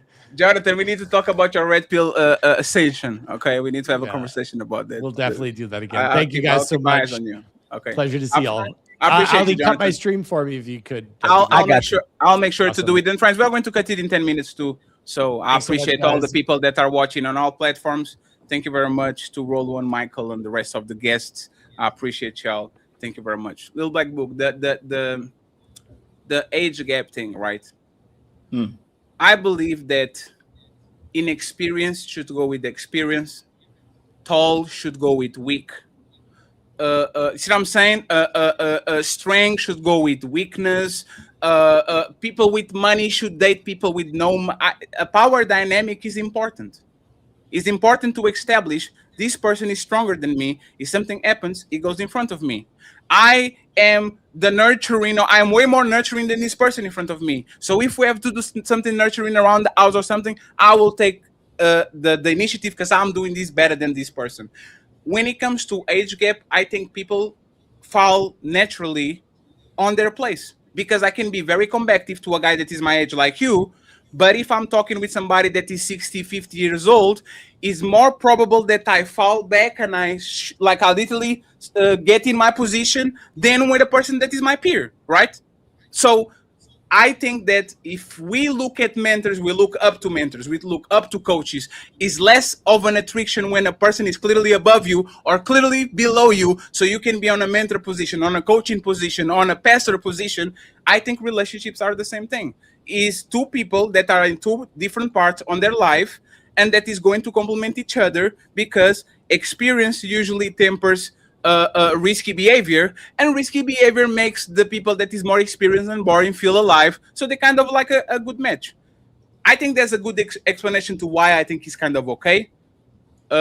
What's your thoughts about it? And then I want to go to the bottom panel so we can wrap it up, okay? And thank you very much for all the support, friends. I appreciate y'all. The super chats are going to be read before we go. So I think I'm not against all age gaps, right? I think the 20-year age gap was a bit much for me. I ain't gonna hold you again. I think there's a very large gap in terms of, again, going back to what I've said, mental capacity is very vastly different at 20 than it was at 40.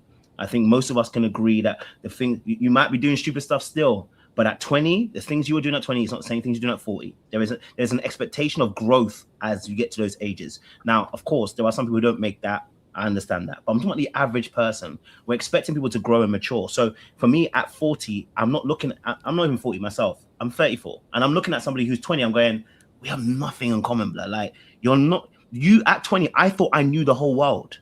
I really did, right? If at 20, I thought I knew everything.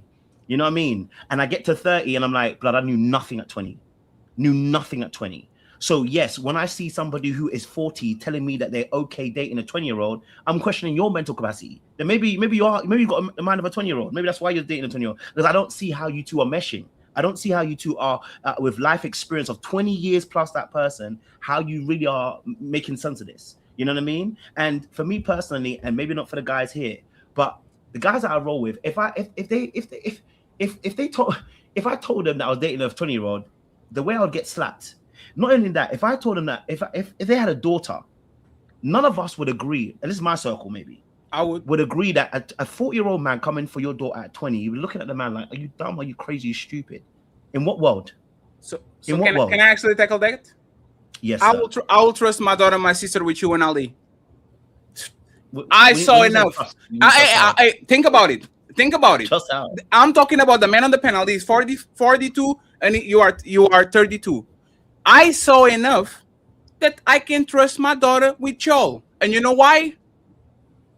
Because I'm just comparing with the average knucklehead.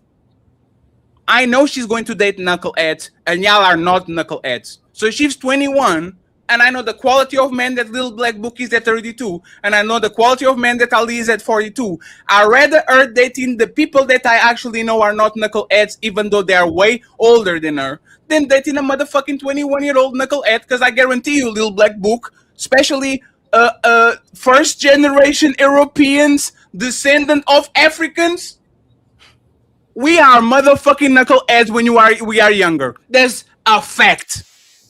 Go see the motherfucking first generation Europeans that come from Africa, like me and you, on our teens and on our 20s. We are knuckleheads. We just do some dumb shit. So why should I want my daughter to be dating the 21-year-old version of you when I can have my daughter dating the 32-year-old version of you? You are more established. You have more money. You can give her a better shelter. You can give her better conditions of living. You can guide her. You can coach her. You are a coach. If you can coach random people, you sure can coach people that are around you every day. Why can you rub on her? And even though she might not be with you forever, she becomes a better person and more experienced. So now when her future husband actually pulls up, she says, I learned so much with Little Black Book that now I'm ready to have a husband. Like, what's wrong with that? I think again, with a 20-year-old, you starting to coach someone, I think as well, especially that what ends up happening is you build a Frankenstein. And we all know what happened to Frankenstein and the creator. Whenever you try to start building somebody, right? When you start building somebody rather than building with somebody, what tends to happen is the person who's getting built, they finally get some maturity, they finally get some sense, they finally see the world clearly as it is, and they turn against the person. The same thing happens even in close age range groups, right? When a woman builds a man, what happens? The man tends to leave that woman. And I'm saying build a man, not build with, build a man. Whenever you're building someone, if I have to keep building you in terms of growing you and stretching you, there's probably going to come a point in time where you're going to turn around and be like, wait, hold on a minute. I know myself, I know this, and etc., etc. And what ends up happening is that relationship begins to falter because it was built on a dynamic of me teaching you. Whilst I believe there is some aspect of teaching that happens, but if I'm now your teacher in the relationship, I believe it's the wrong dynamic to begin a relationship with. I don't believe it has a good foundation long term for maintaining a relationship. For me, but you believe in coaching? Of course, I believe in coaching. How? Coaching is literally an unbalanced relationship where I'm teaching you things so you can actually be better at life.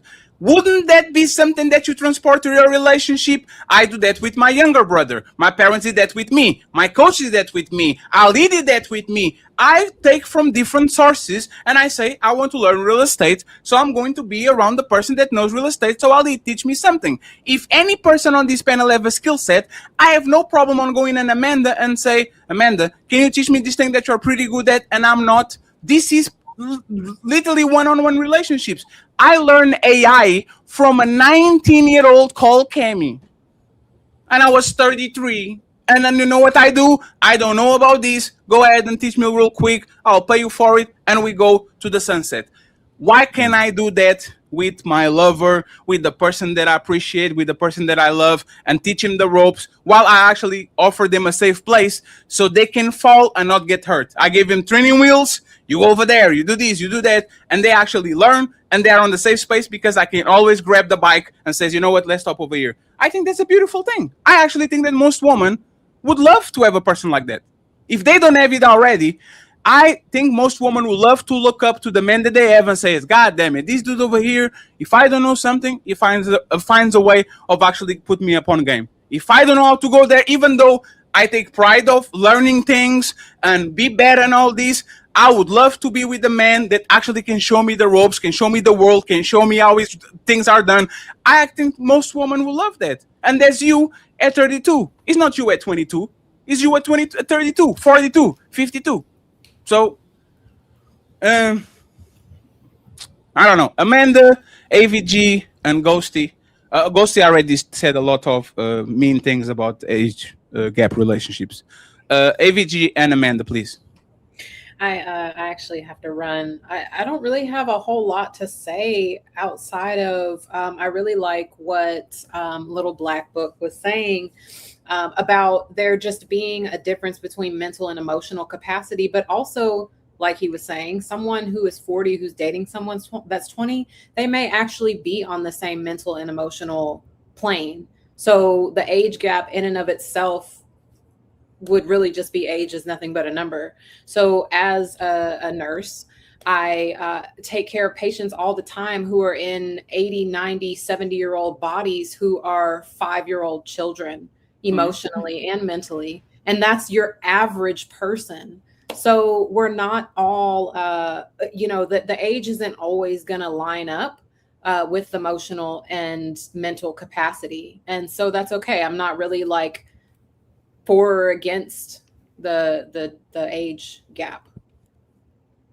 But I did want to say thank you so much for having me. This has been unexpectedly a great time. Like I guess I kind of had these preconceived notions just based on the shorts and the videos, but it's been a really great time. So I just really appreciate the invitation and the welcome. I appreciate you. So hold on, Patty. So you enjoyed your time? I did.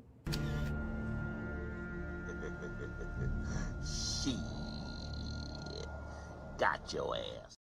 That's just funny, so you get clipped for something good, you know. It's like you saw a clip, so it's for something. Thank you very much, Amanda. I appreciate you. And if you need anything from us, just let us know, okay? Thank you so much. Thank you very much. I appreciate you. And even though Little Black Book is mad at me, when I get rich and famous, I'll take him with it. Theo and Little Black Book are going to Afro Nation with me when I get rich. Okay, there's a promise. We'll buy him a nightclub. He can only. Yeah, we're going to go to dance Afro Nation parties together. I'm going to show how I am a way better dancer than the Little Black Book. I'm going to embarrass him in front of his family and friends. AVG, thank you very much for being here too. Final thoughts on this age gap, and we'll read the super chats afterwards. You're muted. And thank you for the membership. Somebody offered you a membership on your side. Thank you very much. I appreciate you. I'm monetized. Yeah, so I see age gap relationships in 2 points. The first is obviously the typical feminism argument, right? The prefrontal cortex is informed until the age of 25. That's bullshit. It's been debunked. Specifically, McGill University debunked it in a study that they did semi-recently. The secondary component is at what age exactly does the negative adversity that somebody has acquired negate something that could be attributed to lack of experience? We see this with women who have excessive baggage, right? They reach the age of 30, they have, a couple of babies from different fathers, or maybe they've had a failed marriage or engagement. Not all adversity or experience is good. And this is no more true than ever it has been in 2026. And so what I would say to someone who would say, well, the 21-year-old, she's not as experienced in life, I'd be like, well, is the experience that she's going to get between 21 and 30 really good for her? Is it? Think about that.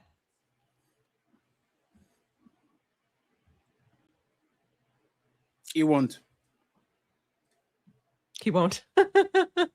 Nobody wants to think anymore. That's crazy. Oh, c'est la vie. Friends, very disrespectful of you, Ali, to ignore a question. It was not a rhetorical question. You needed to answer that. She did what you did. She asked a question to the crowd, and everybody was. Oh, you did? Oh, ABG, can you ask that one more time? I thought that was really. I thought it was okay. What's the question? I'm sorry. Yeah, so taking the prefrontal cortex argument aside, because it's been debunked scientifically, in terms of the experience argument, right? A 21-year-old woman does not have a lot of experience. I would say to you, is all actual experience good, right? Is the experience of that 21-year-old woman and she's going to obtain between now and 30 really going to make her a better wife, make her a better woman, even make her happier? And I would submit that the answer is necessarily probably not. Probably not. That's why we said that the woman should get out the game as early as possible, because the longer she stays in it, the older she gets, the more she'll tell you she's traumatized, the more she'll tell you she needs to heal, and the more she has issues pair bonding. And so that's why it's another thing too that's more critical, and I'm sure you'll say the same thing, Little Black Book. When people have the experience with each other and two people are claiming to like each other, they shouldn't bring in all the negative experiences they had with people. They should learn from it and they should treat it as a fresh start and let this person be innocent till proven guilty, right? But now we're getting to a place where the men have to prove themselves, and it's understandable, and he has to get himself from a place where he's compared to all the other men. But the woman never has to compare herself, but she gets to hold on to the past experiences of men, that a man has to dig himself out of that hole instead of having a fresh experience with each other, especially, again, the women, because the men don't hold on to the grudges, the men don't hold on to the trauma, and the men don't hold on to the experiences as well, too. That's hilarious. Sorry. Hey, can you tell me the name of the guy that says he's still healing and has to go to church and get baptized for having experiences with women? 2 or 3 of my ex-boyfriends. What did you do to them, Ghosty? Oh, no. What did you do to them, Ghosty? Huh? They tried everything they could. You're just not good enough. Hey, Sorry. Ghosty, why do your ex-boyfriends all need therapy and healing and all that? What's going on? No, I'm saying when I started dating them, they held on to a lot of shit that their ex-girlfriends did, and then automatically thought that I was going to do those things to him too. So And did you that's do all I'm them? saying. And did you do that? No, absolutely not. So everybody good. You just wrote the But manifesto. I mean, I was still getting accused and all the time, and they were paranoid and all this shit. I'm Does just his wife- saying, it's funny. It's just funny to say that men don't hold on to grudges. Your exes were accusing you of things that their exes did, not something that you They were were doing in yes, the relationship. yes, they were suspicious that I was doing the same things their exes did because they were still hurt. They didn't heal from their past relationships. Hold on. I ain't gonna say. Oh, never mind. I'm gonna leave that alone. I'm gonna leave that alone. In my opinion, that makes sense You know? for in my opinion, that makes sense if their woman actually put them through hell. See what I'm saying? I just think I wouldn't do an absolute. I would say that men have better reaction to war than women. No, Like Fat, I when could've men and swore- women go through shit and they get the scars and they get the burns and they get old and get limp, I think at the end of it, you can forge a great general, a great warrior, somebody that learned from war. Even though there's some men that have PTSD, I think most women are going to become casualties of war. Either that to things that happen to relationships, or to actually getting so much pain that they become a shell of themselves when they actually Fatty. go through it. Ghosty, maybe Ghosty might not be the person that was saying that one of her exes or some of her exes were the man that didn't care about what she did. They weren't insecure about the things she did. That wasn't her. No, I don't. Was that you? That wasn't you, Ghosty, that said that the guys you did, because we were talking about how men could be insecure, and you were saying your exes didn't demonstrate that type of behavior. They trusted you with the things that you were doing. That wasn't your exes, or one of your exes that you were dating a guy and he trusted you, like he wasn't insecure about the things you did. Oh, I'm sorry. Are you asking me? Yeah. So I was answering a comment on my Like, stream. So weren't a guy or the exes you did? I thought I could have sworn. I don't know. I thought it was you that were dealing with a guy that didn't have insecurities. Like he trusted you with things. Like he didn't question you. I thought that wasn't you. My current boyfriend. There's the current. Oh, that's the current boyfriend. Okay. Yeah, the current one. My current Okay. boyfriend's amazing. I literally have no problems with him. Okay. But like we both had to I got a heal. good memory. I got a good He- memory. He's had abusive girlfriends in the past. I've had abusive boyfriends in the past. But both of us, when we got together, we both healed from those, and we weren't expecting. We got over our trust issues, right? And yeah. There's actually pretty good friends. I that's appreciate you, dope. AVG, Ghosty, and Little Black Book. Appreciate you, sir. Thank you very much for giving Hey, your thank time. you so much, Black Book. Hey, Black Book, I'm going to start to go- Apologies for Fatty, man. It's just, hey, man. Yes, sir. You know, we worked it out, man. It's all good. hey, Fatty, don't let it happen again. Yes, I'm 2 hours away. I'm like, hey, when Dre goes to London, I'll pay him. I'll pay him a visit, man. I don't know I don't know how they do it in Portugal, but we don't do it like that. Oh, and then my hand in London. Sorry. Hey, I'll take him to a Brazilian restaurant next to that I used to go when I go to London. He's going to forgive me. Okay, appreciate you, Little Black It's Book. forgiven already. Don't worry, it's forgiven. Now, hey man, No I beef. need to pay reparations to this And, man. and give us a little Black Book. We like you, man. We want you to come over here and build with us. Give us grace, man. You know we gonna bump heads every now and then. Somebody gonna interject, but you know we bring you here because we like you.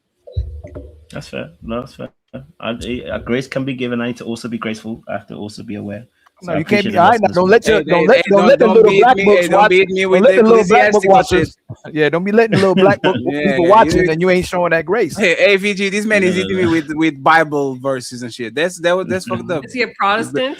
Yeah, I have no idea, but he says the forgiveness and grace needed. Then I'm And like, damn, sometimes that's he crazy. forgets the religion altogether. The other day he told Fatty, "Listen, Fatty, God forgives. I don't." Damn, that I heard that too. He's like, I was like, God dang. Friends, Let them do that to you. I appreciate y'all. Now get the hell out of our house. I appreciate y'all, friends. I see you later. This is Sparta!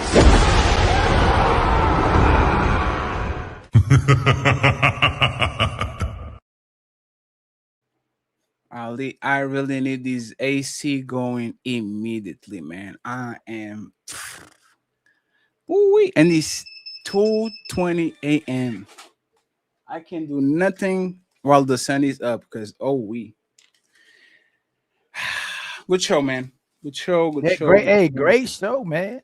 Good show. Great show. Appreciate that. I player one did a couple of things to show to the fellas, but I couldn't show them. I appreciate you, Mr. Brian, and thank you very much. He says showing support for the Untouchable Empire. He sent us 2 of these and friends.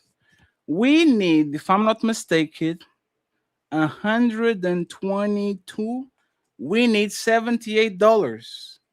Any hero, please. $78 to get to the goals. Fatty tomorrow is going to a concert. He's going to a concert. And some memberships for Ali. You going to concert? What concert you going to? I'm going to watch Ann Chris Brown and Usher? Zimmerman. Ann Zimmerman. The Yo, orchestra. for real? You know that's one of my that's one of my favorite composers. Yes. Yo, you really gonna? He's going to sing The Lion King Yo, and Inception. he's the last one, man. That dude's fire, man. Dang, you lucky. Man, that's crazy. Do you have the sound? Do you have the sound list? I mean, No, what's the list? Do they got Superman on there? Man of Steel. They got Gladiator, Man of Steel, Doom. Come on, man. Yeah, I ain't just talking this Doom, man. Lion King. Okay, so they got Lion King, Man of Steel, Doom, Gladiator. What's the other movies? Man on Fire. Yeah, let me see the lineup real quick. Inception. That's my dude. That dude's amazing, man. These are some of the favorites. And he's talking about Hans, not Hans. Hans. I don't know how to pronounce. That usually correct me, but it's Hans. I don't know how to pronounce Zimmer. the ages. God damn it, that's crazy. Hey, if y'all want to listen to some soundtracks for movies, is my favorite music in the whole world. I know y'all ain't know that, but my favorite type of music is soundtracks for movies, like Braveheart, Gladiator, The Truman Show. What else is good? A whole bunch of them good. But the good, the bad, and the ugly. Once Upon a Time in the West soundtrack, crazy. Ennio Morricone. What is it? Ennio Morricone. He another good one. I have no idea what that is. Yes, you do. The dude. A lot of the westerns. He's the dude that did the music for a lot of the westerns. He's going to sing Inception, The Time, The Lion King, This Land, Zooster Breakout, Madagascar, Supermarine, Dunkirk, Honor the Pacific, The Dark Knight, yeah, he did Wonder Woman, Sweet, Superman, Man of Steel, Cornfield Chase, Interstellar. Oh, Interstellar, he did Dune. But I told you, come on, man, I told you. Hey, Dune 2, Gladiator, Sweet, come on, man. Sherlock Holmes, Pirate of the Caribbean, and Pirate of the Caribbean. I can't. I mean, it's hard to watch Pirate of the Caribbean. I fall asleep on all the Pirate of the Caribbean. It's kind of fun. I fall asleep. It's kind of fun. I appreciate it. Thank you very much, Brian. If there's any hero, we need $78 on the Cash App. It's at end of the month, friends, and we're going to be here on Sunday back again with the ladies first. Hey, shout out to Rollo, Tomassi. We're pretty chill. Pretty cool. Hey, I like they were good people. Yes, easy to work with. I just don't send them to them because they're going to start the show in 1 hour, but I'll make sure I'll make sure I send that to you. You Shout gotta out to the pull up, people from Fatty. the regional. You gotta pull up, Fatty. I'll pull up if I can. You know, so we can let do it let it to Ali. Like you don't understand. Like he's 90 degrees in my room right now, and I have a fan. You see, what show are they gonna do it on his on? I think you know, no, they are on Michael Sartain. This is going to do I think at a panel or something like that. So okay, I'll join him soon. I promise that. He was an all right dude too. He was all right. No, he was a cool dude. But before the AC, I'm not doing no morning show. I'm not even the 5 p.m. show. I need to chill with this. I'm trying to survive. Striking the reach. 5 pounds. Jonathan trying to regain those man points after getting roasted in the comments. See Amanda. Shaming does work. Ooh-wee. Striking the reach coming for that man. It's him. Salute to the squad and to the guest and the fire show. I appreciate y'all. Thank you very much. We have all long Nate, rank, and file delta ear, Rollo Nate. The machine became an untouchable. The untouchable empire, baby. Big head, Rollo, you are cool. Brandon, it says nothing. It became a member. The untouchable empire, baby. We appreciate you, friends. You can find us in Team Fatty and Ilkan Ali, respectively. We are trying to be famous too. Zero Fallout to $10. It's all about leverage. An 18-year-old man has no power. Woman at 18, a woman has so much leverage. The problem is they can manipulate the old man they talk about. The reality is most older men get got. What they say, Fatty, with that? The problem is they can't manipulate. Yes, the problem is that like they don't want these